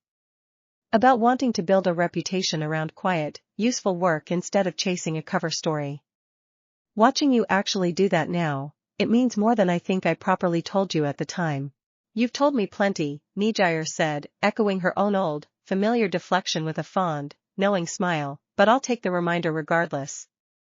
It means a lot, watching you all still finish out your own final year while I get to be the one waiting on this side of it for once, instead of the other way around. Not much longer now, Izuku said, reaching across the small table to take her hand. And then we're all finally on the same side of it together. Chapter 59. The cartographer investigation's true scale finally became clear 3 weeks before Izuku's own graduation, a painstaking cross-reference of financial patterns, underground communications, and the accumulated scraps of nearly a decade of half-documented incidents across multiple agencies finally converging on a single, unmistakable conclusion that Night Eye delivered to the assembled task force with a gravity Izuku had rarely seen from him even across the entire long arc of their partnership. The organization operating under the cartographer alias is not merely selling access to institutional blind spots, Night Eye said, the briefing room's assembled agents and officials falling into a heavy, attentive silence. Based on the full pattern of evidence, we now believe they are actively cultivating new blind spots, embedding operatives within regulatory and licensing bodies specifically to engineer the exact kind of oversight gaps their broader business model depends on. This is not opportunistic exploitation. This is deliberate, long-term institutional sabotage, conducted patiently enough to remain almost entirely invisible for the better part of a decade. The revelation reframed, retroactively, nearly everything Izuku's own case had originally represented, his own 4 years of misclassification no longer simply an unfortunate systemic accident but, quite possibly, the deliberate byproduct of exactly this kind of engineered vulnerability, planted and maintained by an organization whose reach and patience had gone almost entirely undetected for far longer than anyone had previously suspected. That means my own case, Izuku said slowly, working through the implication with the same careful, methodical precision that had carried him through every previous threshold, might not have been a gap in the system at all. It might have been the system working exactly the way someone wanted it to work. That is a real possibility we cannot yet confirm, but also cannot responsibly rule out, Night Eye said, and the grim weight of the admission settled heavily across the entire room. I understand what that possibility means to you personally. I would ask you to hold that anger, if you need to hold it, without letting it override the same disciplined judgment that has carried this entire investigation successfully to this point. Izuku sat with the revelation for a long time after the briefing concluded, alone on the same familiar rooftop that had witnessed nearly every major turning point of the last 3 years, and found, working through the tangle of anger and grief and hard, settled resolve the discovery had stirred loose in him, that the core of what he actually felt was not despair but something closer to clarity. Whatever had been done to him, deliberately or accidentally, for years of his life had been quietly, systematically stolen by someone who valued a convenient gap in the system more than the actual children that gap was meant to serve. He was not going to let that stand unanswered. Not for himself, and not for however many other children the same deliberate sabotage had already cost, or was still, even now, quietly continuing to cost. Momo found him there a while later, drawn by the same quiet instinct that always seemed to know exactly when he needed company rather than solitude, and sat beside him without immediately speaking, simply present, steady, until Izuku was ready to put the shape of what he was feeling into words. I think I finally understand, he said, eventually, what it actually means to shatter something instead of just reforming it. Reform assumes the system mostly works and needs fixing at the edges. This isn't that. This needs to be torn all the way open, publicly, completely, so nothing like this can ever quietly hide inside it again. Then that's what we do, Momo said, simply, taking his hand in the fading evening light. All the way open. Together. Chapter 60. The operation to finally expose the cartographer's full network, assembled over the following 3 weeks with a scale and interagency coordination that dwarfed anything the earlier investigations had required, drew together resources from 6 separate agencies, a dedicated task force personally overseen by the newly restructured Oversight Division, and, at Nitai's own explicit insistence, a central role for Izuku that acknowledged, formally and for the first time, the full weight of his own accumulated expertise rather than treating him as a promising student contributing occasional insight to adult professionals' work. You've earned this, Nitai told him plainly, finalizing the operational plan late one evening in the agency's central office. 3 years of patient, disciplined work, culminating in an investigation of genuinely historic scale. I would not be placing you at the center of this operation if I did not have complete confidence you could handle the responsibility properly.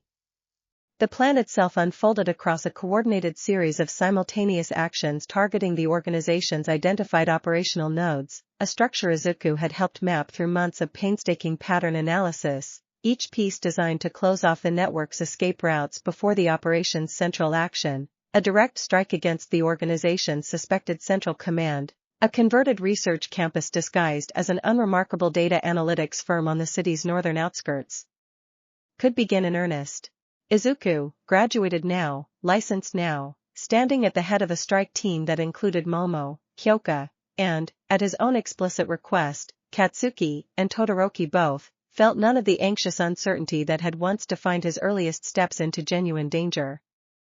What remained, in its place, was a settled, focused clarity built from 3 full years of accumulated experience, mistakes survived and lessons properly absorbed, a version of himself considerably further along than the boy who had once thrown himself in front of a truck on nothing but raw, untrained instinct. Whatever we find in there, he told the assembled team, in the tense, charged quiet before the operation's final go signal, I need all of you thinking clearly, not just fighting hard. This organization has survived a decade by being patient and careful. We beat patient and careful with disciplined and thorough, not with recklessness. Watch each other's angles. Trust the plan. And if something goes wrong, trust each other to adjust rather than trying to force the original plan to hold anyway. Copy that, Katsuki said, cracking his knuckles with a controlled pop of restrained heat, something fierce and genuinely ready in his expression. Let's go tear this thing open properly.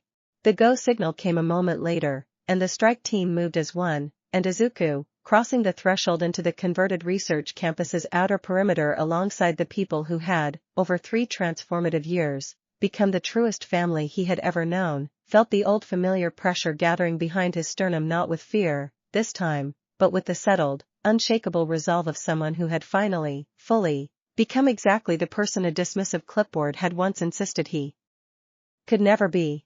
Chapter 61.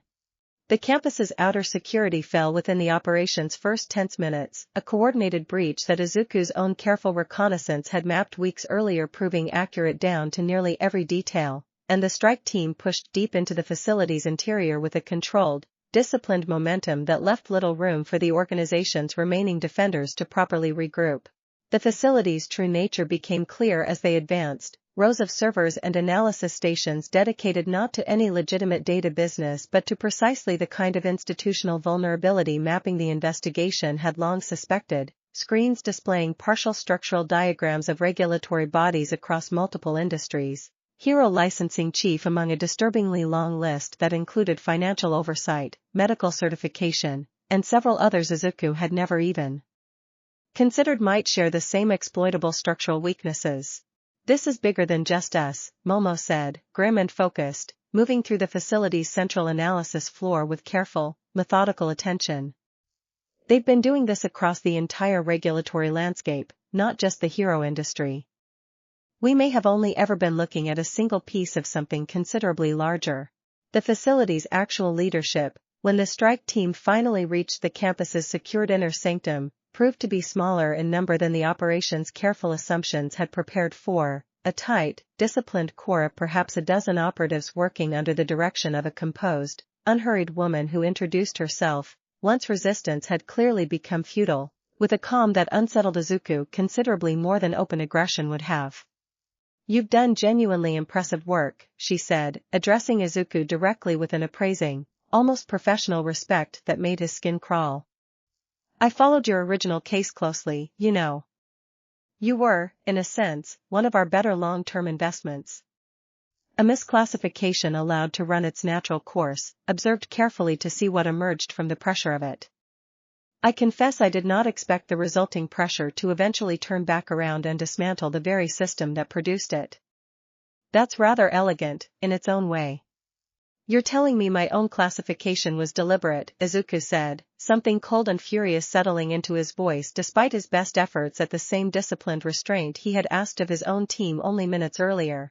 "One data point among many," the woman said, entirely unbothered by his fury. "We've cultivated dozens of similar cases over the years, across multiple industries, studying exactly how institutional blind spots behave once they're properly seated and left to develop naturally. Most subjects never notice the pattern at all. You are, I'll grant you, a genuinely remarkable outlier." Izuku felt the old, familiar pressure behind his sternum building towards something he had to consciously, deliberately restrain, the fury threatening to override the disciplined judgment 3 years of hard-won training had taught him to trust above raw, untempered force, and it was Todoroki's quiet, steady voice beside him that finally anchored him back into the careful, controlled composure the moment actually required. "She wants you angry," Todoroki said, low and even. "Someone this calculated doesn't say something like that by accident. Don't give her the reaction she's fishing for." Izuku took a slow, deliberate breath, and let the fury settle, banked but not extinguished, into something considerably more useful than an uncontrolled outburst. "You're right," he said, quietly, to Todoroki, and then, to the woman, with a steadiness that carried far more weight than anger could have managed. "Whatever you were studying, the study's over now. You're not walking out of this building." Chapter 62. The resistance that followed was fierce but ultimately brief, the organization's remaining operatives, skilled but badly outnumbered by a strike team that had trained together, in various combinations, for the better part of 3 years, unable to hold the inner sanctum's defense for more than a handful of tense, hard-fought minutes before the last of them were secured under guard, the facility's central leadership, the composed woman included, taken into custody without further incident. Izuku moved through the facility's final rooms afterward with Momo and Kyoka close beside him, the adrenaline of the operation's climax slowly giving way to the familiar, grounding exhaustion that always followed a genuinely dangerous engagement, and it was in the facility's deepest archive room, sorting through the physical records the raid's forensic team had begun carefully cataloging, that Momo found the document that would, in the weeks that followed, prove to be the operation's single most consequential discovery. A master list, encrypted but not beyond the capability of the recovery specialists Nightie's agency had on standing retainer, cataloging every institutional vulnerability the organization had cultivated across its full decade of patient operation, dozens of entries spanning multiple industries and regulatory bodies, a comprehensive map of exactly the kind of systemic rot that had allowed a single dismissive classification, all those years ago, to quietly cost an 11-year-old boy 4 full years of his own life. "This is everything," Nightie said, reviewing the recovered list with an expression that mixed grim satisfaction with genuine, sobering awareness of the sheer scope of what they had actually uncovered. "Every vulnerability, every affected institution.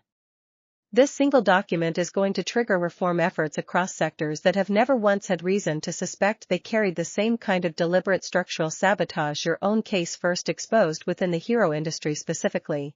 Izuku stood in the archive room's quiet, dust-settled aftermath, surrounded by the physical evidence of a decade of deliberate, calculated harm finally, fully brought into the light, and felt the accumulated weight of the entire long investigation, 3 years of patient, unglamorous work stretching all the way back to a single overlooked pattern in a case file Night-Eye had once shown him almost as an afterthought, settle at last into something that felt, for the first time, genuinely completely finished. "It's over," he said, quietly, to Momo and Kyoka both, standing close beside him amid the archive's settling dust. "The organization. The exploit. All of it. It's actually over. This piece of it is," Momo said, gently, taking his hand. "The reforms that come from this document are going to take years to fully implement, across every sector this list touches. But the immediate danger, the thing that's been hanging over your family for weeks, that part is genuinely finished tonight." Kyoka, on his other side, said nothing at all, simply reached over and pulled him into a tight, fierce hug that carried, underneath its wordless simplicity, the full accumulated relief of everyone who had spent the last several weeks quietly, steadily afraid for exactly this outcome, and Izuku, standing there in the ruined heart of an organization that had once treated his own childhood as a mere data point in a decade-long study, let himself, finally and completely, feel the relief of it settle fully into place. Chapter 63. The public disclosure of the master list's contents, released in the weeks following the raid through the same careful, staggered strategy that had governed the original network's exposure years earlier, produced a reckoning that dwarfed every previous chapter of the story combined, reform efforts erupting almost simultaneously across financial oversight, medical certification, educational accreditation, and a dozen other regulatory sectors that had never once had cause to suspect the same deliberate, patient sabotage that had first cost Izuku 4 years of his own overlooked childhood. Sei Itsuka's own coverage of the disclosure, running as a multi-part investigative series that drew on nearly 3 years of careful, ongoing sourcing from Izuku himself, closed its final installment with a line that circulated, in the weeks that followed, with a weight considerably larger than any single headline the story had produced before it. "They called him the boy who shattered hero society," Itsuka wrote, but the truth, in the end, was somewhat larger than that single, tidy framing ever properly captured. He did not shatter one industry's comfortable illusions. He pulled, patiently and without ever fully realizing the true scope of what he was pulling, on a single loose thread that ran, it turned out, through nearly every institution built to protect the people who most needed protecting, and did not stop pulling until the whole tangled, hidden architecture of it finally came properly into the light. Izuku read the piece late one evening, alone for once in the quiet of his own apartment, and found himself thinking, not for the first time, of the boy who had once sat by a riverbank with nothing but a hidden notebook and a stubborn, fragile hope for company, entirely unaware of how far that quiet, private beginning would eventually carry him. His phone buzzed a short while later, a message from his mother, simple and warm. "Saw the article. So proud of you I don't have words for it properly. Come by this weekend, Hannah wants to hear everything, and I want to just have you at the table again for a while." He smiled, reading it, and typed back a simple confirmation, and sat for a while longer in the quiet apartment, letting the full weight of everything the last 3 years had built settle comfortably around him, before Momo's own message arrived a few minutes later, equally simple, equally warm. "Rooftop, whenever you're ready. We're already here." He went, as he always did these days, and found Momo, Kyoka, and Nejire waiting for him in their familiar spot, the city spread out below them in the fading evening light, and settled in among them with the easy, unguarded comfort of someone who had, at last, stopped bracing for any of it to be taken away. Chapter 64. The formal ceremony marking UA's newest graduating class, held on a bright, clear morning nearly 6 weeks after the raid, carried a different kind of weight for Izuku than the private, quiet satisfaction of the investigation's own conclusion, a public, ceremonial closing of the specific chapter that had begun, 3 years earlier, with a frightened boy sitting alone in a homeroom listening to his own classification read aloud like an afterthought nobody expected to matter. He crossed the stage to accept his diploma to an ovation that felt, this time, considerably less overwhelming than the roaring crowd of the sports festival years earlier, a warmer, more settled kind of recognition from people who had, over 3 years, actually come to know him rather than simply marvel at a single viral moment or a single dramatic headline, and he found, scanning the crowd briefly as he crossed the platform, that he could pick out, without any real effort, the exact seats where his mother and sister sat, and the exact seats where Momo and Kyoka waited, all of them watching him with the same steady, unwavering attention that had carried him through every prior threshold of the last 3 years. Aizawa, presenting diplomas with his usual flat, understated delivery, paused for just a fraction of a second longer than strict ceremony required when Izuku's name came up, a small, private acknowledgement that Izuku caught and appreciated far more than any grander gesture could have managed. "Congratulations, Midoriya," he said, simply, and the plain, unadorned sincerity of it landed with considerably more weight than the words alone accounted for. Nizu's closing address to the assembled graduating class touched, briefly but directly, on the sweeping reforms the last several years had produced, careful not to single out any individual student by name but unmistakable, to anyone who had followed the story closely, in exactly whose accumulated work the address was quietly honoring.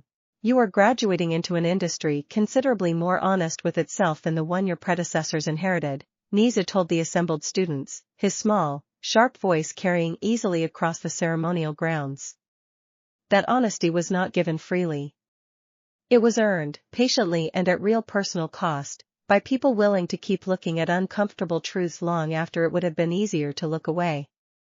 I would ask each of you, whatever agency or path you choose from here, to carry that same willingness forward into your own careers. The system will only remain honest for as long as the people inside it continue choosing to keep it that way. Izuku found his family waiting for him at the ceremony's conclusion, his mother crying openly and without any attempt to hide it, Hana practically vibrating with the same fierce, delighted pride she had carried since childhood, and found, standing among them in his own graduation robes with 3 years of hard-won transformation settled comfortably into place behind him, that the moment carried none of the old, complicated grief that had once shadowed even his family's warmest gestures toward him.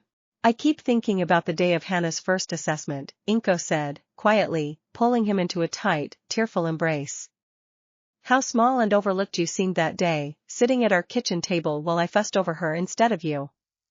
I am so grateful, every single day, that the story didn't end there. That you refused to let it end there.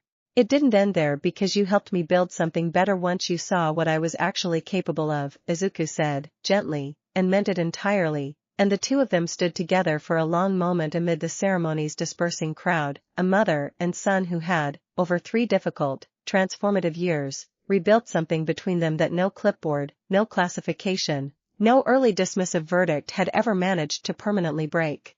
Chapter 65.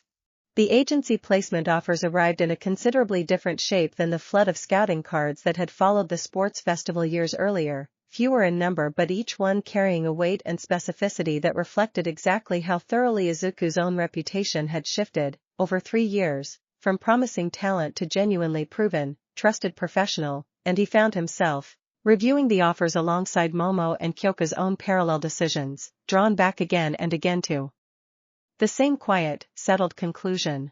"I want to stay with Night Eye's agency," he told them, over a quiet dinner the 3 of them shared at Izuku's own apartment, the decision arriving with none of the anxious deliberation he might once have expected such a significant choice to require. "Not because it's the flashiest offer, it isn't. But because it's the place that actually taught me what this work is supposed to look like, underneath the visibility and the headlines. I'd rather keep building on that foundation than start over somewhere new just because somewhere new looks more impressive on paper." "I feel the same, honestly," Momo said, setting down her own considered offer, a prestigious placement from one of the country's largest agencies that she had clearly weighed with real seriousness before ultimately setting aside, the decision visibly costing her something even now, weeks after she had first made it. "I've decided on a smaller, structural crisis response agency, exactly the kind of quiet, unglamorous work I told you about, ages ago, on this very rooftop, when I wasn't sure yet whether I had the nerve to actually choose it over what my family expected of me." "You told your mother?" Izuku asked, remembering the conversation clearly even after so much time had passed. "I did," Momo said, something quietly proud in her voice. "It didn't go easily, at first. But she came around, eventually, once she understood I wasn't rejecting the family legacy so much as choosing to build my own particular version of it. I think watching everything you built these past 3 years actually helped convince her that quiet, substantive work can matter every bit as much as visible, celebrated work." maybe more. Kyoka's own decision, a placement with an agency specializing in reconnaissance and infiltration work that let her sound-based quirk operate at exactly the kind of unglamorous, essential capacity she had first identified back in their very first homeroom conversation years earlier, rounded out the three of them settling, each in their own deliberate way, into careers built around substance rather than spectacle. Funny how that works out, Kyoka said, with a wry, satisfied smile. 3 years ago I was just some girl with earphone jacks nobody thought much about beyond the obvious party trick. Now I've got an agency specifically wanting me for exactly the parts of my quirk everyone else used to overlook. I don't think that's a coincidence, Izuku said, warmly. I think all three of us ended up exactly where we belong because we spent 3 years refusing to let anyone's first, dismissive impression of us be the last word on the matter. The three of them raised a quiet, informal toast to that, simple glasses of tea rather than anything more elaborate, and Izuku found, looking around the small table at two of the people who had shaped nearly every meaningful turn of the last 3 years, a settled, complete satisfaction that no single career milestone, however significant, could have fully accounted for on its own. Chapter 66. The small apartment the four of them eventually settled on, close enough to all three of their respective agencies to make the daily logistics workable and spacious enough, just barely, to comfortably hold the particular chaotic, warm rhythm of 4 distinct lives woven deliberately together, became official on a bright weekend morning that Izuku would, in the years that followed, remember as one of the quietest, most complete happinesses of his entire life, the culmination of a search that had taken the four of them the better part of 2 months, touring apartment after apartment before finally settling on the one that, almost immediately upon walking through its door, had simply felt like it was already, somehow, waiting for them. There was nothing especially dramatic about the day itself, boxes carried up narrow stairwells, furniture assembled with varying degrees of success, Nejire's own considerable collection of prototype gear claiming an entire corner of the shared living room within the first hour despite everyone's gentle protests, Kyoka's rehearsal equipment following soon after, Momo's careful, organized approach to unpacking providing a steady, grounding counterweight to the general good-natured chaos of the whole undertaking. I keep waiting for this to feel like it's too much, still, Izuku admitted, late that evening, the four of them collapsed together on a couch that had only been properly assembled an hour earlier, surrounded by half-unpacked boxes and the particular contented exhaustion of a day spent building something real together. Same thing I told you, ages ago, Momo. And it still just doesn't. It keeps feeling like exactly the right amount, every single time I brace for it to feel like too much. I think that's rather the whole point, Momo said, settling more comfortably against his side. We didn't choose each other because any one of us needed to be filled up by the others. We chose each other because each of us genuinely adds something the others value. That kind of addition doesn't have an upper limit the way scarcity-based relationships sometimes do. That's a very Momo way of explaining being in love with 3 people at once, Kyoka said, grinning, and Momo, laughing despite herself, did not particularly try to argue the characterization. Nejire, curled up against Izuku's other side with her usual restless energy finally, contentedly stilled by the day's exhaustion, added her own quieter contribution to the conversation. I used to worry, way back at the start, that wanting all of this, genuinely, honestly, made me strange somehow. Like I was asking for something nobody was supposed to actually want and get to keep. It's nice, having spent 3 years proving that worry wrong. We proved a lot of things wrong these past 3 years, Izuku said, quietly, looking around at the three of them, at the half-unpacked boxes and the mismatched furniture and the particular, hard-won warmth of a home built deliberately rather than assumed. I think that might actually be the truest thread running through all of it. Every single verdict somebody handed any of us about what we were supposed to want, or supposed to be capable of, or supposed to settle for. We just kept quietly proving it wrong, one patient, unglamorous step at a time. The four of them sat together in the comfortable, settling quiet of their first night in a home genuinely their own, and Izuku, listening to the easy overlap of 3 familiar voices around him, felt, more completely than at any single triumphant moment of the last 3 transformative years, the full, settled shape of exactly what he had actually built. Chapter 67.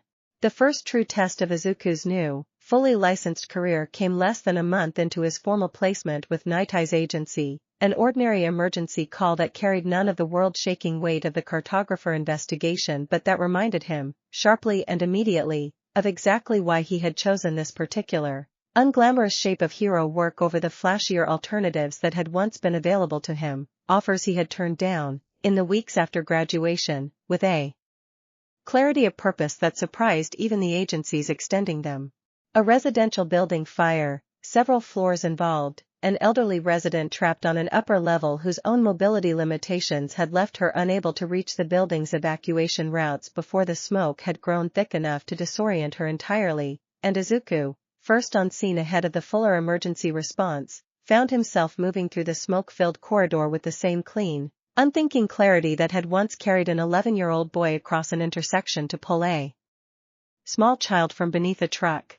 He found her curled in a hallway corner, frightened but conscious, and carried her clear through a controlled series of careful, calibrated bursts that redistributed both their combined weight down a stairwell whose structural integrity his own quick assessment judged, correctly, as still sound enough to bear the strain, and delivered her safely into the arms of the arriving paramedics with a steadiness that drew a small, appreciative nod from the senior firefighter coordinating the scene, a professional, unglamorous acknowledgement that Izuku found he treasured every bit as much as any of the louder, more public recognitions the past 3 years had brought him, precisely because it asked nothing further of him than the simple fact of having done the job well. He filed his own incident report that evening at the agency's office, methodical and precise in the same careful language his old Riverbank notebook had first taught him, and found Night-Eye reviewing it with characteristic thoroughness before offering, in his own understated way, a form of praise Izuku had come to value above almost any other. Clean work, Night-Eye said, simply. No wasted motion, no unnecessary risk, a clear assessment of the structural conditions before committing to the extraction route. This is precisely the kind of disciplined judgment I hoped 3 years of training would eventually produce.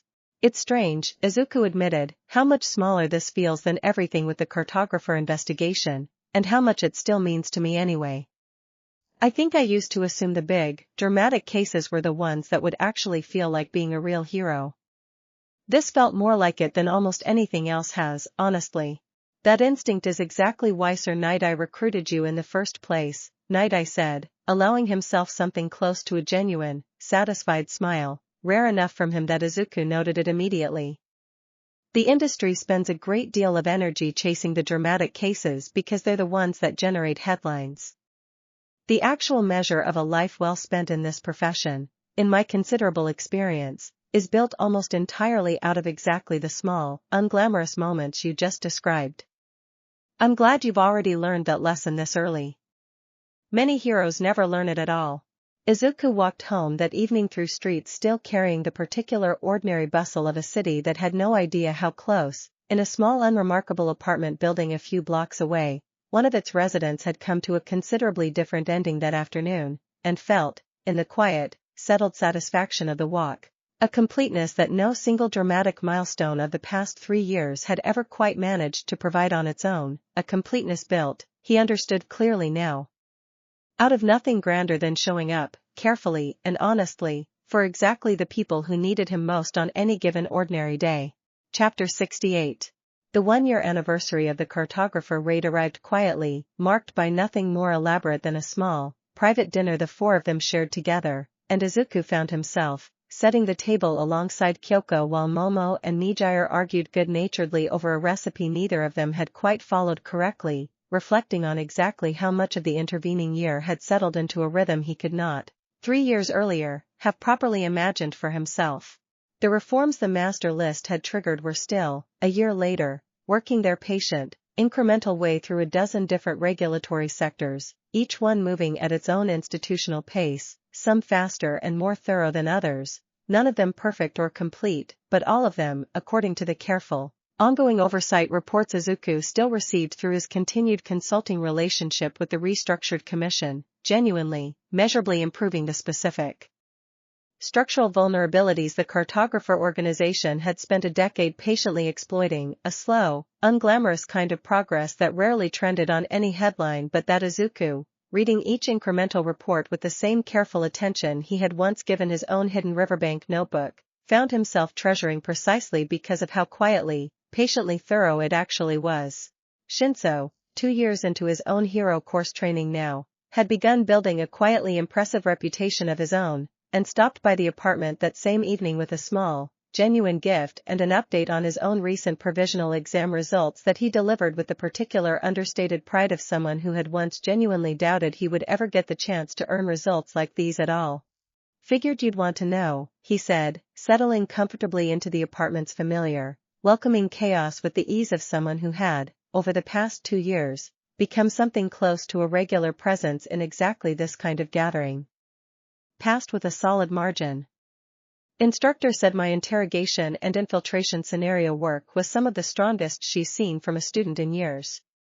Turns out the quirk everyone spent years telling me was better suited for law enforcement paperwork is actually pretty useful for real hero work after all.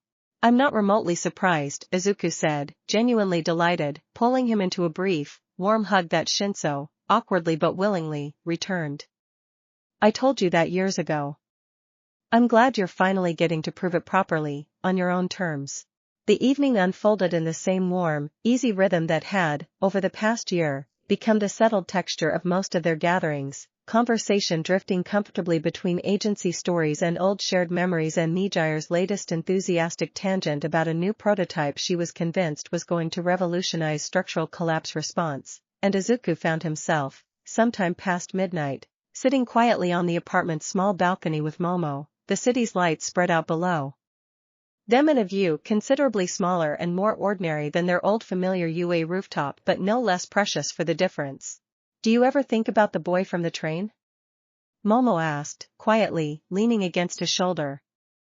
The one who helped me pick up my scattered exam notes and made me laugh before either of us properly knew each other's names? All the time, Izuku admitted, smiling into the warm dark.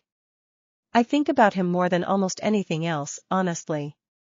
Every time something big happens, every headline, every reform, every dangerous case we close, some part of me still comes back to that particular quiet, ordinary morning.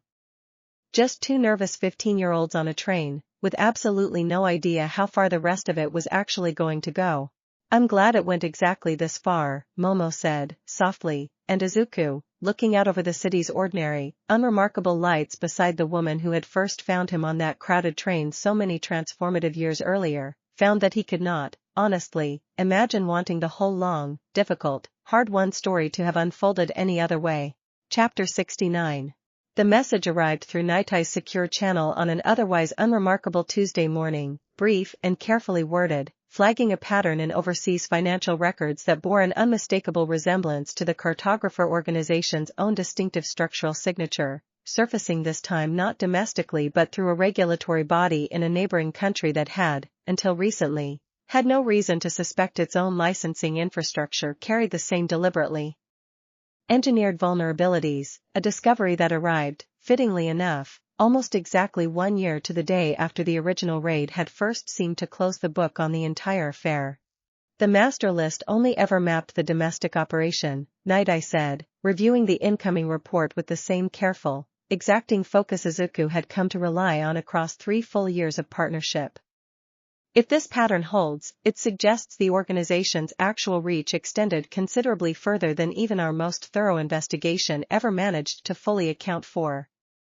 Whoever we captured a year ago may have represented only the domestic branch of something considerably larger.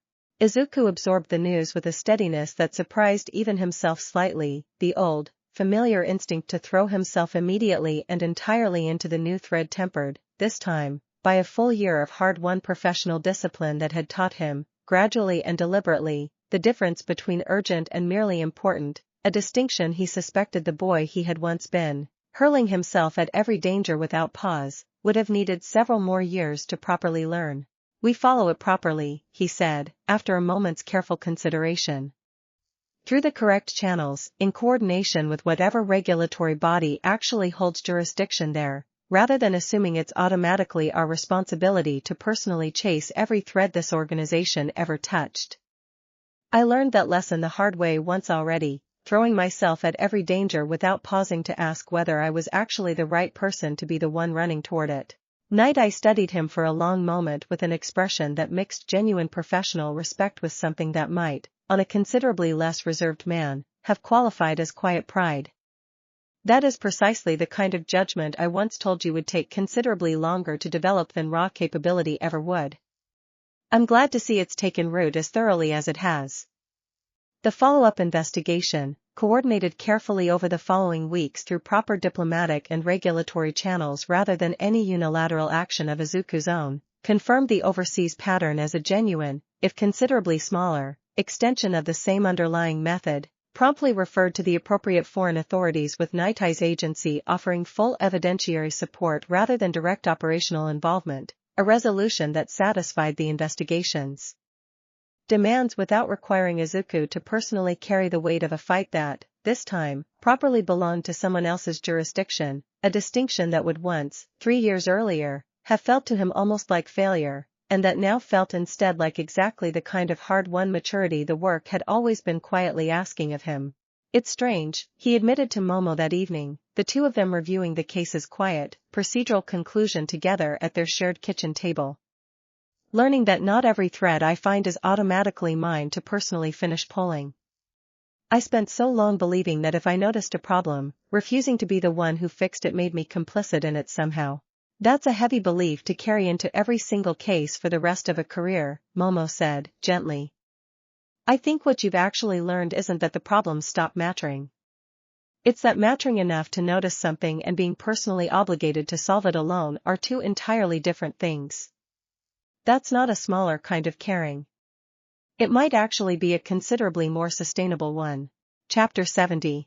The letter from Eldred Junior High arrived unexpectedly, forwarded through UA's alumni office with a brief cover note explaining that a current student's guidance counselor had specifically requested it be passed along, and Izuku read it standing in his own kitchen with a slow, spreading recognition that pulled him, for a moment, entirely back into the shape of a boy he had not properly thought about in quite some time. The old apartment kitchen table replaced now by a considerably more crowded one, but the particular quality of the recognition every bit as sharp as it would have been years earlier. The letter's author, a 13-year-old named Ren, wrote with the particular careful, guarded hesitance of someone bracing to be dismissed even in the act of reaching out, describing a quirk classification that had come back flat and unremarkable years earlier, a general track placement that had never once been seriously questioned since, and a small, private notebook of the boy's own observations, kept for over a year now, documenting flickers of something his own instincts insisted was considerably more than the classification had ever acknowledged. Entries recorded, Izuku noted with a private, aching recognition, in exactly the same careful, methodical shorthand his own long-hidden notebook had once used. I read the article about you a long time ago, the letter concluded, and I've been too scared to actually do anything about it until now. I don't know if this is a real pattern or if I'm just imagining what I want to be true. I don't really have anyone else to ask who wouldn't just tell me the clinic already knows better than I do. Izuku sat with the letter for a long while, the accumulated weight of an entire transformed life settling, briefly and completely, back into the shape of a single frightened boy's careful, guarded handwriting, and understood immediately, without needing to consult anyone else about the decision, exactly what his answer was going to be. He arranged a proper reassessment through the very same threshold condition testing protocol his own case had helped establish, accompanied Rin personally to the appointment at the boy's own nervous, grateful request, and sat in the same kind of waiting room he had once sat in as a child, watching a 13-year-old boy disappear behind a testing door with the same fragile, guarded hope Izuku himself had once carried into an identical room, the years between that old memory and this present moment collapsing, briefly, into something that felt almost like standing in two places at once. The results, when they came back 3 days later, confirmed exactly what Ren's own careful year of private observation had already suspected, a genuine threshold-triggered quirk, considerably rarer and more powerful than the boy's original flat baseline reading had ever suggested, and Izuku, sitting across from Ren and his visibly overwhelmed parents as the revised classification was read aloud, felt something in his own chest settle into a completeness he had not fully anticipated feeling. I kept the notebook because I didn't think anyone would actually believe me without proof, Ren admitted afterward, still faintly stunned, clutching the revised assessment paperwork with both hands. I never really thought it would actually lead anywhere. I just didn't want to stop looking, even if nobody else ever looked closely enough to see it too. That instinct is going to matter more than almost anything else you carry forward from this, Izuku told him, gently, recognizing in the boy's careful, guarded words an echo of his own younger self that he suspected would take Ren considerably longer than a single afternoon to fully believe was real, the particular slow, hard-won process of learning to trust a verdict that finally, after so long, spoke well of you. Not just the quirk. The part of you that kept looking, patiently, even when nobody else bothered to look with you. That's the part that's actually going to carry you the furthest, whatever you eventually decide to build with the strength underneath it. He left the appointment that afternoon with a settled, quiet satisfaction that felt, in its own particular way, considerably larger than almost any single triumph the past 4 years had offered him, the full, complete understanding that the thread he had first pulled alone on a riverbank as an overlooked 11-year-old boy had, in the years since, grown into something that could now, in turn, reach back and pull another frightened child properly into the light, a quiet, unglamorous kind of legacy that no headline would ever properly capture, and that Izuku found he did not particularly need one to. Chapter 71. The second anniversary of the cartographer raid found the 4 of them gathered, as had become their quiet tradition, on their apartment's small balcony overlooking a city that had, in the intervening years, grown gradually more honest with itself in 100 small, unglamorous, hard-won ways that rarely made headlines but that Izuku, reviewing the latest round of oversight reports through his ongoing consulting work, could trace with genuine, steady satisfaction across sector after sector. Each incremental improvement a small, quiet vindication of exactly the kind of patient, unglamorous work he had come to value above almost anything else the industry had to offer. Ren's own progress, tracked at a respectful distance over the following months, had settled into a hero course placement at a different school closer to his own family, a small development that Izuku learned about through a brief, grateful update the boy's mother sent along with genuine warmth, and Izuku found himself thinking, reading it, of the particular kind of legacy that mattered most to him now, not the headlines or the reforms or even the dismantled criminal networks, but the small, specific, individual children whose own quiet notebooks would now, because of a reformed classification system, get the proper attention they deserved years sooner than his own ever had. Momo's structural crisis response work had grown, over the 2 years since graduation, into a genuinely respected specialty of its own, her name increasingly cited in professional circles for precisely the kind of unglamorous, substantive expertise she had once worried, on this very balcony, that her family's expectations might never make room for. Kyoka's reconnaissance and infiltration work had similarly flourished, a growing reputation built entirely on exactly the overlooked capabilities of her quirk that classmates had once dismissed as a curiosity rather than a genuine professional asset, and Nejire's own crisis response gear, deployed now across a growing number of agencies nationwide, had already, by careful agency estimate, contributed meaningfully to several successful rescues that would, without her patient engineering work, likely have ended considerably worse. I keep thinking about that first conversation, on the old UA rooftop, Izuku said. That evening, the 4 of them settled comfortably together in the fading light. How unsure all of us were, back then, about whether the things we actually wanted to build were the right things to want. Substance over spectacle. Quiet work over loud recognition. It feels strange, looking back, how much courage it actually took just to admit we wanted that. It still takes courage, Momo said, gently. The industry's incentive structure hasn't been perfectly fixed just because we exposed one of its worst blind spots. It's better. Considerably better, in fact, by every measure I track professionally. But choosing substance over spectacle is always going to require a deliberate choice, every single day, rather than a single decision made once and never revisited. Then we keep choosing it, Kyoka said, simply, with the same flat, practical certainty she had always brought to the things that mattered most to her. Every day. However long it takes. Nejire, curled comfortably against Izuku's side, added her own quiet, contented agreement, and the 4 of them sat together in the settling evening light, watching the city's ordinary lights flicker on across a skyline that held, somewhere within it, more children like Ren than any single reform effort could ever hope to catch all at once. but considerably fewer than there would have been if a lonely boy by a riverbank had never once refused to accept a stranger's dismissive verdict about the whole shape of his own life. Izuku thought of that boy often, still, for years and a lifetime of transformation removed from him now, and found that the memory no longer carried the old, complicated ache it once had. It carried, instead, a kind of grateful reverence, the quiet, unglamorous origin point of everything that had, patiently and improbably and entirely against the odds a clipboard had once assigned him, finally, fully come to be. Chapter 72. The invitation to speak at the following year's National Symposium on Quirk Classification Reform arrived with a formality that made Izuku, reading it over at his kitchen table, feel briefly and acutely the strange distance he had traveled from the boy who had once sat silently through a homeroom roll call, praying nobody would look at him too closely. "You should do it," Kyoka said, reading the invitation over his shoulder with characteristic bluntness, setting down the mug of tea she had been carrying to lean in for a closer look. "Not because you need the recognition. You've clearly got enough of that already. But because there's a room full of policy people who are going to spend 2 days talking about threshold classification reform in the abstract, and it would probably do them some real good to have someone in front of them who actually lived it, rather than just studying it from a safe, comfortable distance."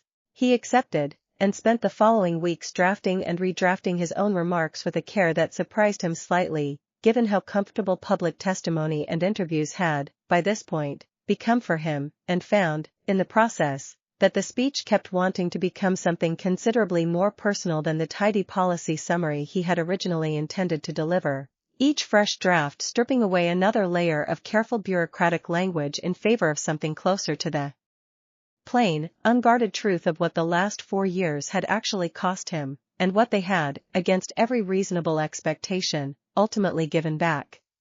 "Say the personal version," Momo told him, reviewing an early draft with her usual careful, honest attention.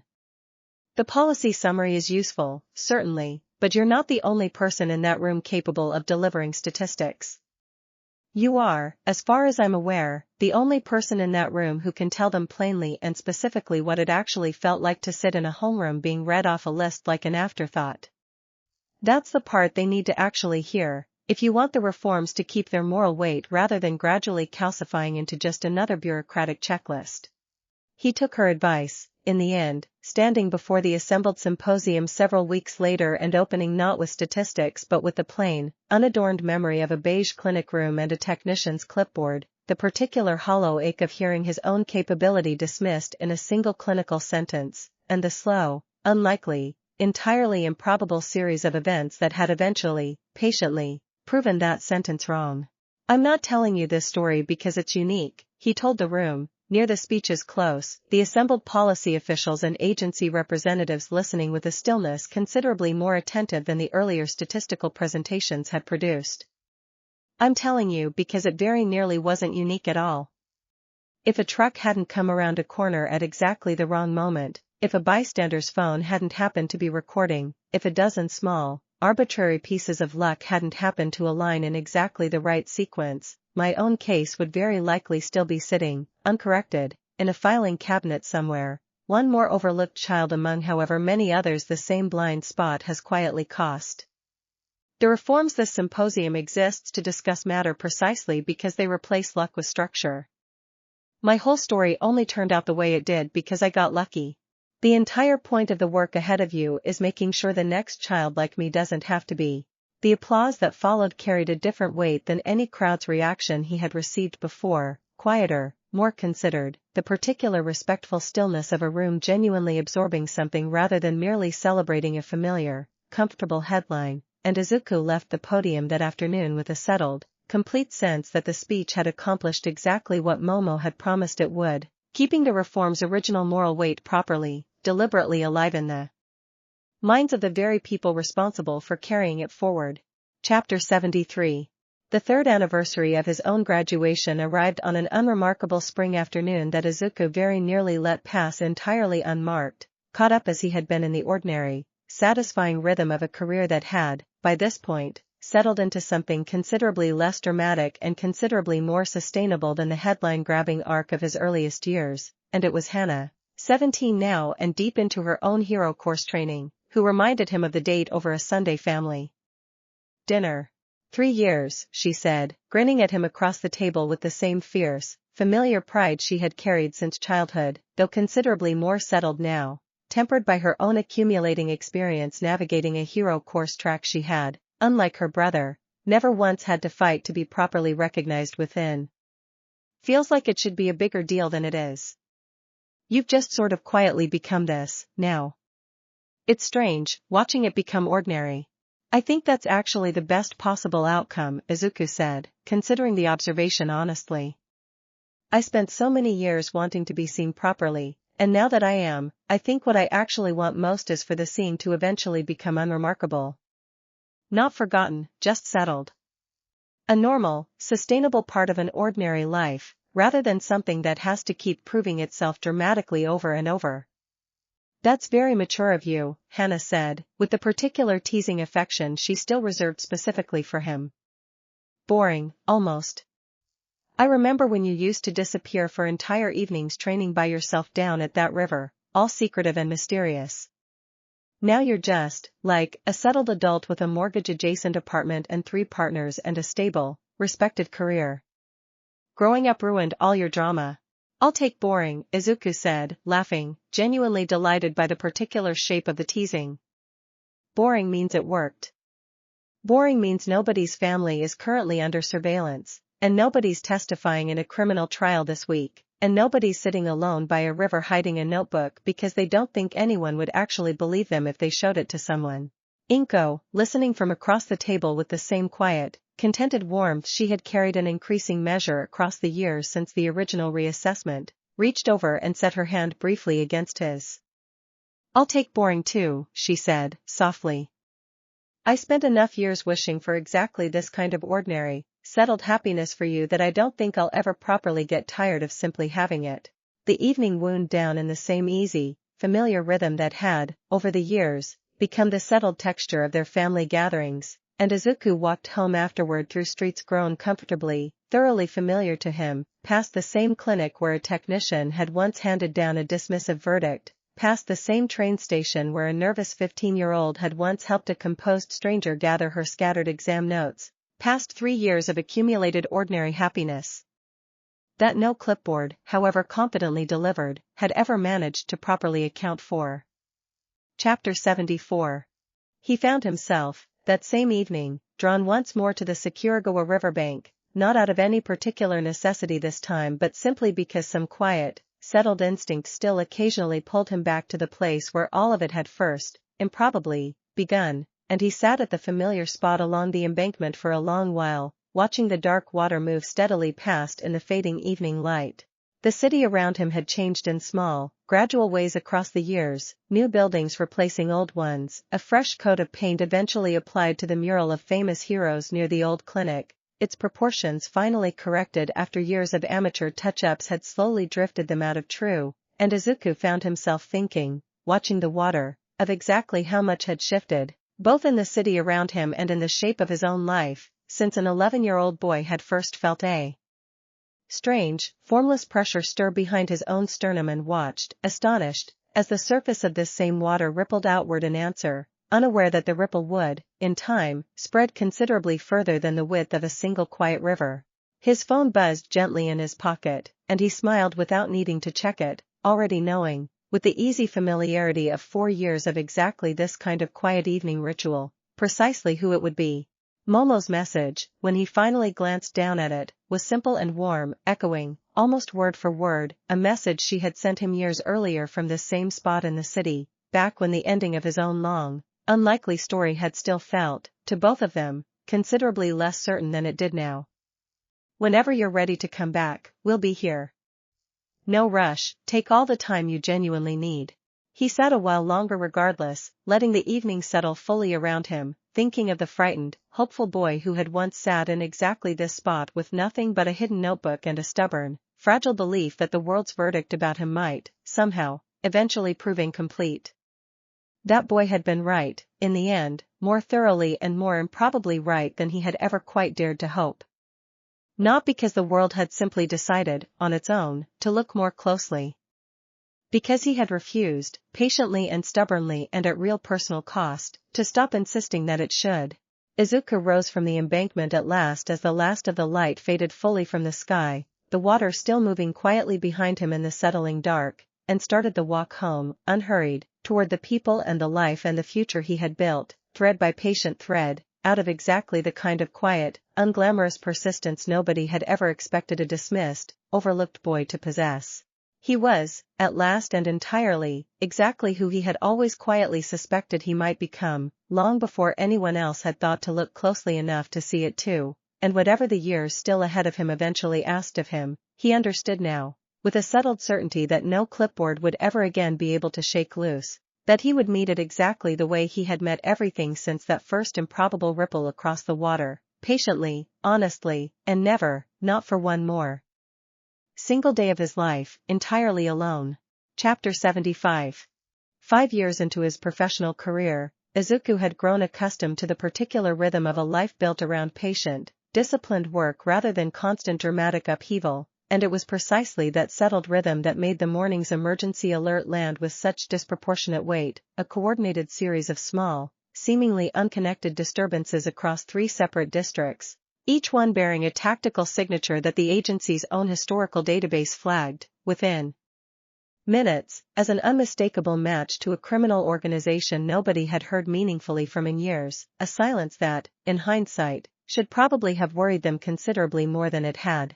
League of Villains, Night Eye said, reviewing the incoming reports with a grim stillness Izuku had not seen from him since the earliest days of the cartographer investigation. Specifically, tactics consistent with the same cell that breached the USJ facility during your first year at UA. We assumed, after years of silence, that the organization had either disbanded or been absorbed into something else entirely. It appears we assumed incorrectly. Izuku felt the old, familiar chill of that particular memory resurface, the pale, scratching eyes of a man who had once called him interesting with a clinical detachment that had unsettled him more than open hostility ever could have, and found himself, reviewing the incoming tactical reports alongside Night Eye, recognizing patterns in the current disturbances that bore an unmistakable, deliberate resemblance to that same encounter from years earlier, a resemblance too precise to comfortably dismiss as mere coincidence. They're testing something, Izuku said, laying the 3 incidents side by side on the briefing table. Not a real attack, not yet. Each of these probes a different category of response time, containment quirks, coordination between agencies. This is reconnaissance, dressed up as isolated incidents so nobody realizes it's actually one coordinated intelligence gathering operation until it's too late to matter. That is precisely the kind of patient, methodical planning we have not previously associated with this particular organization, Night Eye said, something troubled moving behind his usually composed expression. Their earlier operations were considerably more impulsive. This level of discipline suggests either new leadership, or influence from somewhere considerably more sophisticated than anything we previously accounted for in their profile. The thought that had been quietly circling the edges of Izuku's own mind for the better part of the morning finally crystallized into something he could no longer avoid saying aloud. You think this connects to the cartographer network somehow? That whoever was patient enough to seed institutional blind spots for a decade might also be patient enough to quietly rebuild a dismantled villain organization into something considerably more dangerous. I think it would be professionally negligent to rule out the possibility, Night Eye said, carefully. We captured the cartographer organization's domestic leadership. We have never conclusively identified whoever originally taught them the method in the first place. If that same patient, methodical intelligence has spent the intervening years quietly rebuilding a considerably more dangerous asset, then we are, potentially, only now beginning to see the true shape of a threat we believed we had already properly closed the book on. Izuku sat with the weight of that possibility for a long moment, the accumulated satisfaction of 5 settled, hard-won years suddenly feeling considerably more fragile than it had that same morning, and found himself, reaching for his phone to alert Momo, Kyoka, and Nejire to the developing situation, already bracing for the shape of whatever this newest, largest thread was about to demand of all of them. Chapter 76. The 4 of them gathered that evening in their shared apartment's living room, the easy, settled warmth of an ordinary weeknight giving way, within minutes of Izuku's careful briefing, to the particular focused tension that had, over the years, become their shared, practiced response to exactly this kind of developing threat, a tension none of them had genuinely expected to feel again quite so soon after so many settled, comfortable years. I remember the USJ attack better than I've probably ever properly admitted, Momo said, quietly, once Izuku had finished laying out the day's findings. I still think about that creature sometimes. The way it moved. Something built rather than born, you said, at the time. I never forgot that phrase. Nomu, Kyoka said, the old designation surfacing from some corner of memory none of them had needed to access in years. That's what the recovered intelligence eventually called it. An artificially constructed combat asset, quirks stacked together through some process nobody ever fully reverse-engineered. If whoever's rebuilding this organization has spent 5 years refining that same technology undisturbed, we could be looking at considerably more sophisticated versions of the exact same threat. Nejire, reviewing her own agency's parallel intelligence feeds on a tablet propped against her knees, looked up with an expression considerably more serious than her usual restless energy typically allowed. My agency's gear division flagged something a few months back that I dismissed at the time as an unrelated black market curiosity. Advanced biointegration components, considerably beyond anything commercially available, showing up in scattered underground sales with no clear buyer pattern. I filed a report and moved on because it didn't connect to anything active at the time. I think it might connect to this now. Send it to tonight, Izuku said, and Nejire nodded, already forwarding the file with the same brisk, practical efficiency she brought to everything that genuinely mattered to her. The four of them sat together for a long while after that, the apartment's familiar, comfortable warmth settling uneasily around a conversation none of them had wanted to be having again, and it was Momo, eventually, who voiced the thought that had been quietly gathering weight in all of their minds since the briefing first began. Whatever this actually turns out to be, she said, taking Izuku's hand in the settling quiet, I think we all understand, without needing to say it plainly, that it's likely to demand more from us than anything since the cartographer raid. I want us to go into it clear-eyed about that, rather than letting 5 settled, comfortable years lull us into underestimating what's actually circling back toward us. I know, Izuku said, and found, looking around at the 3 people who had stood beside him through every previous threshold the last 8 years had demanded, that the old fear he might once have carried alone into exactly this kind of danger had, somewhere along the way, been permanently and completely replaced by something considerably steadier. Whatever it turns out to be, we go into it together. That part hasn't changed, and it isn't going to. Chapter 77. The investigation's next significant break arrived through an unlikely source, a routine debrief with Shinso, now a fully licensed hero 2 years into his own career and increasingly specialized in exactly the kind of infiltration and interrogation work his once underestimated quirk had always been suited for, who mentioned, almost in passing during an otherwise unrelated conversation, a captured low-level operative's fragmented, half-coherent references to someone the operative had only ever called, with visible, genuine terror, the teacher, a detail Shinso himself had nearly dismissed as unremarkable before some old, careful instinct told him to mention it anyway. He wouldn't give a real name, Shinso said, reviewing his own interrogation notes with careful professional focus. Not because he was being deliberately evasive. I could tell the difference, that's rather the whole point of what I do. He genuinely didn't know one. Just referred to this person as the teacher. Someone who apparently trained the organization's current inner circle personally, in secret, over a period of years, and who nobody in the lower ranks had ever actually seen directly. Izuku felt something cold settle into his stomach at the description, an old unease stirring loose from a childhood spent devouring every scrap of hero history available to him, half-formed theories about the original League of Villains, documented history surfacing with an urgency he had not felt in years. That description matches historical rumors about the organization's original founding influence. A shadowy figure connected to some of the country's oldest unsolved villain activity, referenced obliquely in decades-old case files but never conclusively identified or captured. All for one, I said, when Izuku brought the theory to him directly, his expression going carefully, deliberately controlled in the particular way it always did when confronting something genuinely significant.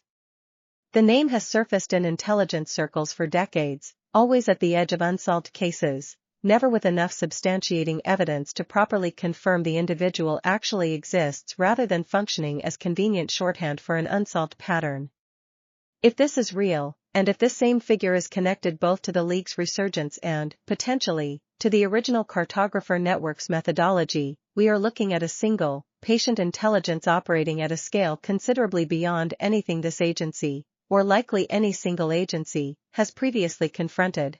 The weight of that possibility settled heavily over the following weeks of careful, methodical investigation, Izuku's own accumulated expertise in pattern recognition proving, once again, essential to tracing the scattered, deliberately obscured threads connecting the League's current activity to decades of half-solved historical case files, and it was during this painstaking work that Toshinori Yagi, still teaching part-time at UA even in his own advancing years, requested a private meeting. That Izuku, reading the request, understood immediately carried considerably more weight than an ordinary check-in. "I need to tell you something I have kept private for a very long time," Yagi told him, once they were alone in the same small administrative office where they had first properly met, all those years earlier. "I believe I know who your teacher figure actually is. I have suspected it for decades, in fact, though I have never had sufficient evidence to bring it forward through proper channels. I think it is time that changed." Chapter 78. Yagi's account, delivered with a gravity Izuku had rarely seen from the man across nearly a decade of acquaintance, described a rivalry stretching back to Yagi's own early career, a shadowy figure who had, by Yagi's own careful, hard-won understanding, spent decades quietly accumulating power and influence across the criminal underworld, always operating at a remove considerable enough to avoid direct exposure, always patient enough to let subordinate organizations absorb the actual legal and reputational risk of the work, a pattern of careful, deliberate self-preservation that Yagi described with the particular weary familiarity of a man who had spent decades studying it firsthand.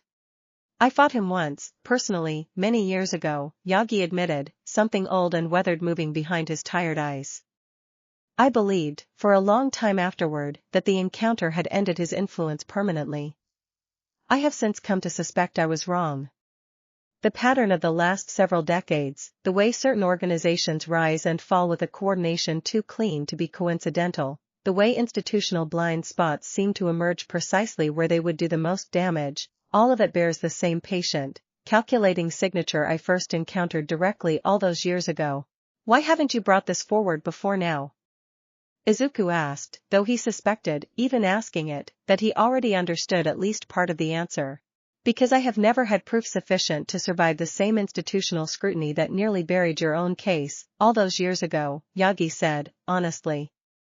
A shadowy, unconfirmed figure, cited by a retired hero on the strength of a single old encounter, would have been dismissed as exactly the kind of unsubstantiated conspiracy theory that gets a case quietly buried rather than properly investigated. "I needed something more concrete before I could responsibly bring it forward. I believe, given everything your own investigation has already uncovered, that concrete evidence may finally be within reach." The revelation reframed, once again, the entire remaining scope of the investigation, Nightie's team pivoting toward a considerably more ambitious operation than anything even the cartographer case had previously demanded, coordinating now not merely across domestic agencies but with international intelligence partners who had, it emerged over the following weeks, been quietly tracking fragments of the same shadowy pattern for decades without ever managing to properly connect them into a single coherent picture. "This is larger than anything either of us has previously confronted," Nightie told Izuku, reviewing the rapidly expanding scope of the joint operation with a focused, determined gravity. "I want you to understand clearly what that means. If this figure is real, and if he has genuinely operated undetected at this scale for as long as the accumulated evidence now suggests, then confronting him directly is going to carry a level of danger considerably beyond anything either of us has faced before, including the USJ attack, including the cartographer raid." "I understand," Izuku said, and found, saying it, that the old fear he might once have felt at exactly this kind of escalating danger had settled, instead, into the same clear, steady resolve that had carried him through every previous threshold. "I've spent my entire career refusing to look away from exactly this kind of uncomfortable, dangerous truth. I'm not going to start looking away now," when it finally, actually matters most. Chapter 79. The months that followed unfolded with a careful, methodical intensity that reminded Izuku, in its disciplined texture, considerably more of Nightai's own exacting internship training than of any single dramatic confrontation, a painstaking accumulation of corroborating evidence gathered across multiple agencies and multiple countries, each fragment carefully weighed and verified before being added to a growing case file that Nightai insisted, at every stage, needed to be built strong enough to survive whatever institutional pressure its eventual disclosure was certain to provoke. Izuku's own role in the investigation grew, over those months, into something considerably larger than his original pattern recognition contribution, a genuine leadership position within the joint task force that reflected, in its formal recognition, the full accumulated weight of nearly a decade of proven, disciplined expertise, and he found himself coordinating briefings across multiple agencies and time zones, thinking often of the frightened, overlooked boy who had once sat alone in a general track classroom, entirely unable to imagine the shape of the career the same patient, methodical mind would eventually build for him. Katsuki and Todoroki, both fully established heroes in their own right by this point, joined the investigation's growing combat readiness planning at Izuku's own direct request, the three of them running increasingly sophisticated joint tactical drills designed specifically around the kind of overwhelming, unpredictable threat a figure of All for One's rumored capability was likely to present. "You really think we're going to end up fighting this guy directly?" Katsuki said, midway through one particularly grueling drill, pulling back to catch his breath with the same blunt, characteristic directness that had defined nearly every conversation between them since childhood. "I think it's a real possibility we have to prepare for seriously," Izuku said. "I'd rather over-prepare for a fight that never happens than under-prepare for one that does." "Fair enough," Katsuki said, resetting into a ready stance with grim, focused determination. "Then let's make sure none of us are the weak link when it actually matters." The evenings, throughout this same demanding stretch, remained anchored by the same settled, grounding rhythm that had carried Izuku through every previous difficult season: Momo's careful, steady presence, Kyoka's practical, unflinching support, Nejire's restless energy increasingly channeled into developing specialized equipment specifically calibrated for whatever confrontation the investigation was ultimately building toward, and Izuku found, even amid the mounting tension of the investigation's escalating stakes, that the accumulated warmth of the life they had built together remained, as it always had, the single most reliable source of steadiness available to him. "Whatever this turns out to be," he told them, one quiet evening near the investigation's mounting climax, "I need all of you to know how much these years with you have actually meant. Not as a goodbye. Just as something true, worth saying plainly, before whatever comes next actually arrives." "We know," Momo said, gently, taking his hand. "We've always known. But I'm glad you said it anyway." Chapter 80. The break that finally located All for One's suspected operational base came, fittingly, through the same patient, unglamorous pattern matching that had defined nearly every prior breakthrough of Izuku's career, a financial and communications trail painstakingly traced across nearly a decade of scattered, deliberately obscured fragments, converging at last on a heavily fortified compound in a remote, mountainous region several hours outside the city, disguised through decades of careful legal misdirection as an unremarkable private research facility, its true purpose buried beneath layer upon layer of legitimate-seeming paperwork nobody had ever previously had reason to question. "This is it," Nightai said, reviewing the finalized intelligence package with the same grim, focused gravity he had carried throughout the entire long investigation. "Every corroborating thread we've gathered across 6 countries and nearly a year of work converges on this single location. If All for One is real, and if he is anywhere, he is almost certainly there." The operation assembled to confront the facility dwarfed anything Izuku's career had previously required, a coordinated force drawing on multiple agencies, international intelligence support, and a combat readiness team that included, alongside Izuku himself, Momo, Kyoka, Katsuki, Todoroki, and, at Yagi's own insistence despite his advancing years, the retired hero's own considerable remaining strength, deployed one final time against the shadowy figure who had haunted the edges of his career for decades. "I need you to understand something before we move on this," Yagi told Izuku privately, the night before the operation's scheduled launch, the two of them alone in the quiet of the agency's briefing room.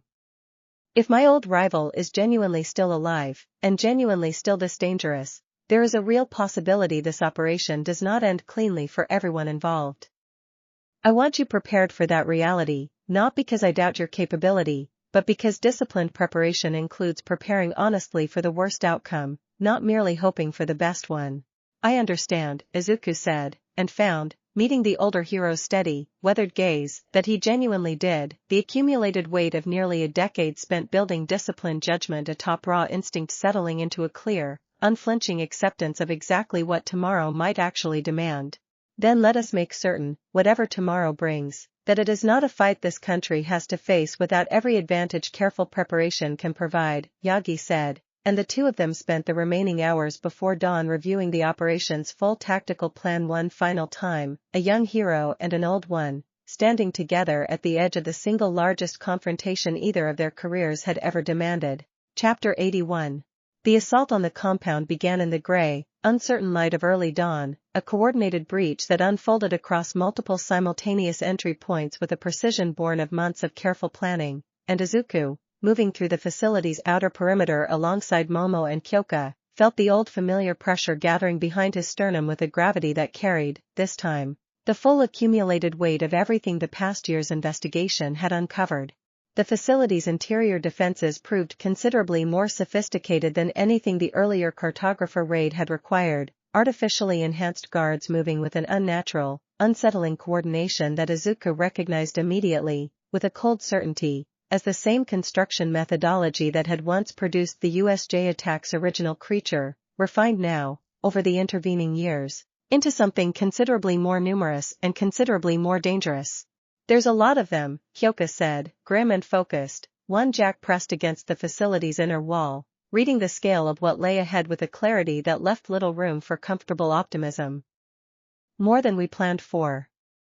Whoever's been running this place has had years to build up a private army nobody outside this facility ever knew existed. The fighting that followed tested every ounce of the disciplined coordination Izuku's team had spent months carefully drilling. Wave after wave of enhanced opposition met with the same controlled, methodical precision that had carried all of them through years of accumulated professional experience. Momo's rapid tactical improvisation and Kyoka's disorienting sonic support clearing paths that Izuku's own concentrated bursts then exploited with a combat efficiency that bore almost no resemblance to the wild, untrained instinct of his earliest encounters years earlier. They reached the facility's central chamber nearly 2 hours into the operation, exhausted and battered but still moving with disciplined purpose, and found Yagi already there ahead of them, having pushed through the compound's deepest defenses with a raw, weathered determination that spoke to decades of accumulated, hard-won experience, standing now before a tall, imposing figure whose presence filled the chamber with a palpable, unsettling weight that made every hair on Izuku's arms rise the moment he crossed the threshold. So, the figure said, his voice carrying a low, resonant authority that immediately, unmistakably confirmed every unsettling rumor Izuku had spent the past year investigating. The old rival returns, and brings company this time. I confess I'm almost flattered by the scale of the effort. It has been a very long time since anyone bothered to assemble a force quite this considerable on my account. Chapter 82. This ends today, Yagi said, his weathered frame carrying, despite the visible toll of advancing years, the same unshakable resolve that had once made him the single most trusted symbol of hope the country had ever known. You've spent decades hiding behind other people's crimes, other organizations' exposure, letting everyone else absorb the risk while you stayed comfortably out of reach. That ends today, one way or another. Bold words, for a man whose own strength has clearly diminished considerably since our last encounter, all for one said, something almost fond, almost nostalgic threading through the calm, unhurried menace of his voice. Though I notice you've brought reinforcements this time.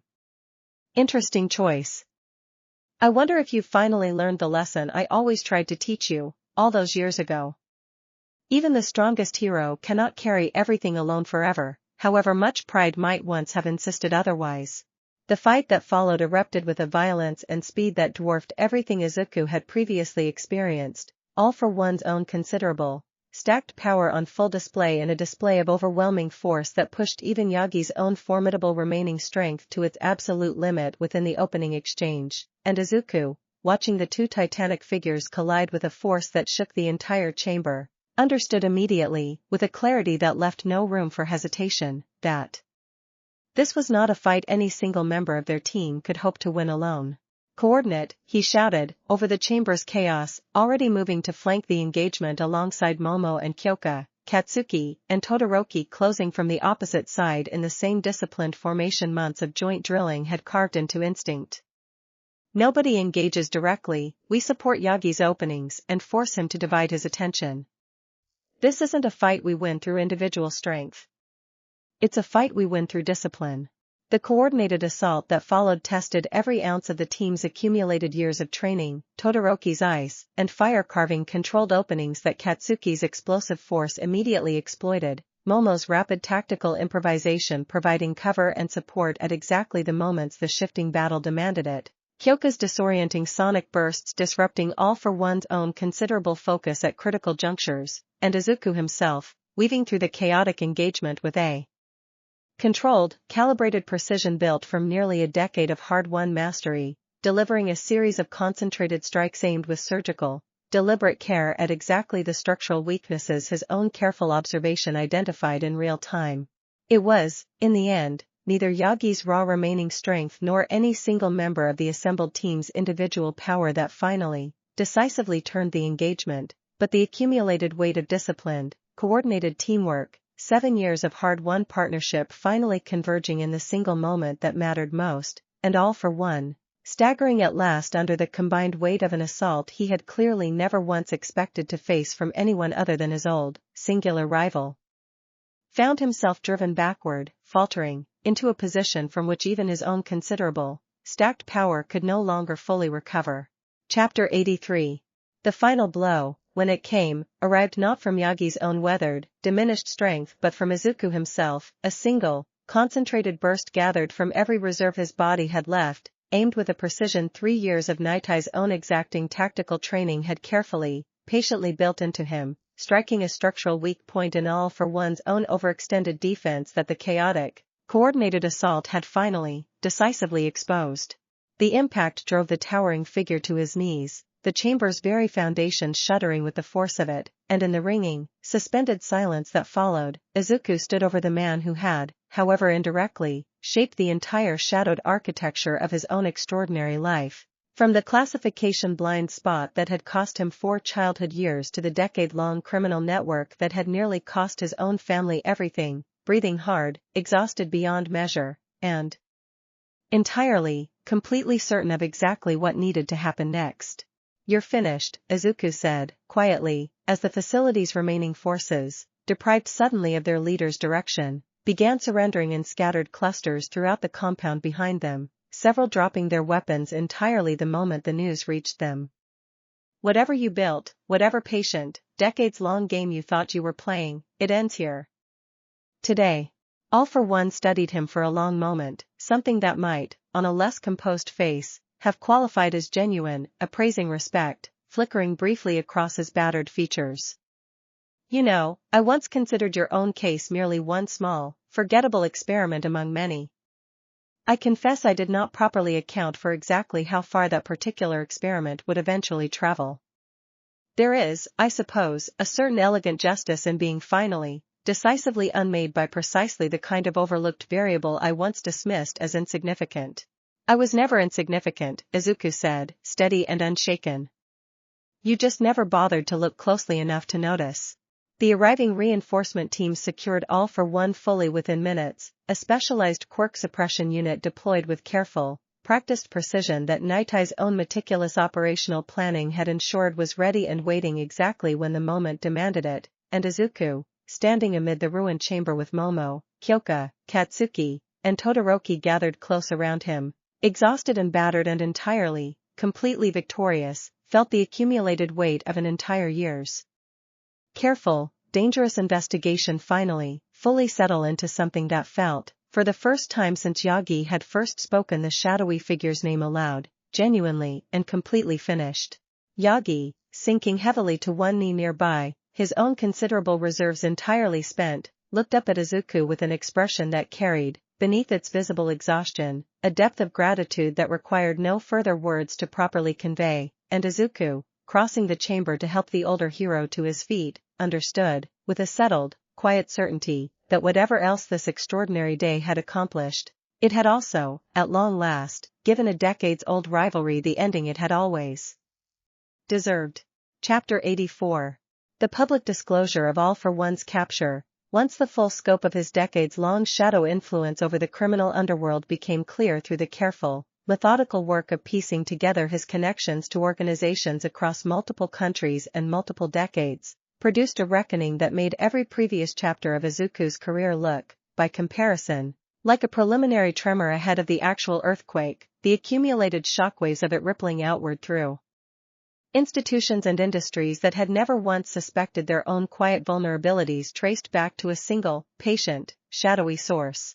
The formal reforms that followed, sweeping across international intelligence-sharing protocols, domestic hero licensing structures, and a dozen other regulatory frameworks that had, it emerged over the following months, borne the shadowy influence of All for One's patient manipulation for considerably longer than anyone had previously suspected, dwarfed even the sweeping changes the cartographer disclosure had first set into motion, and Izuku found himself, in the weeks that followed, called upon repeatedly to consult on exactly how deeply the reforms needed to reach in order to properly close every remaining gap the shadowy figure's decades of patient work had ever managed to exploit.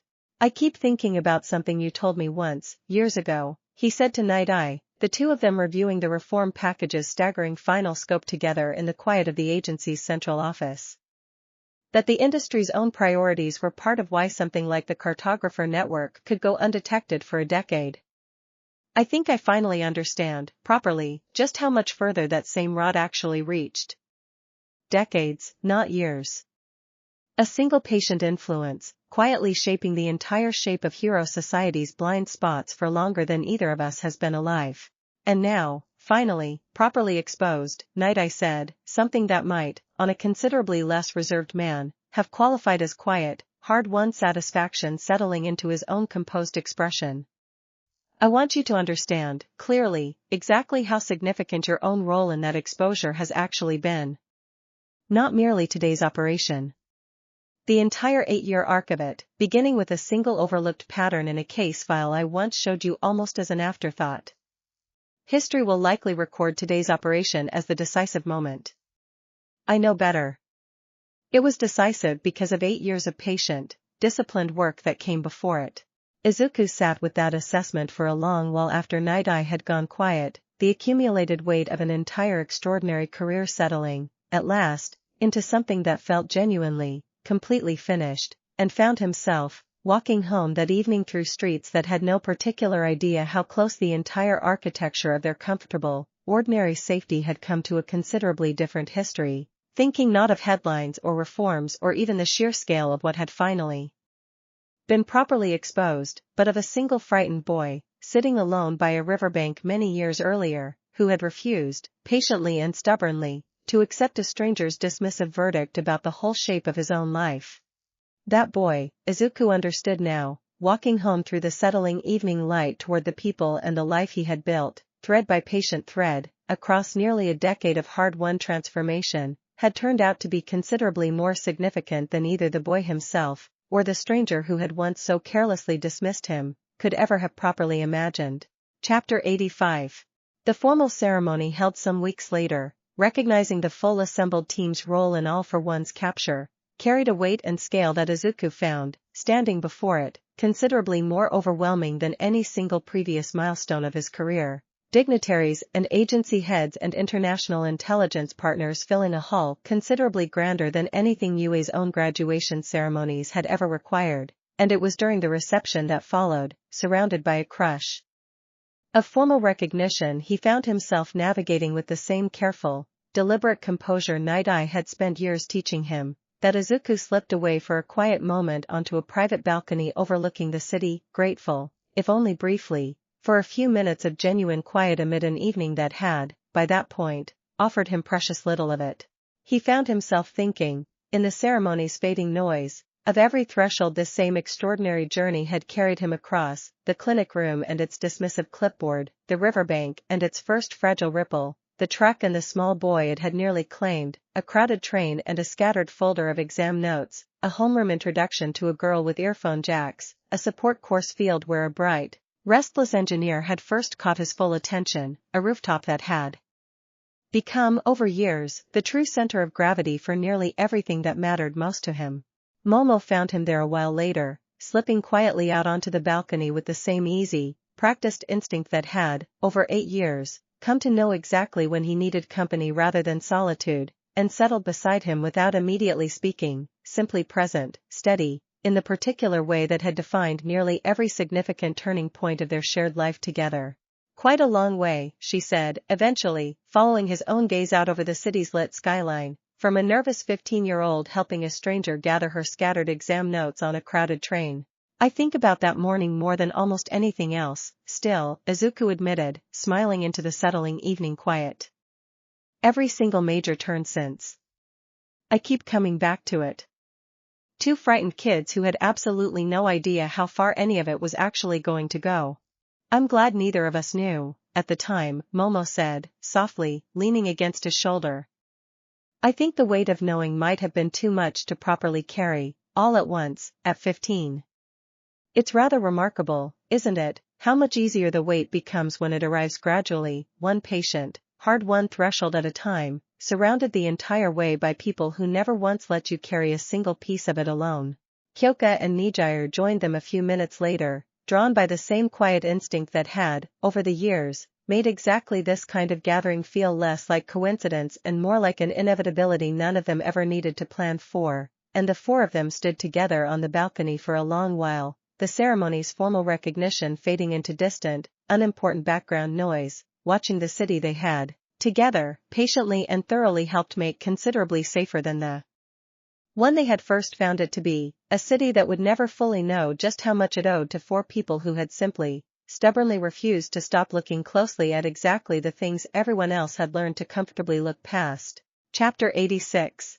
The weeks following the ceremony settled, gradually, into a quieter, more reflective rhythm than anything Izuku had experienced in the better part of a year, the accumulated intensity of the all-for-one investigation finally, fully releasing its grip on his daily life, and he found himself, for the first time in longer than he could easily measure, with genuine unstructured time on his hands, an unfamiliar luxury that took several weeks to properly learn how to inhabit without the old, restless instinct to immediately fill it with the next urgent thread. "You look lost," Kyoka observed, one particularly quiet Sunday afternoon, finding him standing in the middle of their apartment's living room with no particular task in front of him, an expression on his face that she clearly found more amusing than concerning. "Actual, honest-to-goodness lost. Like a man who genuinely doesn't know what to do with himself when nothing's actively on fire." "I think I might actually be lost," Izuku admitted, laughing despite himself. "I've spent 8 years with something urgent always circling somewhere in the background. I'm not entirely sure I remember how to just exist without that." "Well," Kyoka said, settling onto the couch and patting the cushion beside her with characteristic bluntness, "today seems like a genuinely excellent day to practice. No case files. No briefings.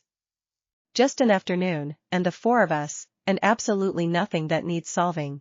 He sat, eventually, and found, over the following hours of unhurried, undemanding conversation and comfortable, companionable silence, that the particular skill of simply existing without an urgent thread pulling at his attention was, in fact, a skill, one he had genuinely neglected across 8 years of patient, disciplined work, and one that Kyoka, Momo, and Nejire, each in their own way, seemed determined to help him properly relearn. Nitai's own gentle insistence that Izuku take a proper extended leave, the first genuine break his agency tenure had ever required of him, arrived a few days later with a firmness that left little room for the old, reflexive urge to argue his way back into immediate, urgent usefulness.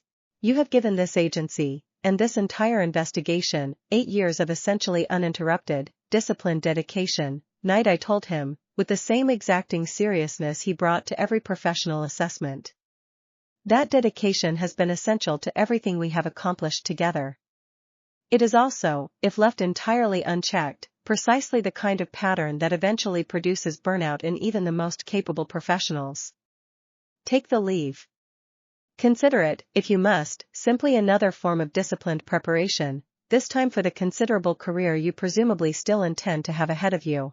Izuku accepted the assessment with considerably less resistance than he might once have offered it, and found, in the weeks of genuine rest that followed, an unfamiliar but genuinely welcome kind of peace settling into a life that had, for the better part of a decade, rarely allowed itself the luxury of simply, quietly existing. Chapter 87. The extended leave carried the four of them, for the first time in years, on an actual, proper vacation, a modest coastal town several hours from the city that Nejire had discovered through an old support course colleague and had been quietly, enthusiastically lobbying for months to actually visit, and Izuku found himself, standing on an unfamiliar beach with the ordinary, undemanding sound of waves rolling in ahead of him, experiencing something close to genuine disorientation at the sheer scale of the quiet, a stillness so complete it took him the better part of an entire day just to stop instinctively listening for the next urgent alert. This is what normal people do, apparently, Kyoka said, dropping onto a beach towel with theatrical exhaustion, though her small, genuine smile gave away how much she was actually enjoying the unfamiliar luxury of it. Just sort of exist somewhere pretty, with nothing urgent expecting anything of them. I could get used to this, Momo admitted, settling beside her with a contentment that Izuku recognized, watching her, as considerably more complete than the careful, composed satisfaction she typically allowed herself even during their ordinary rooftop evenings back home. Though I suspect all four of us would eventually grow restless without something meaningful to actually build toward. We're not, I think, built for permanent leisure. No, Izuku agreed, settling into the sand beside her, watching Nejire wade enthusiastically into the shallows with a bright, unrestrained delight that had lost none of its familiar momentum across the years he had known her. But I think we've earned a little while of exactly this, before whatever comes next eventually asks something else of us. The days that followed unfolded in an unhurried, entirely unfamiliar rhythm, long mornings with no particular schedule, afternoons spent exploring the modest coastal town's small collection of shops and restaurants, evenings gathered together on a rented balcony overlooking the water, and Izuku found himself, midway through the trip's third evening, watching Momo laugh freely at something Nejire had said, Kyoka's arm slung comfortably around both of their shoulders, feeling a completeness settle into his chest that no single professional triumph of the last 8 years had ever quite managed to match. I want to ask all three of you something, he said, that same evening, once the easy laughter had settled into a comfortable, contented quiet. Not tonight, necessarily, this doesn't need an answer right this second. But I've been thinking about it for a while now, and I think tonight's actually a good moment to finally say it out loud. Momo, Kyoka, and Nejire all three turned toward him with matching expressions of curious, warm attention, and Izuku, feeling the particular nervous, hopeful weight of the moment settle across his chest, found himself smiling despite it, the same clean, unthinking clarity that had once carried him through 100 smaller thresholds now carrying him, gently and without any real hesitation at all, through this considerably larger one. I've spent 8 years building a life with the three of you that I never once, honestly, believed I deserved to have, he said. I want to keep building it. Properly, formally, for however long all four of us want it to keep going. I don't have a single ring in my pocket, because I genuinely don't know how something like that is even supposed to work between 4 people, and I don't particularly want to figure it out by copying a tradition that was never designed with us in mind. I just wanted to ask, plainly, whether the three of you want to keep building this with me, for good, in whatever shape actually fits the four of us properly. Chapter 88. The silence that followed lasted only a moment before Nejire, predictably, broke at first, launching herself across the small space between them with an enthusiastic, delighted embrace that nearly toppled both of them backward off the balcony's modest seating. Yes, obviously yes, I've been quietly hoping you'd ask something like this for actual years now. I just didn't want to be the one who brought it up first because I know how these big emotional conversations sometimes go better when they're not rushed. That's still a yes though, Kyoka said, grinning, and Nejire, laughing, confirmed it with an emphatic nod that required no further clarification. Yes, Kyoka said, more simply, when Izuku's attention turned toward her, though the depth of feeling underneath the plain, characteristic economy of the word was entirely unmistakable. You already know it's yes. You've known it's yes for a while now, honestly, same as I suspect you already knew what all three of us were going to say tonight before you even finished asking. I hoped, Izuku admitted. I didn't want to just assume. You never do, Momo said, quietly, reaching for his hand with an expression that carried, beneath its usual careful composure, something considerably more openly emotional than she typically allowed herself in front of anyone beyond exactly the small circle currently gathered around her. That's rather one of the things I've loved most about building this with you, from the very beginning. You never once assumed any of us owed you anything, even when the honest answer would have been yes every single time you might have asked. So that's a yes from you too, Izuku said, and Momo, laughing despite the tears standing visible in her eyes, pulled him into a tight, complete embrace that answered the question considerably more thoroughly than words alone could have managed. The four of them sat together on the small rented balcony for a long while afterward, the ordinary sound of waves rolling in below them, no rings and no formal ceremony yet properly planned, nothing beyond the plain, settled fact of a commitment none of them had any intention of ever walking back, and Izuku, looking around at the three people who had, across 8 extraordinary years, become the truest, most complete family he had ever known, felt a happiness settle into his chest that no clipboard, no classification, no dismissive early verdict about the whole shape of his life could ever have possibly accounted for. Chapter 89. The commitment ceremony they eventually held, several months later, in a small, unpretentious garden venue that Momo's own careful, methodical planning had helped select from dozens of considerably grander alternatives, carried none of the overwhelming public spectacle that so many other milestones of Izuku's career had, by necessity, required. A deliberately modest gathering of family and closest friends that felt, to Izuku, considerably more meaningful for exactly how small and unhurried it actually was, precisely the kind of quiet, unglamorous celebration none of them had ever needed to perform for anyone beyond the small circle of people who genuinely mattered most. His mother cried through nearly the entire ceremony, openly and without any attempt to hide it, and Hana, 21 now and 2 years into her own settled, respected hero career, stood beside him throughout as his own chosen support, her fierce, familiar pride from childhood tempered now into something steadier and more complete, a young woman who had, across the years, become as much a genuine friend to him as a sister. Shinso attended, and Katsuki, gruffly, uncharacteristically emotional in a way he would later deny with characteristic bluntness, and Todoroki, quietly, steadily present in exactly the understated way that had defined their entire long friendship, and Night-Eye, formal even in celebration but unmistakably, genuinely moved, and Aizawa, arriving with his usual flat, understated delivery that nonetheless carried, in its own particular way, considerably more warmth than the words alone accounted for. Congratulations, Midoriya, Aizawa said, echoing, almost precisely, the same simple, sincere words he had once offered at graduation years earlier, and Izuku, hearing them again in this considerably different, considerably more personal context, felt the particular full-circle weight of it settle warmly into his chest, a small, unassuming man delivering an enormous, quiet kindness in exactly the understated way that had always been his particular gift. The ceremony itself, when it finally came, was simple and unhurried, for people standing together in a small garden, speaking plainly and honestly about exactly what the last 8 years had built between them, and Izuku, listening to Momo's own careful, precise vows, Kyoka's blunt, characteristically economical but deeply felt promises, Nejire's bright, breathless, entirely sincere declaration of exactly how completely she intended to keep choosing all of them for the rest of her life, found himself, when his own turn finally came, speaking with a clarity and openness that would have been entirely unimaginable to the quiet, guarded boy he had once been.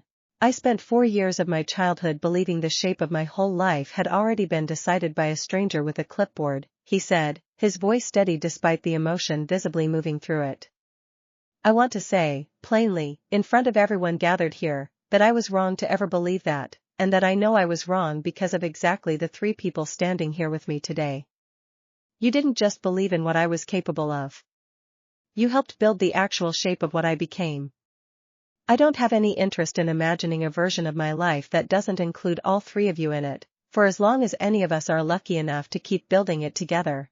The small garden erupted into warm, genuine applause as the four of them, in the modest ceremony's own quiet, unhurried way, formally, publicly committed to exactly the life they had already spent 8 years patiently, deliberately building, and Izuku, standing surrounded by family both chosen and inherited, felt, for the first time in longer than he could properly measure, a completeness that asked absolutely nothing further of him than simply, gratefully, being exactly where he already was. Chapter 90. Nizu's invitation, arriving nearly a year after the ceremony, requesting Izuku's consideration for a part-time instructor position at UA specifically focused on tactical judgment and investigative methodology, carried a particular resonance that Izuku found himself sitting with for several days before finally, deliberately, accepting, turning the offer over carefully in his own mind the way he turned over almost every significant decision that had ever genuinely mattered to him. I keep thinking about young Ren, he told Nizu, during their first formal meeting to discuss the position's actual shape. And how much it meant, being able to help him directly, personally, rather than simply through policy reform at a distance. I think there's real value in bringing that same kind of direct, personal attention into an actual classroom, rather than only reaching students the way I reached him, one scattered letter at a time.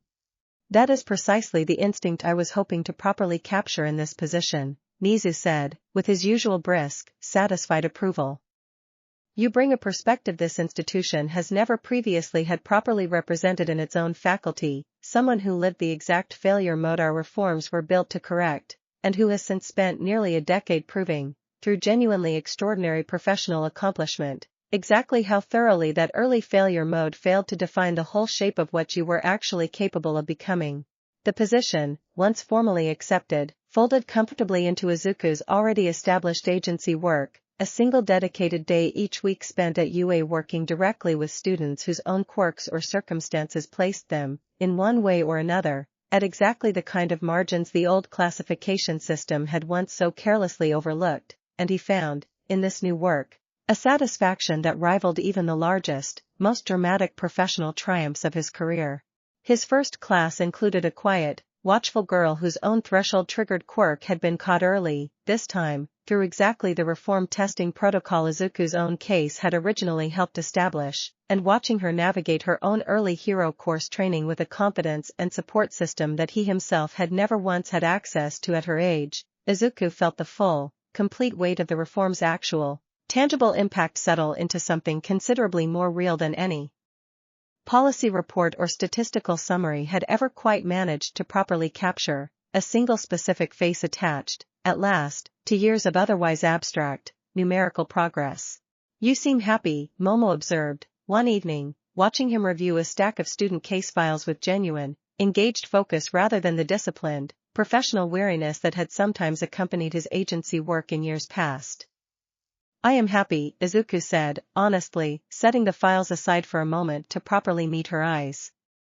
I spent so many years focused on catching the large, dramatic threats, the networks and the conspiracies and, eventually, the man behind nearly all of it. This feels different. Smaller, in scale, but somehow just as significant. Every single student I actually get to help directly, personally, feels like proof that the whole long fight was actually worth it, in exactly the specific, individual way that matters most. Chapter 91. The 10th anniversary of the USJ attack arrived quietly, marked by a small, official remembrance at the facility itself that Izuku attended alongside several of his old classmates, the training grounds long since rebuilt and modernized, the memory of that first genuine brush with organized villainy softened, over a decade of accumulated distance, into something that felt considerably more like an old, formative scar than an open, urgent wound. Aizawa, retired now from active teaching but still occasionally consulted on matters of tactical curriculum, attended the small ceremony with the same flat, understated presence he had always carried, and found a quiet moment afterward to speak with Izuku directly, away from the gathered crowd of former students and faculty. You've built something considerably larger than I think either of us properly expected. Back when you were an anxious first year throwing yourself in front of a creature nobody had trained you to fight, Aizawa said, with the particular dry, understated warmth that had always characterized his rare moments of genuine praise. I want you to know I followed your career closely, over the years. Not merely the headlines. The quieter parts too. The mentorship work at UA. The reforms. The small, unglamorous cases that never made a single headline at all. I think that quieter work is, in the end, likely to prove the more lasting part of your legacy. That means more than I can easily say, Izuku said, honestly, and found, standing there with his old homeroom teacher amid the rebuilt training grounds where his own extraordinary journey had first properly begun in earnest, a settled, grateful completeness that no single dramatic milestone of the past decade had ever quite managed to fully capture on its own. The gathering wound down as the afternoon light began to fade, old classmates drifting toward their own separate, settled lives, and Izuku found himself, walking back toward the facility's main gate alongside Momo, thinking of exactly how much had changed since a frightened, uncertain first year had first crossed this same threshold, uncertain whether the classification that had finally, belatedly recognized his own strength would prove durable enough to actually build a real life upon. It had proven considerably more durable than that frightened boy could ever have properly imagined, and Izuku, walking hand in hand with Momo through the fading afternoon light, felt the full, complete weight of exactly how far that first uncertain step had actually carried him. Chapter 92.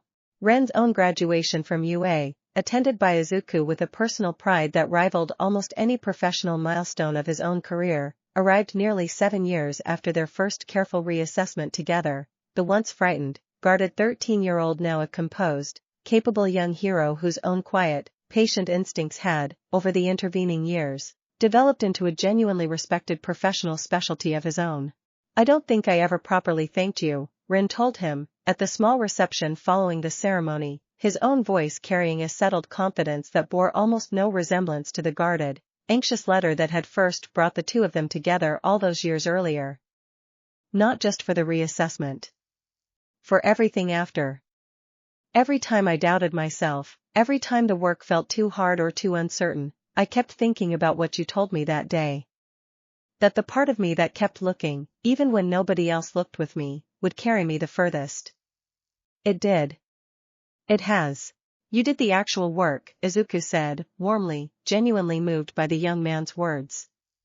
I just made sure someone with the authority to properly look actually did.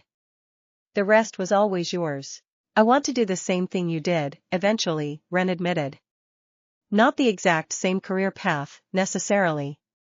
But I want to be the kind of hero who keeps looking for the kids everyone else overlooked. I think that's the actual legacy I want to build, more than any single flashy case or headline. Izuku felt something settle warmly into his chest at that, the particular full, complete satisfaction of watching a single thread he had once patiently pulled grow into something that would, in turn, keep pulling considerably more threads long after his own direct involvement had properly concluded, a legacy considerably more durable, he understood clearly now, than any single case file or reform package could ever hope to be on its own. Then I think you're already well on your way, Izuku told him, and meant it entirely, watching Ren rejoin his own small circle of proud, celebrating family and friends with the same settled confidence that had, across 7 patient years, become entirely, completely his own. Chapter 93. The quiet Sunday morning that found Izuku back at the Sakuragawa riverbank, now well over a decade removed from the frightened 11-year-old boy who had first sat here watching a strange, formless pressure ripple outward across the water's dark surface, arrived without any particular occasion demanding it, simply the same old, settled instinct that still occasionally, gently pulled him back to the place where all of it had first, improbably begun. The city around him had continued its own slow, steady transformation across the years, the reforms his own extraordinary career had helped set into motion now woven so thoroughly into the ordinary fabric of the hero industry's regulatory structure that most people, he suspected, barely registered them as reforms at all anymore, simply the unremarkable, settled way things had always properly worked, and Izuku found something quietly satisfying in exactly that unremarkable ordinariness, the particular, hard-won invisibility of change so complete it no longer needed to announce itself. He sat at the familiar embankment for a long while, the water moving steadily past in the bright morning light, and found himself thinking, as he so often still did in exactly this spot, of the entire extraordinary arc of the life this same quiet riverbank had first set into motion, the clinic and its dismissive clipboard, the hidden notebook and its year of patient, solitary observation, The truck and the small boy it very nearly claimed, a crowded train and a scattered folder of exam notes, a homeroom and a girl with earphone jacks, a support course field and a bright, restless engineer, a decade of investigations and reforms and a shadowy figure finally, decisively unmade, a small garden ceremony and 3 people who had chosen, again and again, to build an entire extraordinary life alongside him. His phone buzzed gently in his pocket, and he smiled, already knowing, with the easy familiarity of well over a decade of exactly this kind of quiet ritual, precisely who it would be, and found, reading Momo's simple, warm message, that the particular phrase had long since become something considerably larger than a casual invitation home. Whenever you're ready to come back, we'll be here. No rush. He sat a while longer regardless, letting the bright morning settle fully around him, and thought, one final time and with genuine, settled gratitude, of the frightened, hopeful boy who had once believed, entirely without evidence, that the world's dismissive verdict about him might somehow, eventually, prove incomplete. That boy had been right, in the end, more thoroughly and more improbably right than he could ever have properly dared to hope, not because the world had simply decided, on its own, to look more closely, but because he had refused, patiently and stubbornly and at real, considerable cost, to stop insisting that it should. Izuku rose from the embankment at last, the water still moving quietly behind him in the bright morning light, and started the walk home, unhurried, toward the family and the life and the ongoing, unfinished work he had built, thread by patient thread, out of exactly the kind of quiet, unglamorous persistence nobody had ever once expected a dismissed, overlooked boy to properly possess, and found, walking, that he would not have traded a single difficult, hard-won step of the entire extraordinary journey for any easier, more comfortable version of the life he might otherwise have been handed. Chapter 94. Nightai's own retirement, announced formally the following spring after nearly 2 decades of exacting, unglamorous leadership, arrived with a ceremony considerably more modest than the man's own considerable professional legacy might have warranted, a small, dignified gathering that Izuku attended as both a former intern and, by that point, one of the agency's own senior leadership, a transition that had unfolded gradually enough over the preceding years that its final formal recognition felt, to Izuku, more like an inevitable, settled conclusion than any sudden change. I want to say something to you directly, before I properly step away from all of this, Nighteye told him, the two of them meeting privately in the same office where Izuku had once, as a nervous, promising intern, first learned the exacting discipline that would go on to shape the entire remaining arc of his career. You arrived here as a remarkably promising but genuinely unpolished young man, full of raw instinct and courage but still learning, in real time, the difference between bravery and disciplined judgment. I want you to know, plainly, that watching you develop that discipline over the years, and watching you eventually surpass, in more than a few genuine respects, my own considerable professional accomplishment, has been among the great privileges of my entire career. I wouldn't have developed any of it without your training, Izuku said, honestly, genuinely moved by the older hero's uncharacteristically open sentiment. Every disciplined instinct I actually rely on, every moment I've managed to choose judgment over raw impulse, traces back to something you taught me, directly or indirectly, across those first exacting weeks of my internship. I owe you considerably more than I think I've ever properly told you. You've told me plenty, over the years, in the way that actually matters most, Nighteye said, something warm and genuinely satisfied settling into his usually composed expression. Through the work itself.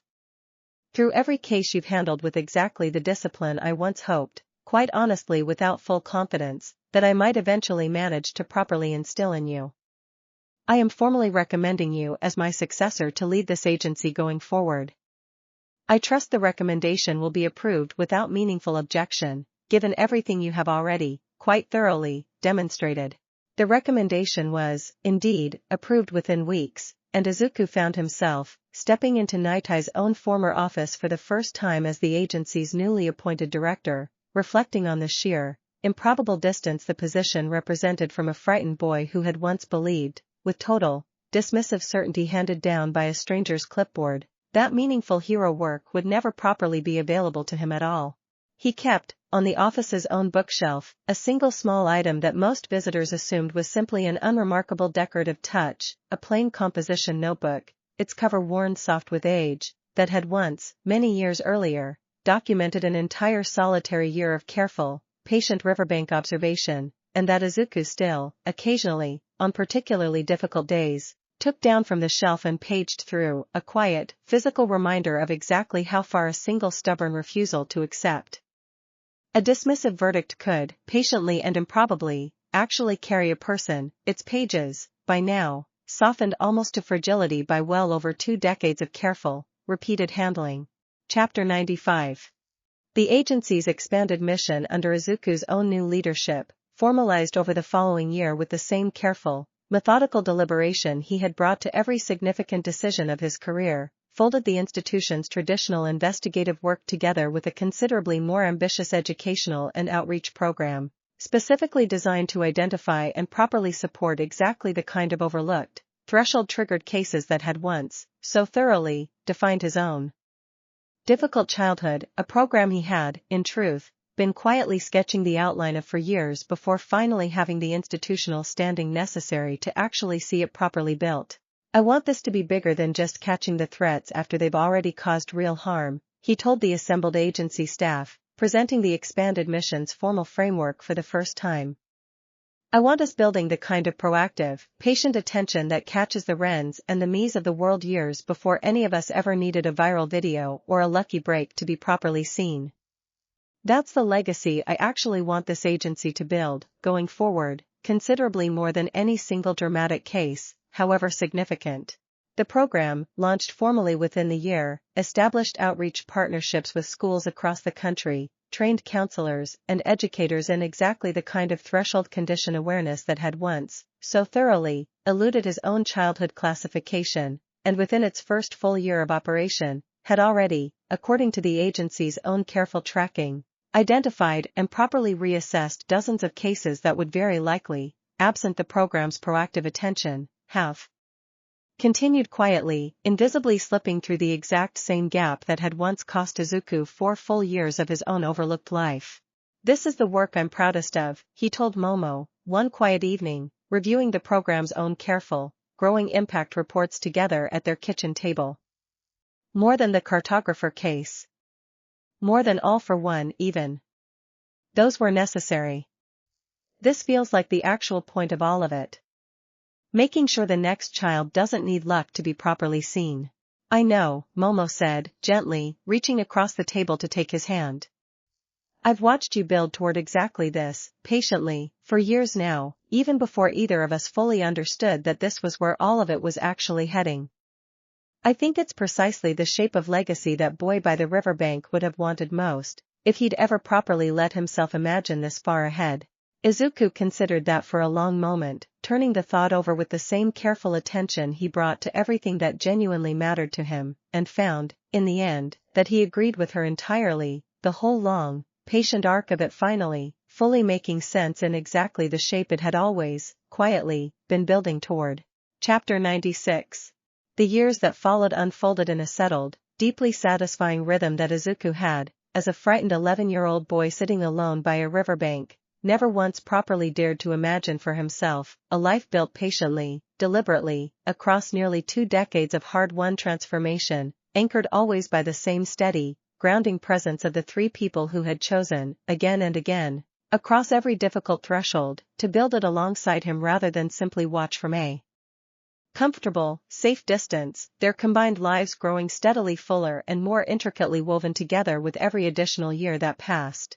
Momo's own structural crisis response work had grown, over the years, into a nationally respected specialty in its own right, her expertise increasingly sought after for exactly the kind of large-scale disaster planning that required precisely her particular combination of methodical precision and genuine, hard-won field experience, and she had, along the way, finally found the considerable, quiet peace with her own family's original expectations that she had once, so many years earlier, worried she might never properly achieve. Kyoka's reconnaissance work had similarly flourished into a genuinely respected professional legacy, her once underestimated quirk now widely regarded across the industry as precisely the kind of overlooked, essential capability that reformed classification protocols had been specifically designed to properly catch and cultivate, and she had, in recent years, begun mentoring younger agents with a directness and warmth that Izuku recognized, watching her work, as an unmistakable echo of exactly how she had first, so many years earlier, welcomed him into her own soundproofed rehearsal room.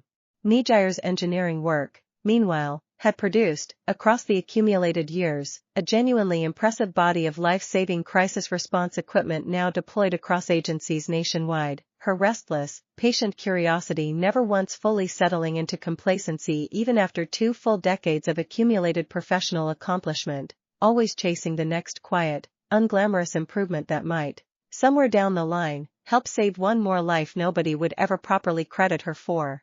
And Izuku himself, leading an agency whose reach and reputation had grown, across the years, into something considerably larger than even Nitai's own considerable original legacy, found himself, on quiet evenings surrounded by the family he had built, thread by patient thread, across nearly 2 decades of extraordinary, hard-won transformation, thinking often and gratefully of the frightened, overlooked boy who had once believed, with total certainty handed down by a stranger's dismissive clipboard, that a life like this one would never properly be available to him at all, a boy he still, in his own quiet way, carried with him into every single one of his days. That boy had been wrong, entirely and completely wrong, and Izuku, sitting in the settled, contented warmth of exactly the extraordinary life he had patiently, stubbornly built in defiance of that old, dismissive verdict, found that he could not, honestly, imagine wanting it to have unfolded any other way. Chapter 97. The invitation that arrived that same autumn, requesting Izuku's presence as keynote speaker at UA's own incoming first-year orientation, carried a particular weight that made him sit with the request for several days before finally, deliberately, accepting, aware, in a way he had not been for some of his earlier, more ceremonial speaking engagements, of exactly how much this particular room of nervous, hopeful 15-year-olds was likely to remind him of his own long-past first day. He stood before the assembled incoming class on a bright spring morning, the same ceremonial grounds where his own graduation had once been held years earlier now filled instead with a fresh cohort of students carrying, he suspected, the same particular mixture of excitement and private uncertainty he himself had once carried into this exact space. "I want to tell you something that nobody told me, at your age, when I most needed to hear it," he began, setting aside the more formal, prepared remarks he had drafted over the preceding weeks in favor of something considerably more direct.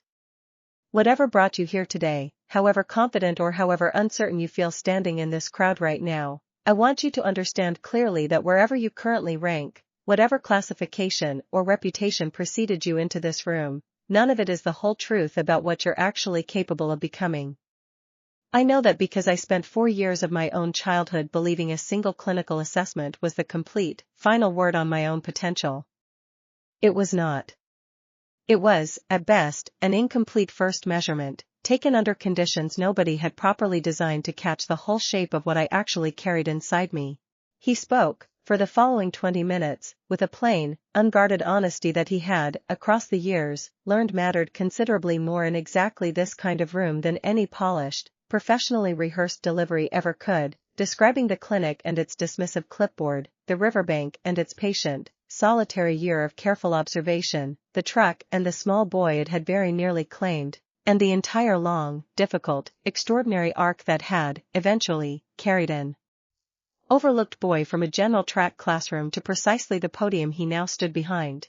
"I'm not telling you this story because I think all of you are secretly hiding some equivalent, dramatic reserve of untapped power," he told the assembled students, near his remarks close. "Most of you probably aren't, and that's entirely fine. What I actually want you to take from this isn't a promise about hidden strength. It's a promise about patience.